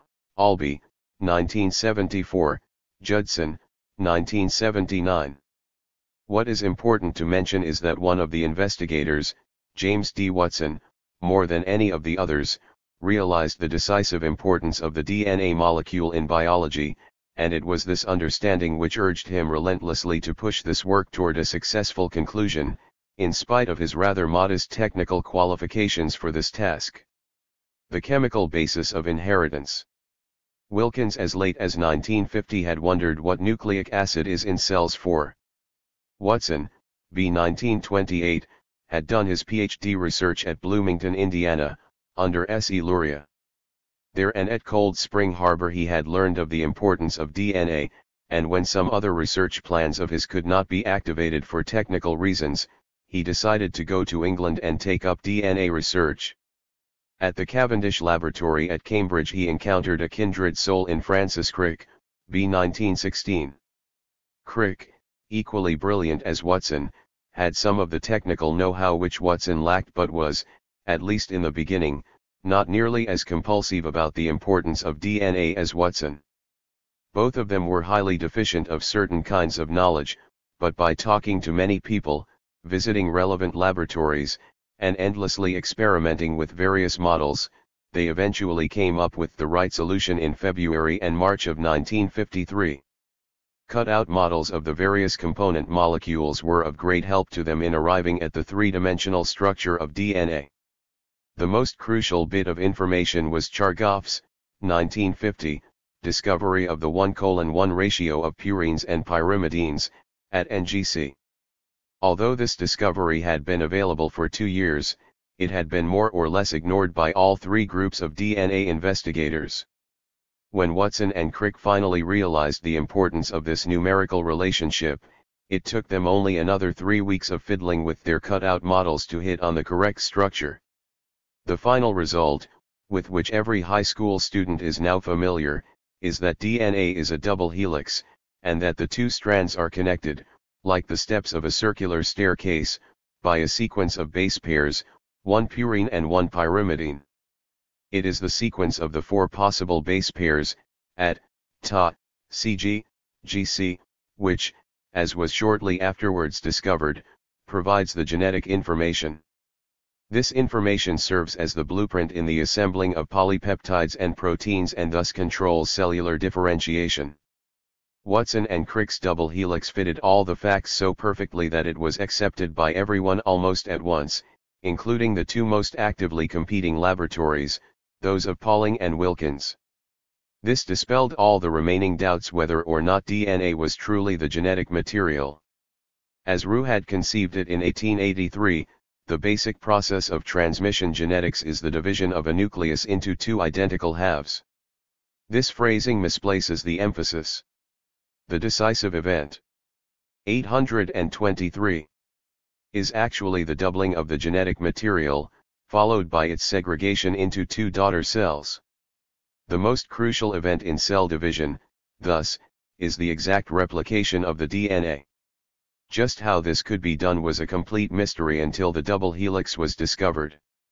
This was at once clear to Watson and Crick, as they said, rather coyly, in their original paper, 1953a, 737. It has not escaped our notice that the specific pairing we have postulated immediately suggests a possible copying mechanism for the genetic material. As they outline in a subsequent publication, an 824 untwisting of the helix together with the breaking of the bonds between the purine and pyrimidine bases produces 2 templates that serve as the replicating mechanism of the DNA. Understanding the double helix and its function has had a profound impact not only on genetics but also on embryology, physiology, evolutionary theory, and even philosophy. Dulbrich, 1971. The genotype and phenotype problem could now be stated in definitive terms, and the last nail could be hammered into the coffin of the theory of the inheritance of acquired characters. Even though a suspicion had been repeatedly expressed as early as the 1880s and 90s that the genetic material might be different from the building material of the body, and even though the terms genotype and phenotype had been introduced in 1908, it was not fully realized until 1944 how fundamentally different the genotype is from the phenotype. Only from 1953 on was it understood that the DNA of the genotype does not itself enter into the developmental pathway but simply serves as a set of instructions. The breakthrough of molecular biology in the 1950s coincided with the birth of information science, and some of the key words of that held, like program and code, became available for molecular genetics. The coded genetic program, modified from generation to generation and incorporating historical information, became a familiar and powerful concept. A history of the antecedents of this concept has not yet been written. Herring, 1870, and Siemens, 1904, concept of the neme, although originally introduced to bolster the idea of an inheritance of acquired characters, is definitely in this tradition. Even closer is his comparison, 1901, of the activity of the germ plasm to the production of messages, the consequences of which can be far more complex than the simple message. Nevertheless, the concept of the genetic program as an unmoved mover, Delbruck, 1971, was so novel that nobody had come even close to it prior to the 1940s. The chemical basis of inheritance. There has hardly been a more decisive breakthrough in the whole history of biology than the discovery of the double helix. I agree with Beatles, 1969, judgment. I have said many times that I regard the working out of the detailed structure of DNA one of the great achievements of biology in the 20th century, comparable in importance to the achievements of Darwin and Mendel in the 19th century. I say this because the Watson-Crick structure immediately suggested how it replicates or copies itself with each cell generation, how it is used in development and function, and how it undergoes the mutational changes that are the basis of organic evolution. The understanding of the double helix opened up an immense new field of exciting research, and it is no exaggeration to say that as a result molecular biology completely dominated biology for the next 15 years. 7. The long search for the true nature of inheritance had ended. The open questions became increasingly physiological, dealing with the function of genes and their role in ontogeny and neurophysiology. However, the story of transmission genetics was completed. None of the findings of transmission genetics, summarized in Chapter 17, was modified by the findings of molecular biology in any major way. It is worth remembering that the fine structure analysis of the gene, Benzer's recognition of subunits, was achieved by the methods of classical genetics, not by biochemical methods. The claim, sometimes made, that, owing to the new approaches of molecular biology, transmission genetics had been reduced to molecular genetics is not at all substantiated. Hull, 1974. That genes are molecules had been postulated by biologists as far back as the 1880s, a hypothesis subscribed to by the majority of the leading Mendelians. However, prior to 1944 this was only a hypothesis. It is the unquestioned achievement of molecular biology to have provided the chemical explanation for the phenomena of transmission genetics. The structure of DNA, double helix, 1. Explains the nature of the linear sequence of genes, 2. Reveals the mechanism for the exact replication of genes, 3. Explains in chemical terms the nature of mutations, 4. And shows why mutation, recombination, and function are separable phenomena at the molecular level. Far greater has been the impact of molecular biology on our understanding of gene function, where an entirely new frontier has been opened up. The classification of genes into various categories, such as structural, regulatory, and repetitive DNA, is still 825 in a preliminary stage. The role of nucleosomes and the various proteins in the eukaryote chromosomes is understood only in a rudimentary way. The role of introns, transposons, and supposedly silent DNA is mysterious. New phenomena are discovered almost every month that pose new puzzles. What little we do understand seems to indicate that all these phenomena are involved with regulating gene function. Molecular genetics is still very much of an unfinished story. 826 Genetics in modern thought. Few other branches of biology have had as profound an impact on human thinking and human affairs as genetics. This is far too large a subject to be dealt with adequately in a few pages, and all I can do is to call attention to the diverse applications of genetic thought. That certain human diseases might have a genetic causation had long been known, since they often run in families. Hemophilia, so widespread among male descendants of Queen Victoria, is perhaps the best known example. Polydactyly was described by Maupertuis and Reaumur in the 18th century. By now many hundreds of genetic diseases of man are known, and in many cases it is now established on what chromosome the mutant gene is located. McCusick, 1973. 8. Three aspects of human genetics are of particular interest. The first is that some of the genetic diseases of man represent failures of metabolism. The English physician Garrod, as early as 1902, had suggested that the disease alkaptonuria was caused by a block in a metabolic reaction sequence and that the block was due to the congenital deficiency of a specific enzyme. See also Garrod, 1909. Although largely ignored when first published, Garrod's theory, when rediscovered by Beadle and Tatum, played an important role in the development of physiological genetics. A second important aspect of human genetics is that it has forced geneticists to study those phenotypic conditions that have a somewhat unorthodox mode of inheritance. Thus it is now rather evident that the gene or set of genes responsible for schizophrenia has low penetrance.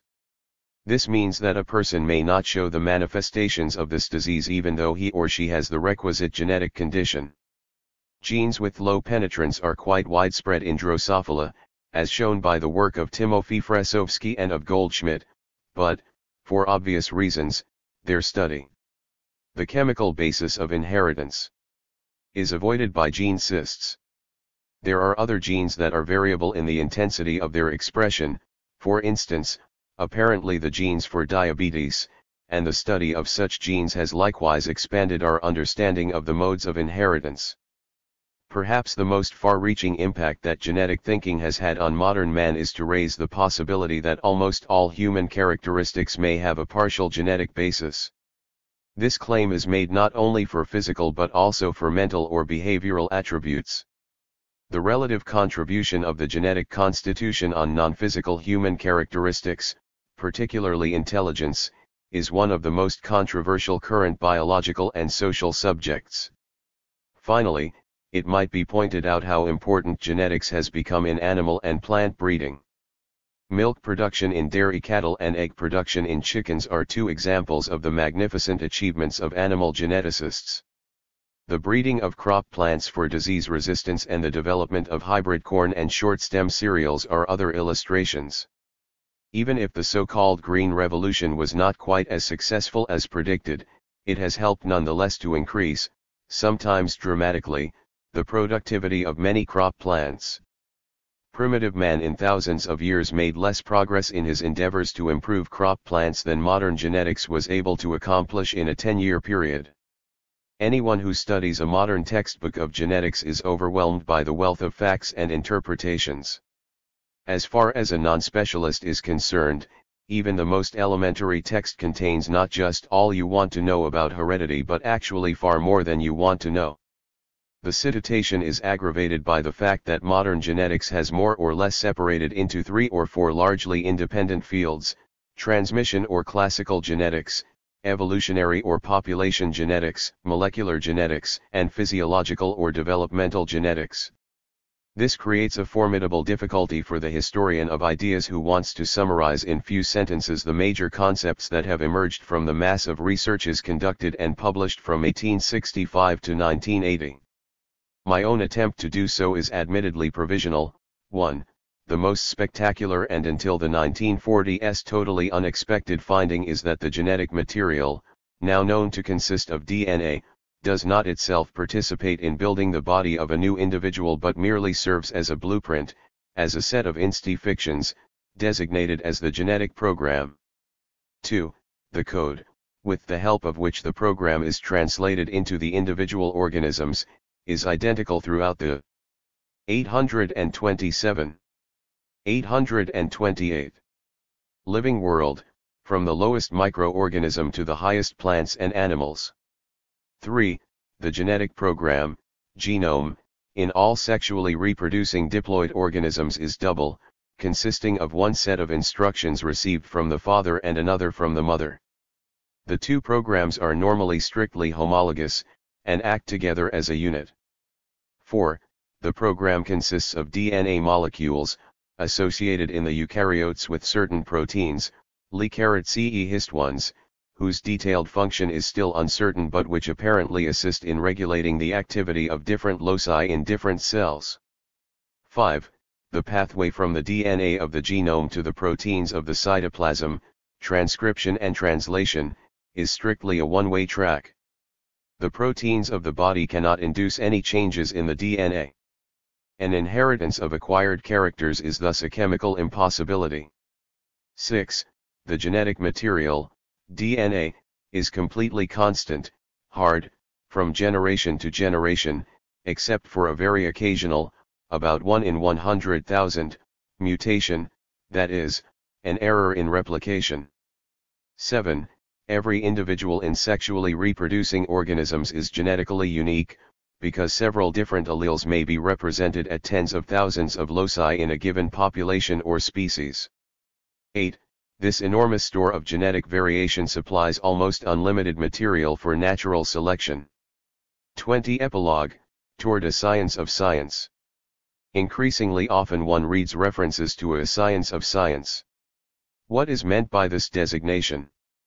It relates to an evolving discipline that would combine the sociology of science, the history of science, the philosophy of science, and the psychology of scientists with whatever generalizations one can make about the activities of scientists and about the development and methodology of science. It would include generalizations on the intellectual growth and style of work of the great leaders of science and, for that matter, also of the great army of other scientists who make contributions to the gradual progress of our knowledge and understanding. Philosophers and sociologists of science have asked, and to some extent answered, numerous questions. For instance, what generalizations can one make concerning the origin of new research traditions, their flowering, decline, and replacement? Is it true that there are scientific revolutions and, if so, is their life history consistent with Thomas Kuhn's description? What factors in the milieu of science and scientists are most important for the occurrence of revolutionary or at least innovative periods? What is the relative proportion of scientific advances made possible by new technologies, new observations, or new kinds of experiments versus those made possible by new conceptualizations? Furthermore, is it legitimate to recognize such a division, or is the carrying out of new experiments and the collecting of new observations merely the testing of new hypotheses and theories? No theory of science so far proposed has been accepted universally. Logical positivism has had a well-developed theory of science, dealing both with discovery and explanation. But since the extensive criticism of recent decades indicates clearly that this theory is badly in need of revision, if it is valid at all, I shall not try to present it here. Numerous endeavors of replacement have been made, those of Popper, Feyerabend, Lakatos, Lawton, and others, but we still seem to be far from a synthesis. The observations and generalizations of the sociologists of science, such as Merton, seem, on the whole, less vulnerable. Indeed, so far as they go, they describe the situation quite well. However, their work deals with rather specific problems, such as multiple independent discoveries or the role of priority in the reward system of scientists. At the present, no sociologist could or would claim that we have a well-rounded sociology of science. What we have so far are contributions toward a sociology of science. All the writings dealing with the science of science published in the past were heavily skewed in favor of the physical sciences. The following notes and comments may serve to bring the biological sciences more definitely into this field. Unfortunately, I have been unable to compose a well-rounded science of biological science, and my contribution is what Schopenhauer would have called parergakai paralipomena. I hope that it will stimulate others to do better. Scientists and the scientific milieu. The growth of science is the growth of the ideas of scientists. Each new or modified idea was born in the brain of an individual scientist. This is fully acknowledged by historians and is even reflected in scientific language when we refer to Mendel's laws, to Darwinism, or to Einstein's relativity theory. For the sake of simplicity, the thought of the great intellectual leaders and conceptual innovators is often presented in histories of science as if it were of monolithic unity and constancy. One is referred to Lamarck 1809 or Darwin 1859, as if the better-known accounts of the development of Darwin's ideas, the doubts, hesitations, inconsistencies, contradictions, and frequent changes of mind were quietly ignored, and the development of his ideas was presented as a logical chain of inferences and conclusions. How misleading this was became evident when historians began to study Darwin's works and correspondence critically, and particularly when they analyzed Darwin's notebooks and unpublished manuscripts, 1975-1980.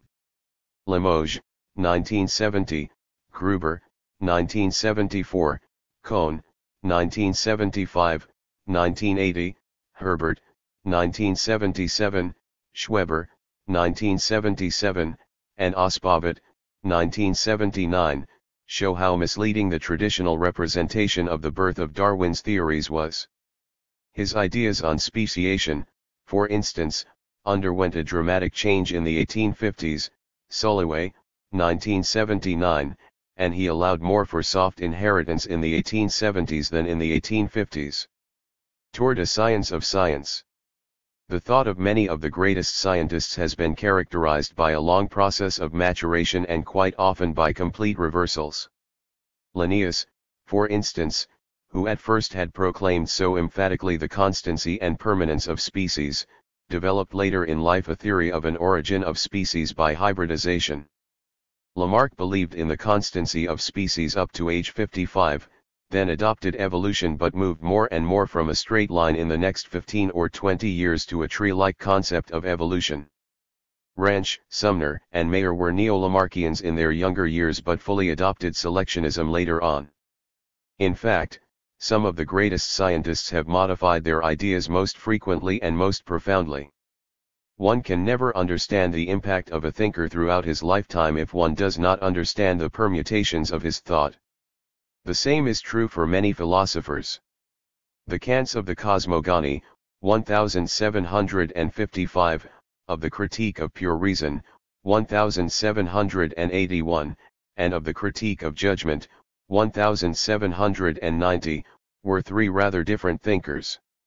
Scientists who never changed their major ideas from the beginning to the end of their career are probably a small minority. No one, as far as I know, has yet made a special study of the drastic changes in the thinking of great scientists, some of them veritable conversions. There are many unanswered questions in this area. Are there special ages at which such changes occur with particular frequency? What brings these changes about? Is it true that some scientists backslide in their later years? All interpretations made by a scientist are hypotheses, and all hypotheses are tentative. They must forever be tested and they must be revised if found to be unsatisfactory. Hence, a change of mind in a scientist, and particularly in a great scientist, is not only not a sign of weakness but rather evidence for continuing attention to the respective problem and an ability to test the hypothesis again and again. There are great differences in the personalities of different authors, and this dominates the style of their research. Ostwald, 1909, classified scientists into romantics and classics. The romantic is bubbling over with ideas that have to be dealt with quickly to make room for the next one. Some of these ideas are superbly innovative, others are invalid if not silly. The romantic usually does not hesitate to abandon his less successful ideas. The classic, by contrast, concentrates on the perfection of something that already exists. He tends to work over a subject exhaustively. He also tends to defend the status quo. Soloway, 1982, has shown that statistically there is a drastic difference in the style of firstborns and laterborns. Firstborns tend to be conservatives, often corresponding rather well to Ostwald's designation of classics. During scientific revolutions they tend to defend the exciting paradigm. Laterborns, by contrast, tend to be revolutionaries who propose unorthodox theories. Hardly anyone has described the workings of the mind of a successful scientist better than Darwin. He stated repeatedly that he could not make any observations without speculating, as he 832 called it. Everything he saw raised questions in his mind. Another characteristic of successful scientists is flexibility, a willingness to abandon a theory or assumption when the evidence indicates that it is not valid. Several of the architects of the evolutionary synthesis of the 1930s abandoned previously held beliefs when they were shown to be erroneous. A third generalization that can be made about almost all great scientists is that they have a considerable breadth of interest. They are able to make use of concepts, facts, and ideas of adjacent fields in the elaboration of theories in their own fields. They make good use of analogies and favor comparative studies. Research strategies. Mayr, 1967, very perceptively has emphasized how important it is for a scientist to have a feasible research program.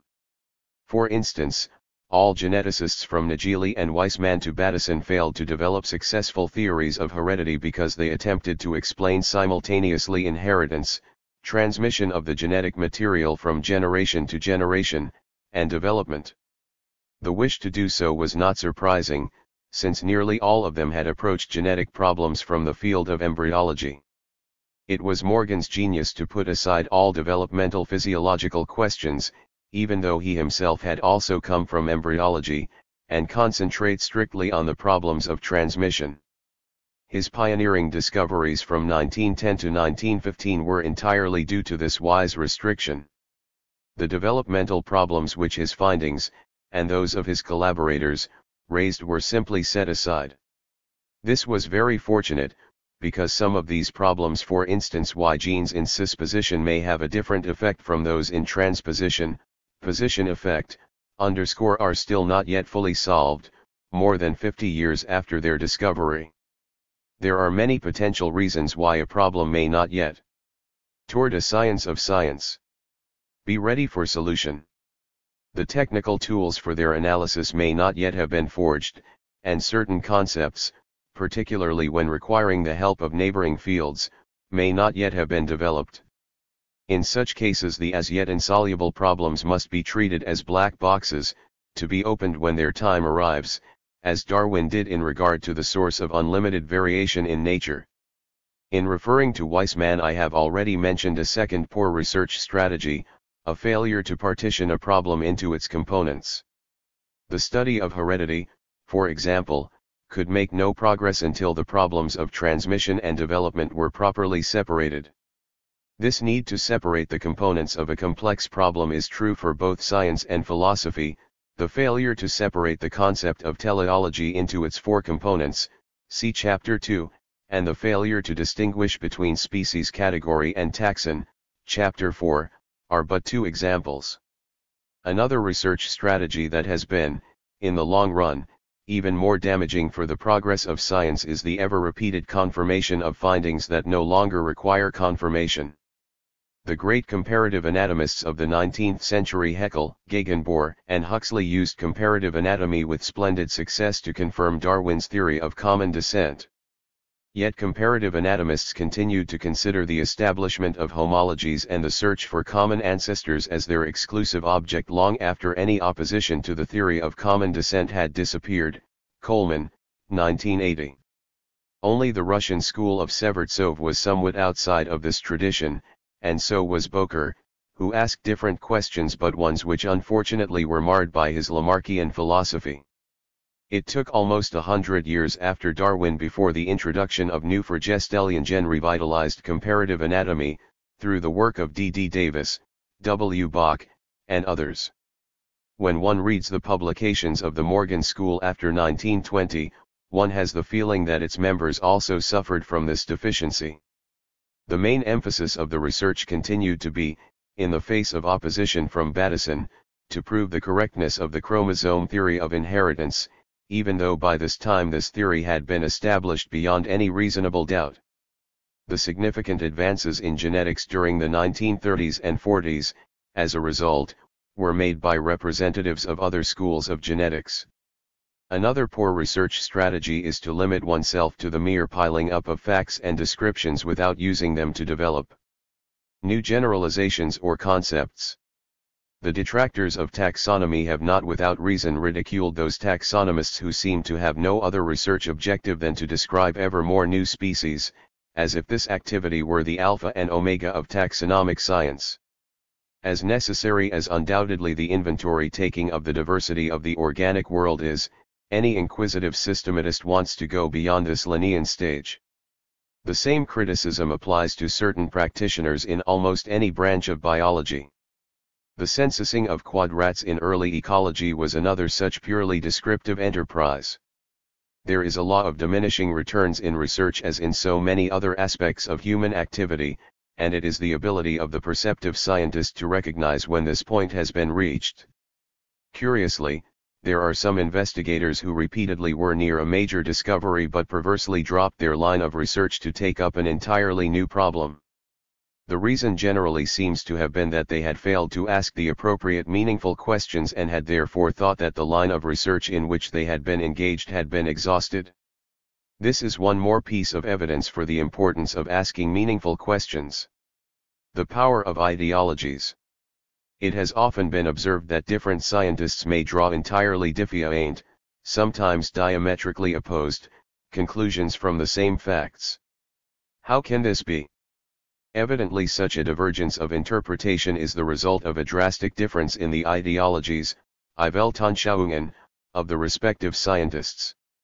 For example, two mid-19th century scientists might fully agree on how admirably insects are adapted for the visiting flowers, and flowers, in turn, for being pollinated by insects. Yet, a pre-Darwinian natural theologian would consider these facts as striking evidence for the wisdom of the Creator, while a Darwinian would consider the same facts as excellent confirmation for the power of natural selection. Whether an author subscribes to essentialism or to population thinking, whether he believes in reductionism or emergentism, and whether or not he clearly understands the difference between proximate and ultimate causations, all such basic differences in ideology will determine what biological theories are acceptable to him. For this reason, the change and replacement of individual scientific theories is far less important in the history of toward a science of science than the waxing and waning of the major ideologies that may influence the thinking of scientists.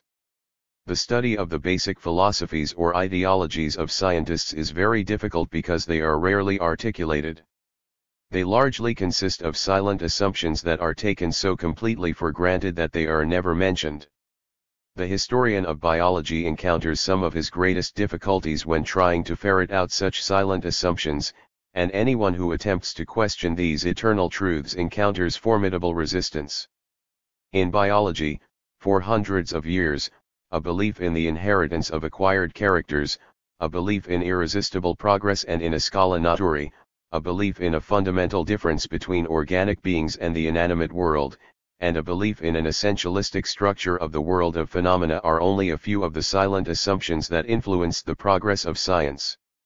Basic ideological polarities were involved in all of the great controversies in the history of biology, indicated by such alternatives as quantity versus quality, reduction versus emergence, essentialism versus population thinking, monism versus dualism, discontinuity versus continuity, mechanism versus vitalism, mechanism versus teleology, statism versus evolutionism, and others discussed in Chapter 2. Lyell's resistance to evolutionism was due not only to his natural theology but also to his essentialism, which simply did not allow for a variation of species beyond the limits of their type. Coleman, 1970, has shown to what large extent Battison's resistance to the chromosome theory of inheritance was based on ideological reasons. One can go so far as to claim that the resistance of a scientist to a new theory almost invariably is based on ideological reasons rather than on logical reasons or objections to the evidence on which the theory is based. For an excellent discussion of the causes for resistance to new ideas, see Barber, 1961. Mutually incompatible components. When one closely studies the thinking of any innovative scientist, one finds almost without exception that it contains mutually contradictory components. This is perhaps least surprising in the case of Lamarck, who was 55 years old when he underwent his drastic change from believing in a constant world to believing in an evolving world. He superimposed his newer ideas on the traditional thinking of the 18th century, and numerous flagrant contradictions were the understandable result. When one analyzes the set of beliefs of an author of bygone days, one must carefully avoid judging inconsistencies on the basis of modern insights. Probably no scientist has ever escaped internal inconsistencies in his conceptual framework. Lyell preached uniformitarian, but it struck even some of his contemporaries as inconsistent how close to a non-uniformitarian theory was his explanation of the origin of new species. Darwin applied population thinking while explaining adaptation by natural selection, but he employed dangerously typological language in some of his discussions of speciation. None of the Darwinians stressed natural selection more forcefully than A.R. Wallace, and yet he was unable to apply it to man. Darwin and many other pre-1900 geneticists frequently stressed the integrity of the genetic particles, as demonstrated by reversion and other phenomena, but all of them also allowed for a certain amount of fusion, later called blending, of equivalent particles. Historians of science, in my opinion, have not paid nearly enough attention to such contradictions and conceptual incompatibilities.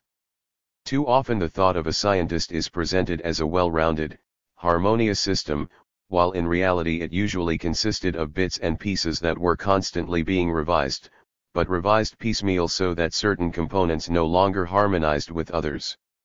It would be a fascinating task to examine the thought of the leaders of biological research for such contradictions. Premature or unfashionable. Major scientific discoveries are often largely or completely neglected by their contemporaries.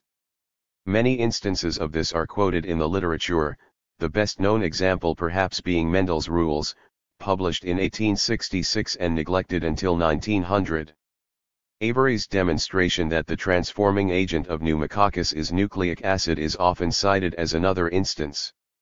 This discovery was published in 1944, but until 1953 it did not receive nearly as much attention as such a spectacular discovery deserves.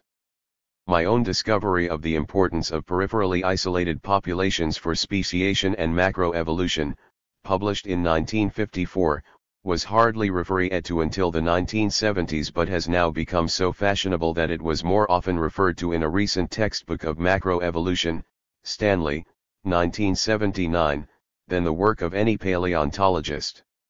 It has been claimed that such neglect occurs because the discoveries are premature. Stent, 1972, has given the definition that a discovery is premature if its implications cannot be toward a science of science. Necked by a series of simple logical steps to canonical, or generally accepted knowledge. Actually, it would seem dubious to designate a discovery premature if it has been made by someone, particularly if the discoverer had been deliberately looking for some such solution, as was the case with Mendel. My own analysis of the situation, without wanting to go into all the details, is that a discovery is likely to be ignored if it is made in a field that is not fashionable at the time, that is, if it lies outside the dominant research interests of the period. In the case of Mendel, most hybridizers were interested in the species substance, and an analysis of individual characters was beyond the boundaries of their problem. The embryologists who did most of the speculating in genetics during that period were only, or at least primarily, interested in the developmental aspects of inheritance. Segregation and ratios were irrelevant as far as they were concerned. In the case of Avery's discovery, to take up the second example cited in the literature, my eyewitness experience leads me to believe that its importance or at least its implications were fully realized by many geneticists, and it was through them that Watson was indoctrinated in the importance of the problem. However, the analysis of the structure of the DNA, and thus its suitability as an information receiving and conveying molecule, was outside the area of competence of these biologists. The problem had to be taken up by chemists, and this was indeed done by Chargaff and others. In that instance there was certainly no case of prematurity, except in the sense that most chemists and biophysicists who worked on DNA were not nearly as aware of the importance of this molecule as were the biologists. Finally, to take up the third example, the importance of peripherally isolated populations was ignored by nearly all geneticists because it did not fall within their research competence. An ideal situation such as the frequent establishment of peripherally isolated populations of Drosophila in the Hawaiian Islands had to arise before a geneticist, Carson, took up this problem. Peripherally isolated species were also ignored by the paleontologists because paleontologists prior to 1972 were virtually limiting themselves to vertical thinking. It was not a coincidence that one of the two paleontologists, S.J. Gould, who applied the concept to paleontology had been associated with me in the preceding years in the teaching of an advanced course in evolutionary biology. I conclude from this that prematurity is perhaps not the best word for this phenomenon. It is simply that there is only limited contact among the workers of different research areas, and most of them will not relate discoveries in adjacent fields to the problems of their own field. Most scientists are truly interested only in researches that have a bearing on their own work and that are accessible to their research techniques and tools. Form of publication. It has often been remarked that Mendel's work would not have been ignored for 34 years if it had been published in one of the better-known and more prestigious botanical journals instead of in the proceedings of a local natural history society. It is indeed true that the particular outlet through which a scientific discovery or new generalization is published is of considerable import and deserves to be emphasized far more than has been done in the past. Cassel and Weinberg published their findings, now designated as the Hardy-Weinberg law, in relatively obscure places, and thus their priority was long overlooked, while Hardy published his in Science, where everybody encountered it quickly. I remember several illustrations of the importance of the place of publication from my own work. In the early 1930s it was quite generally accepted that the sexual dimorphism in plumage color in birds was due to the suppression in females of the neutral, male, plumage by female hormone. In 1933 I discovered that in several species of birds there was drastic geographic variation in the nature and degree of sexual dimorphism on the islands of Indo-Australia. In one species, Pedroca multicolor, there was standard sexual dimorphism on some islands exactly as in Australia, where the species had originated. On other islands, however, the males were hen-feathered, both sexes thus having the cryptic coloration of the females, while on still other islands the females were cock-feathered, both sexes having the brilliant black, white, and red coloration normal for adult males. Since it was highly unlikely that there was any geographic variation of the sex hormones in this species, I concluded that the sexual dimorphism was directly controlled by the potential of the feather germs.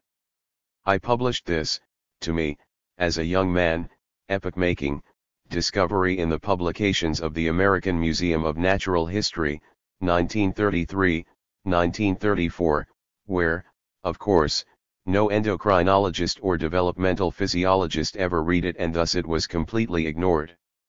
Up to the middle of the 19th century almost the only places of publication for a biologist were journals of academies and various scientific and natural history societies, most of which were distributed by exchange. Except for those of the Paris Academic Tour de Science of Science, AMI, the Linnean Society of London, and the Zoological Society of London, most society journals were little read, at least internationally. The situation improved as more and more specialized journals were founded, many specialized branches of biology having an almost meteoric rise as soon as such a specialized journal became available. The publication of books, experience shows, is, or at least was during past generations, of great importance for the prestige of a scientist. In the early editions of American Men of Science, the most prominent scientists were designated by an asterisk, and it was generally known that this would happen as soon as a scientist had published a book. However, the publication of books also has its drawback. Somehow, it is assumed that books summarize the state of the art in a certain field or concerning a certain problem. If an author develops original ideas in a book that, in other parts, is a summary of the literature, it is very likely that the new ideas will be overlooked. One must advise young authors therefore to publish novel ideas separately in journal articles, where there is much less danger that their thoughts will be ignored. One can make one other generalization. It is unwise for an author to combine highly heterogeneous material in a single publication. The title of such a publication in most cases refers only to one of the topics, and the others are likely to be ignored. This has been characteristically true for the taxonomic literature. If someone publishes interesting and new ideas on the species concept, on speciation, or on the theory of biogeography in a taxonomic monograph entitled A Revision of the Family XX of Beetles, or Fishes, he should not be surprised when no one pays any attention to his ideas. Now that there are technical journals available for almost any subdivision or discipline of biology, it is easier for an author to direct his contributions to the most appropriate journals and have them read by his peers. The maturation of theories and concepts. The backbone of science is the system of generalizations, theories, and concepts which form the explanatory framework of the observed phenomena. It has been the major objective of the philosophy of science to determine how theories are formed and tested, how one distinguishes between hypotheses, laws, and theories, what differences there are between the logic of discovery and that of explanation, and how all related problems are to be dealt with. I will not attempt to go over this ground again, but will instead discuss some particular factors that have played a role, for better or worse, in the development of scientific theories and concepts. Constructive contributions toward improved concepts. A new idea is rarely fully developed when it first occurs. Darwin added a great deal to his concept of natural selection after it had first occurred to him in September 1838.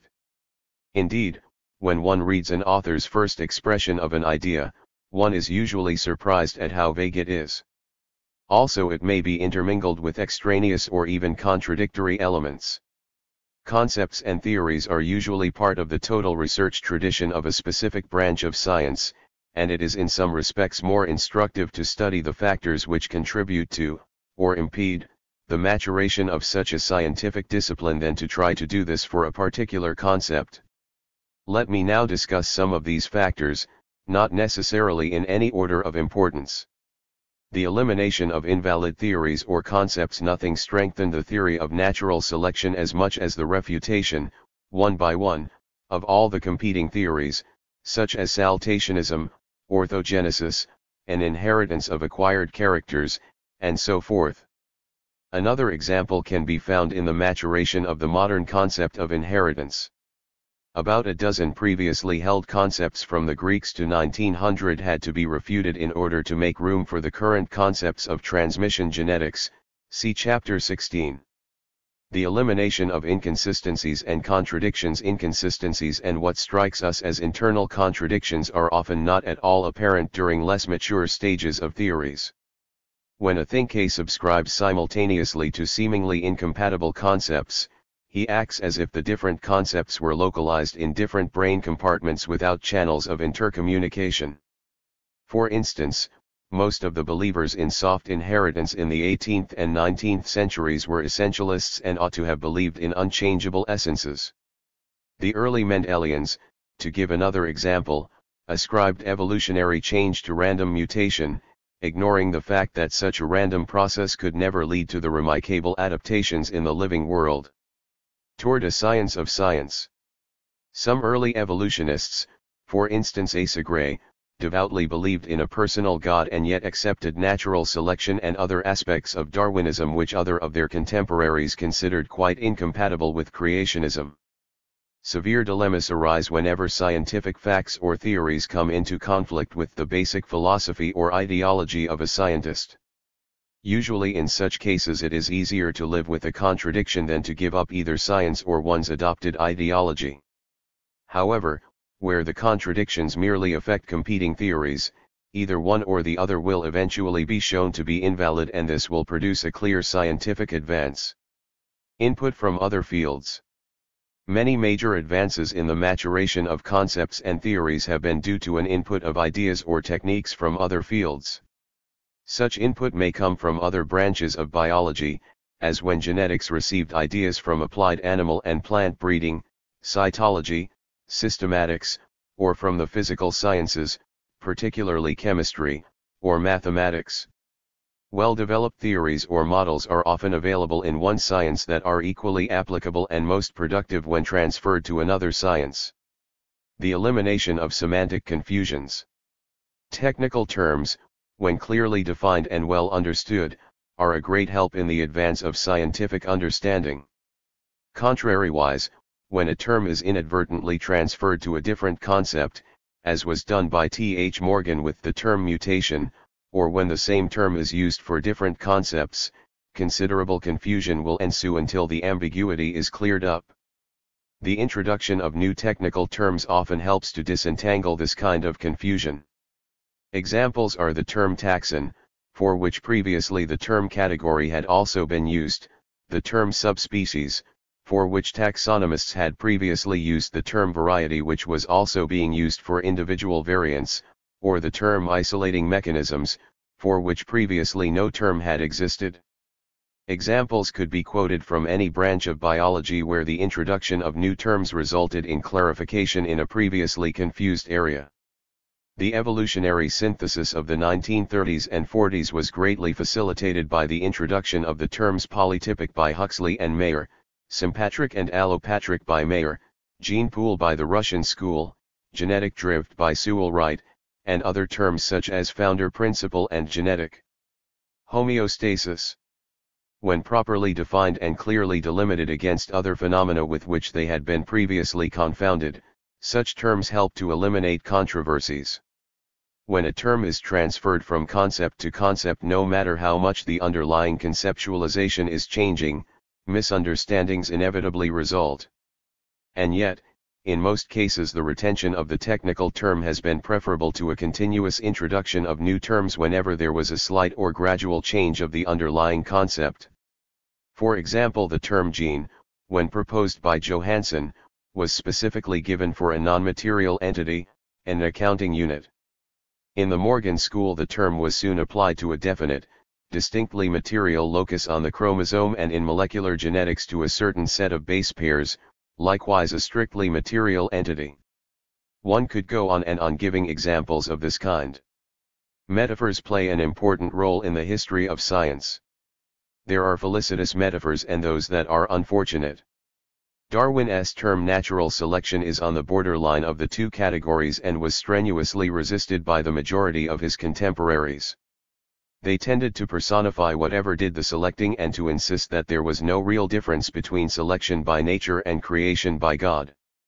When, at the urging of his friends, Darwin adopted Spencer's term survival of the fittest, he jumped from the frying pan into the fire, because this new metaphor suggested circular reasoning.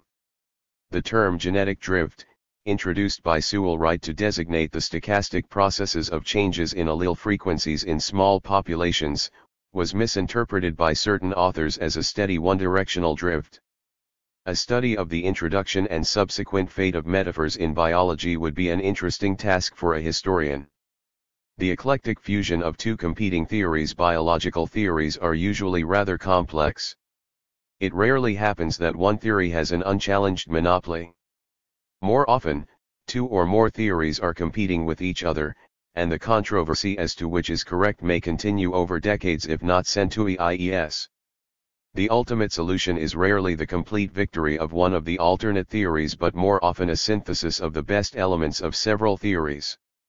For instance, the modern eclectic theory of recapitulation combines the valid components of two previously feuding theories, that of the Naturphilosophie and that of K. von Baer, with the Darwinian theory of common descent. Toward a science of science.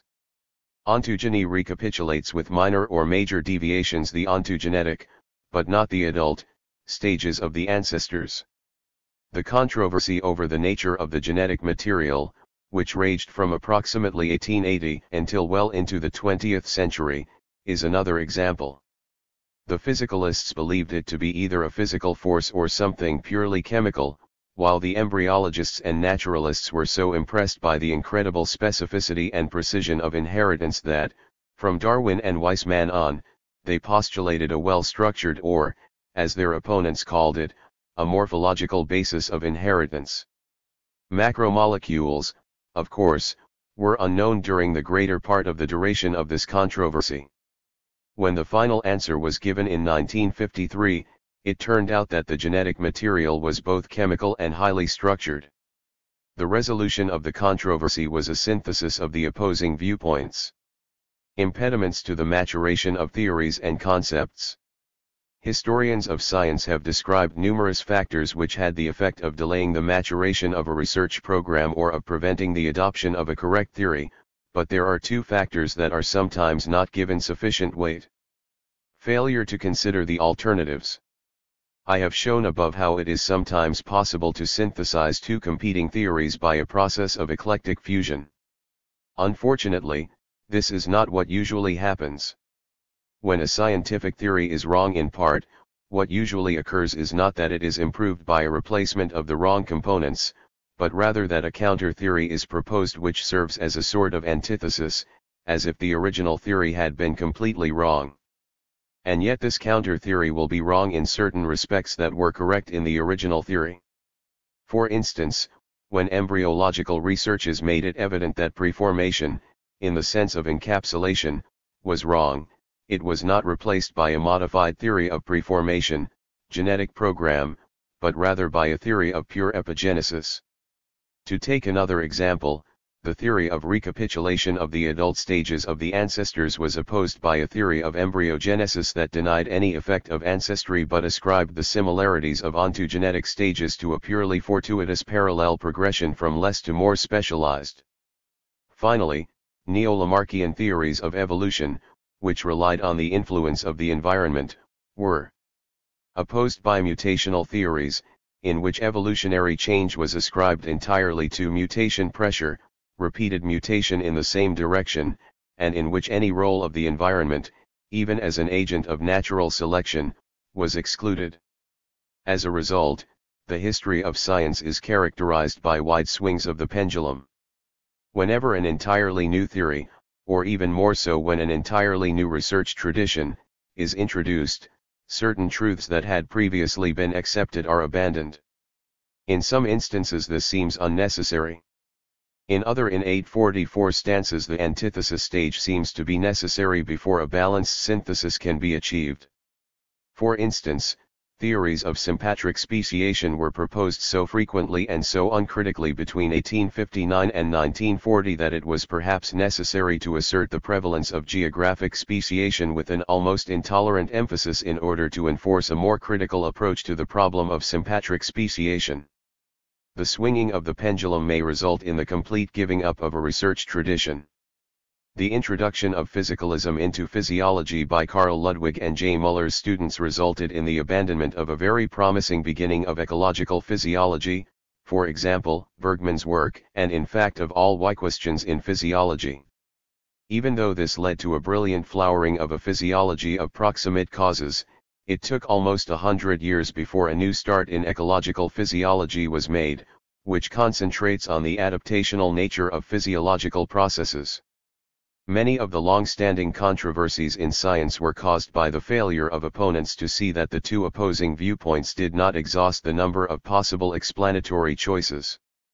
One wonders whether the old axiom of logical division tertium non dat is not the subconscious norm for this attitude. The explanation of organic diversity for Louis Agassiz was that it is either due to the plan of the creator or that it is the accidental byproduct of the blind play of physical forces.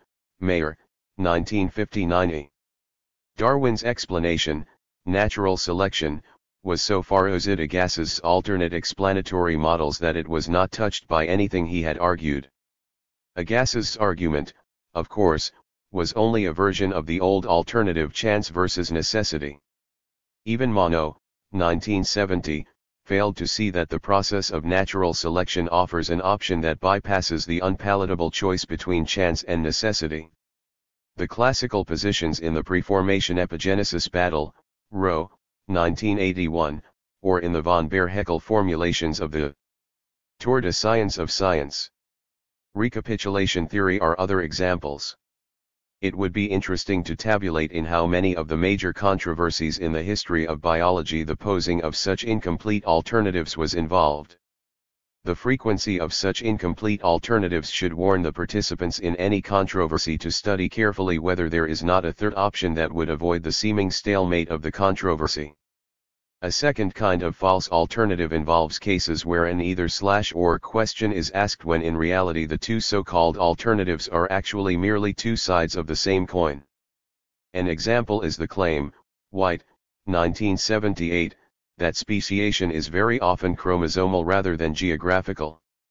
White is of course right in saying that chromosomal rearrangements are often vitally involved in speciation, but this does not in the least necessitate abandoning the process of geographic speciation. Quite the contrary, such chromosomal rearrangements are most easily established in peripherally isolated founder populations, that is, in geographic isolation. The two sides of the same coin principle was ignored in the recommendation recently made by a population biologist to ignore species since they are merely arbitrary inventions of the taxonomist, and to study instead populations. This author overlooked the fact that a population has relations to two other kinds of populations, those which do not share the same space but which do share the same isolating mechanisms, that is, conspecific populations, and those which share the same space but which are reproductively isolated, that is, different species. False alternatives have been at the bottom of nearly all major controversies in the history of evolutionary biology: isolation or natural selection, M. Wagner, mutation or natural selection, De Vries, Bateson, Morgan, gradual evolution or discontinuous inheritance, Mendelians versus biometric eons, importance of the environment or natural selection, Neo-Lamarckians and their opponents, behavior or mutation, pre-adaptationists, to mention just a few. The two sides of the same coin principle must be kept in mind in every biological problem, for each phenomenon in biology has both proximate and evolutionary causations. Neither Entwicklungsmechanik, which deals with proximate factors, nor comparative, phylogenetic, embryology, which deals with evolutionary causations, can tell the complete story. Sexual dimorphism, hormonal versus selectionist interpretation, is another example of such causal duality, and so are all seasonal phenomena, like bird migration, Mayr, 1961. The two types of explanation are not, as was erroneously believed by some authors, alternate solutions to the problem, rather, they both must be explored before we can achieve a full explanation of the phenomenon. Erroneous search for laws. This constitutes a second impediment to the maturation of theories and concepts. As far as the application of laws in biology is concerned, it must be remembered that the physical sciences provided all norms in science for some 400 years. It is 846 only since 1859 that the biological sciences have begun to emancipate themselves from the dominance of the physical sciences. Whatever regularities or generalizations a biologist found prior to that date, and to a large extent even afterwards, he felt obliged to explain in terms of the language and conceptual framework of the physical sciences. I have pointed out in this work many instances where physicalism has had a deleterious effect on developments in biology. For instance, in the physical sciences, when a law is valid for one particular set of phenomena, it is usually equally valid for all similar sets, unless the very fact of the failure of the applicability of the law to a set of phenomena shows that they are not similar phenomena.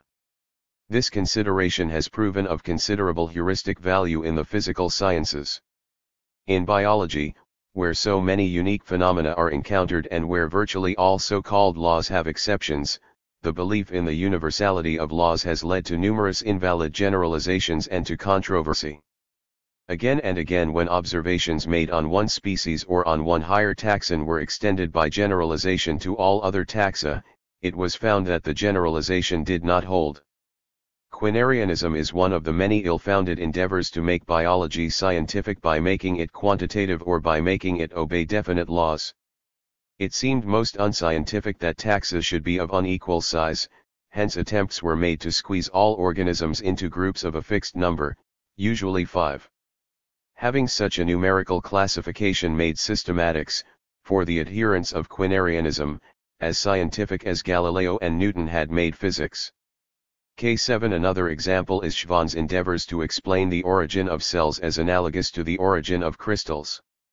The principal result of my investigation is that a uniform developmental principle controls the individual elementary units of all organisms, analogous to the finding that crystals are formed by the same laws in spite of the diversity of their forms.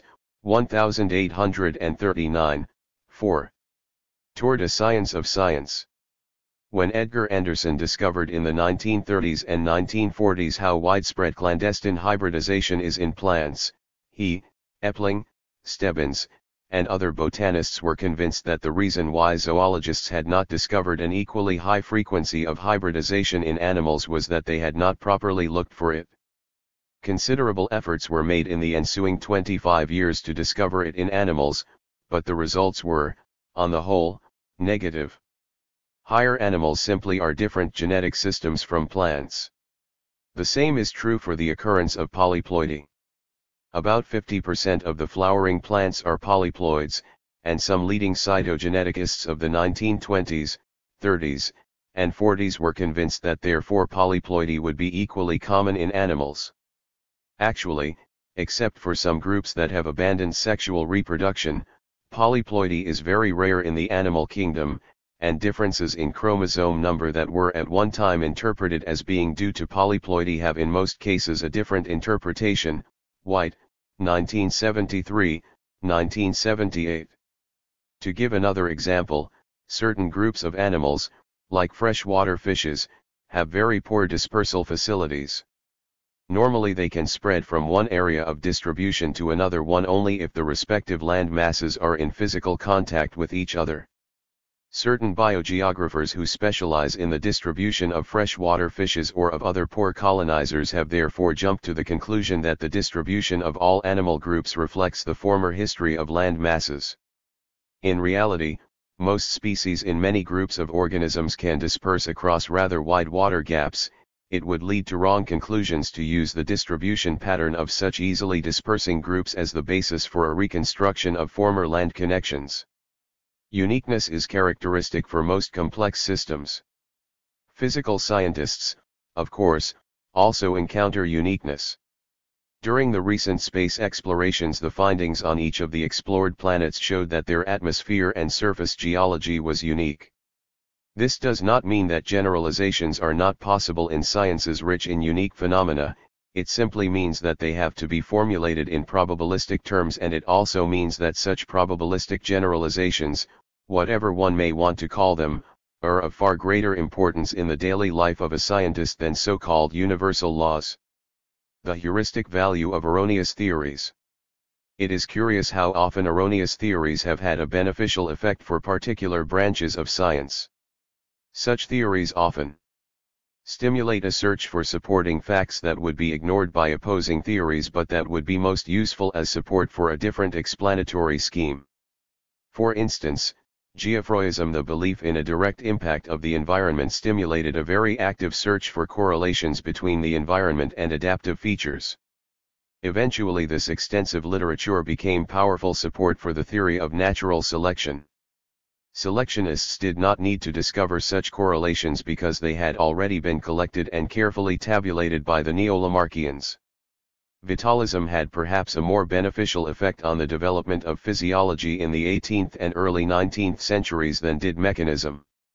The Vitalist Bichat had a greater impact on the subsequent researches of Magendie and Bernard than mechanists like Lametrie and Holbach. Natural theology produced a splendid collection of observations upon all sorts of adaptations in nature. This material could be incorporated in toto into evolutionary biology as soon as design was replaced by natural selection. The behavioral observations of natural theologians like Reem Arus and Kirby formed the most valuable basis of the subsequent study of animal behavior. This suggests that if a research tradition is able to gather a massive amount of facts that seemingly support it, something is amiss in the opposing theories.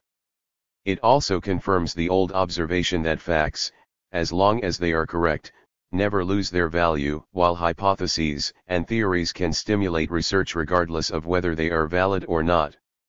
The sciences and the external milieu. The emphasis in the preceding sections has been on developments within science. The sociologists of science, however, have correctly stressed the fact that science is not going on in a vacuum but reflects inevitably the general zeitgeist of the period. I have attempted to describe this in some detail in Chapter 3, and have also referred to the controversy between externalists and internalists in Chapter 1. In this chapter I shall attempt to discuss a few rather specific problems. In such a major research area as biology, there is nearly all toward a science of science. Ways a dominant field that sets the fashion for a given period, like systematics in the time of Linnaeus, physiology from the 1830s to the 1850s, evolution and phylogeny in the 1860s and 70s, genetics in the first 2 decades of the 20th century, but eventually sharing the limelight with Entwicklungsmechanik molecular biology from the 1950s on, and perhaps now ecology. These periods are not strictly consecutive, since the waxing and waning of each of these periods is sufficiently stretched out so that usually two or more coexist simultaneously. Superimposed on these developments within biological disciplines are some broader influences that affect all branches of biology simultaneously. Romanticism and nature philosophy in Germany from the 1780s to the 1830s was one such influence. Natural theology in England in the first half of the 19th century is another example. Physicalistic reductionism in much of the 20th century is still another one. Each of these overarching ideologies had a beneficial effect on some parts of biology but an inhibiting if not distinctly deleterious effect on others. The only broad generalization I am willing to make at this time is that each of these broad influences benefited either functional biology or evolutionary biology but affected the alternate branch of biology adversely. Only within recent decades has it been realized how drastically different the conceptual backgrounds of these two major divisions of biology are. Each dominant research tradition favors certain explanatory models, and there is a great danger that such explanations will be applied to situations where they are entirely inappropriate. When movements and forces was fashionable as an explanation in the physical sciences, physiological processes in organism were explained by the movements of molecules. When Newton unified terrestrial and cosmic mechanics through the introduction of the force of gravity, a force of life seemed at once to explain all phenomena of living organisms. Since classes of inanimate objects usually consist of identical members, that is, are of a homogeneous composition, the geneticist Johansen, who had had much of his training in physiological and physical chemistry, attempted to purify genetically heterogeneous populations by isolating pure lines. Numerous similar instances could be recorded, where the adoption of fashionable concepts or techniques failed to produce meaningful results. Window dressing or genuine influence. As Merton, 1973, has correctly pointed out, scientists crave recognition. They are afraid that their work will be unnoticed if it is stated in unfashionable language or imagery. Whenever possible they will cite some distinguished scientist or philosopher in support of their conclusions. This has been naively interpreted by some historians of science as proof of a direct influence of the cited authorities on the thought of the respective scientist, and yet a close study of the writings of these scientists often reveals that they arrived at their conclusions quite independently and had attached the label of approval of the distinguished author only during the write-up of their work.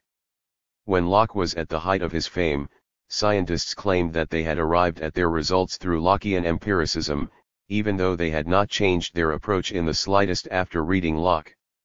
In recent years, when Karl Popper was the great fashion among scientists, opposing schools of taxonomists outclaimed each other as being the true followers of Popper. At the time when Darwin did his work, induction, or what was believed to be induction, had great prestige and accordingly Darwin proclaimed solemnly that he was following the true Baconian method when in fact his hypothetico-deductive approach was anything but inductionism.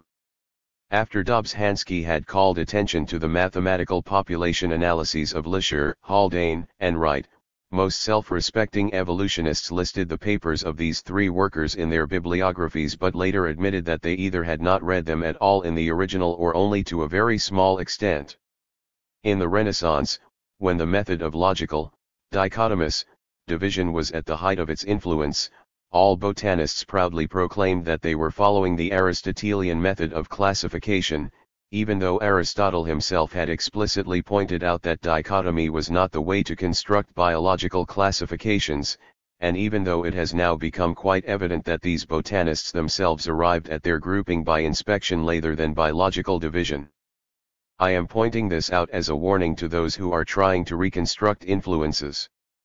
The mere fact that an author cites a certain work or says he is following the principles of this or that philosopher or scientist does not necessarily mean that this cited work really had a decisive influence on his thinking. Toward a science of science. As long as mathematics, physics, and chemistry enjoyed high prestige throughout the 18th and 19th centuries, it was a sound strategy for a scientist to use the appropriate labels in order to give visibility to his work. Window dressing for these reasons is, therefore, encountered particularly often when an author includes mathematics in a paper even though it does not add anything to his previously obtained results. A well-known taxonomist asked his mathematician wife to add an appendix to all of his taxonomic papers which contained elaborate statistics of his measurements even though he virtually never made use of these statistics in his taxonomic conclusions. Conversely, several instances are known in the history of biology, perhaps many more if one would really look for them, where a law, principle, or generalization was ignored when first stated because it was phrased in words rather than in the form of a mathematical equation. When finally stated mathematically, it was hailed and generally accepted. For instance, Castle, 1903, showed that the genotypic composition of a population remains constant when selection ceases, but this was ignored until Hardy and Weinberg provided a mathematical formulation. In 1939 I showed that the bird fauna of an island in the Pacific is the result of a balance between colonization and extinction, and analyzed this principle in detail with respect to New Caledonia. Again, this was ignored for 25 years, until MacArthur and Wilson phrased it in mathematical terms in their theory of island biogeography, 1967.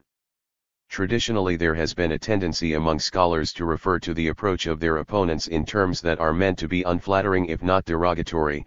My work is dynamic, yours is static, mine is analytical, yours purely descriptive, my explanation is strictly mechanistic, that is, it explains everything in chemico-physical terms, your explanation is holistic, it leaves much that is unexplained.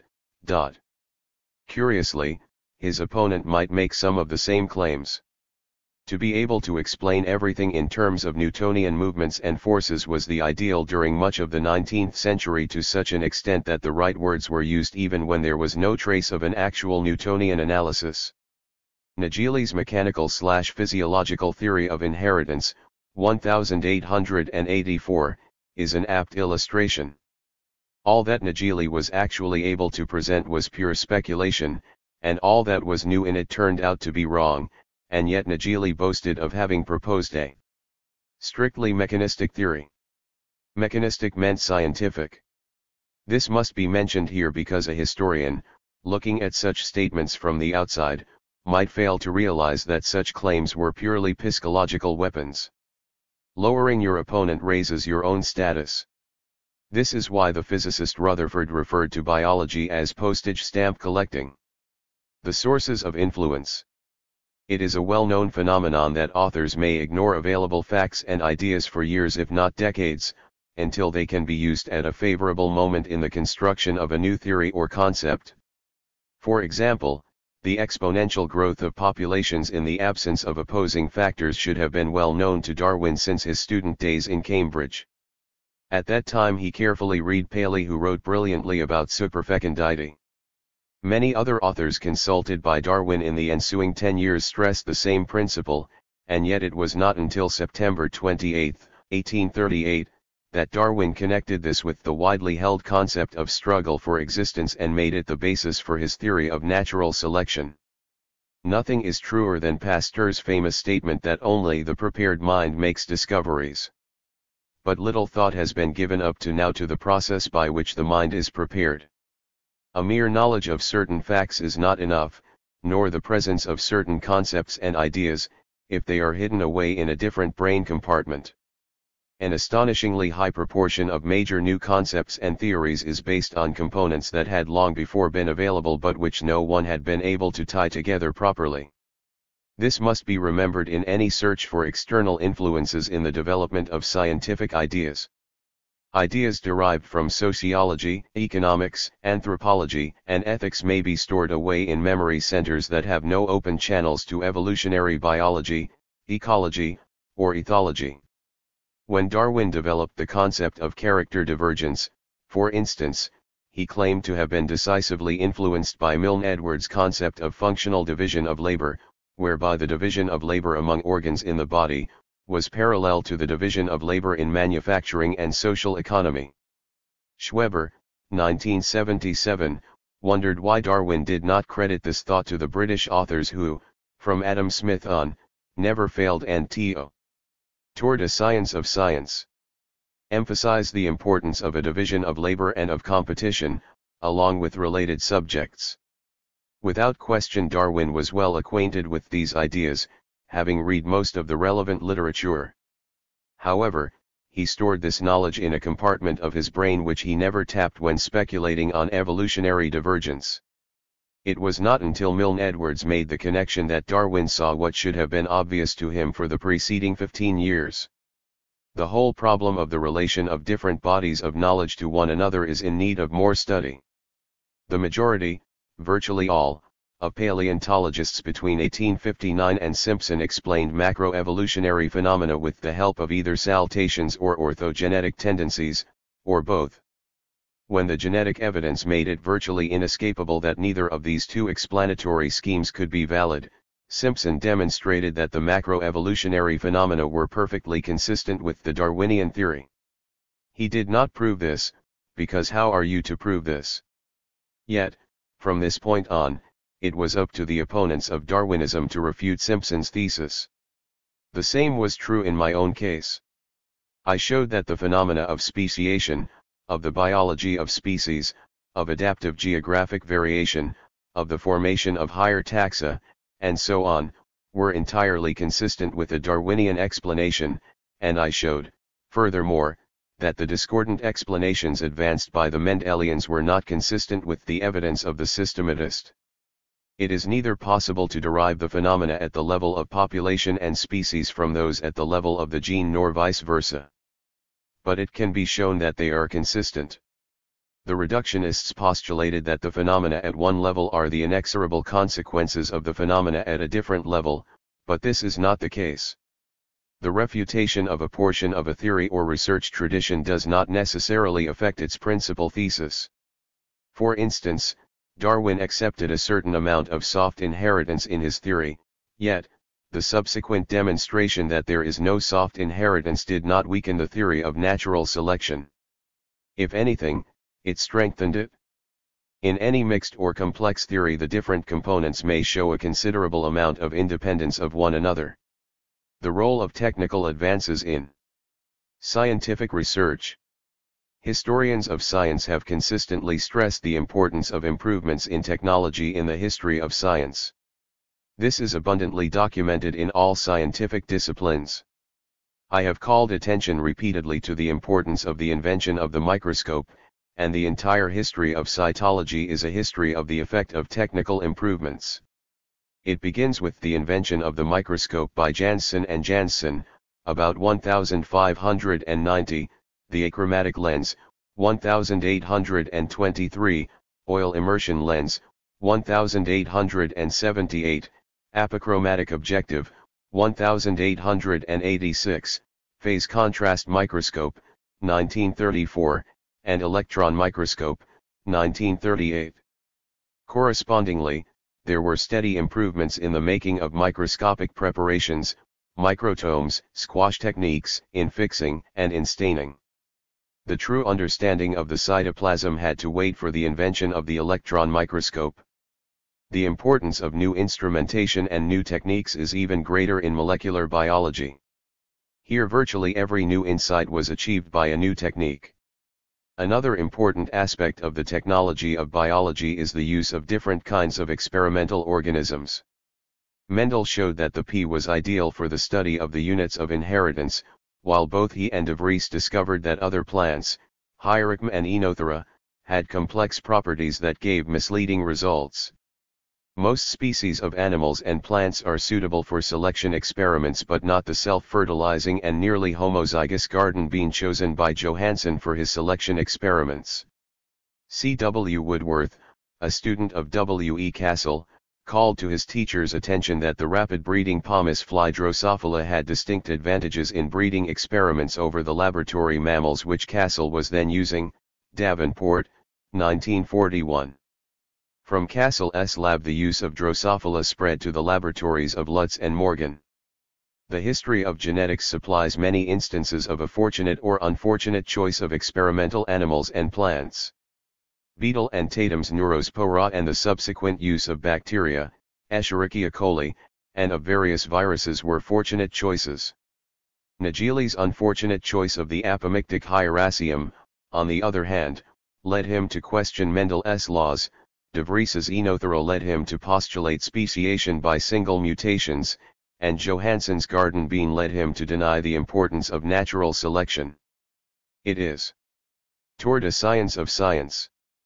Particularly important for workers who enter biology from the physical sciences, where most generalizations have universal validity, to realize that all organisms have unique properties and that one cannot automatically transfer the findings made in one organism to others.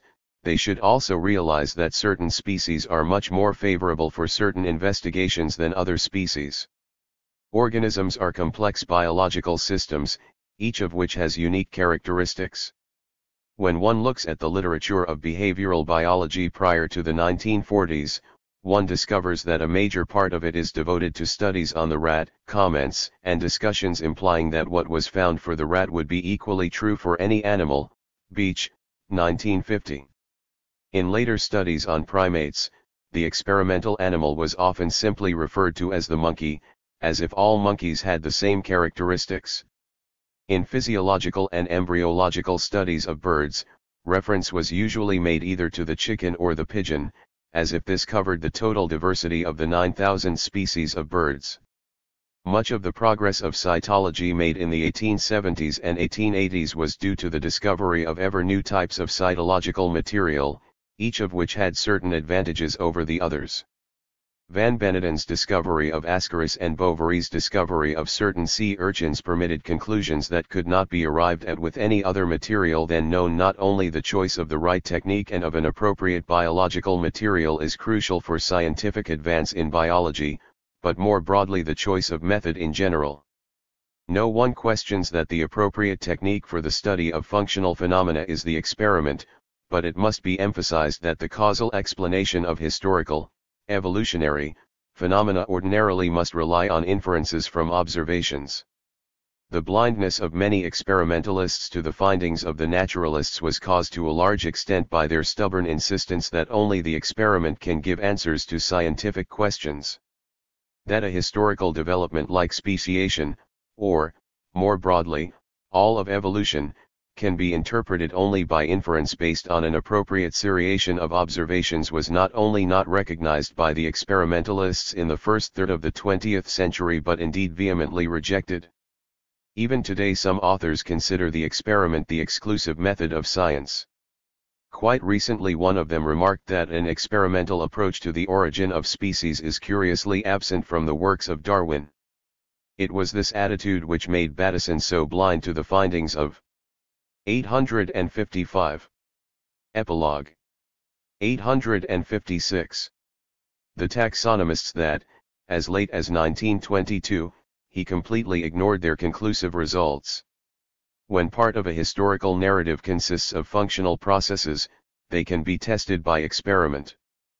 But the historical sequence as such, usually involving populations or other complex systems, can be reconstructed only on the basis of inferences derived from observations.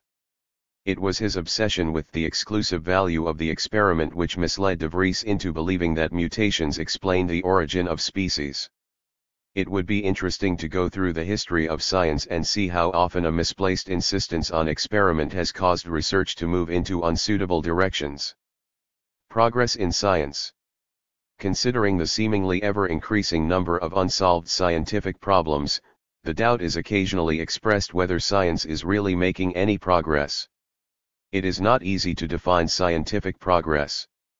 It is characterized by an improved understanding of previously puzzling phenomena, by the removal of contradictions, by the opening of black boxes, by the possibility of making better probabilistic predictions, and by the establishment of causal connections between previously unconnected phenomena. In spite of the difficulty of definition, a working scientist is rarely in doubt as to whether or not a new discovery, theory, or concept contributes to the progress of science. However, it has been pointed out, Kuhn, 1962, Feyerabend, 1975, that science is often quite irrational in its methods and that progress in one direction may be attended by losses in other directions. As I have emphasized in Chapter 1, It seems to me that progress in the biological sciences is characterized not so much by individual discoveries, no matter how important, or by the proposal of new theories, but rather by the gradual but decisive development of new concepts and the abandonment of those that had previously been dominant. In most cases the development of major new concepts has not been due to individual discoveries but rather to a novel integration of previously established facts. Darwin's theory of descent with modification through natural selection is a good illustration of this principle. Other such major concepts, largely based on previously known facts, are that of biological species, the genetic program, genetic recombination, etc. Toward a science of science. Aided speciation in peripherally isolated populations, the cell theory, and even the gene. The most drastic changes in the conceptual framework of a science are usually designated as scientific revolutions, a subject about which much has been written in the last 20 years. As I have pointed out previously, Mayr, 1972b, the Darwinian Revolution, like nearly all major biological controversies, was protracted over far more years than is usually credited to a scientific revolution.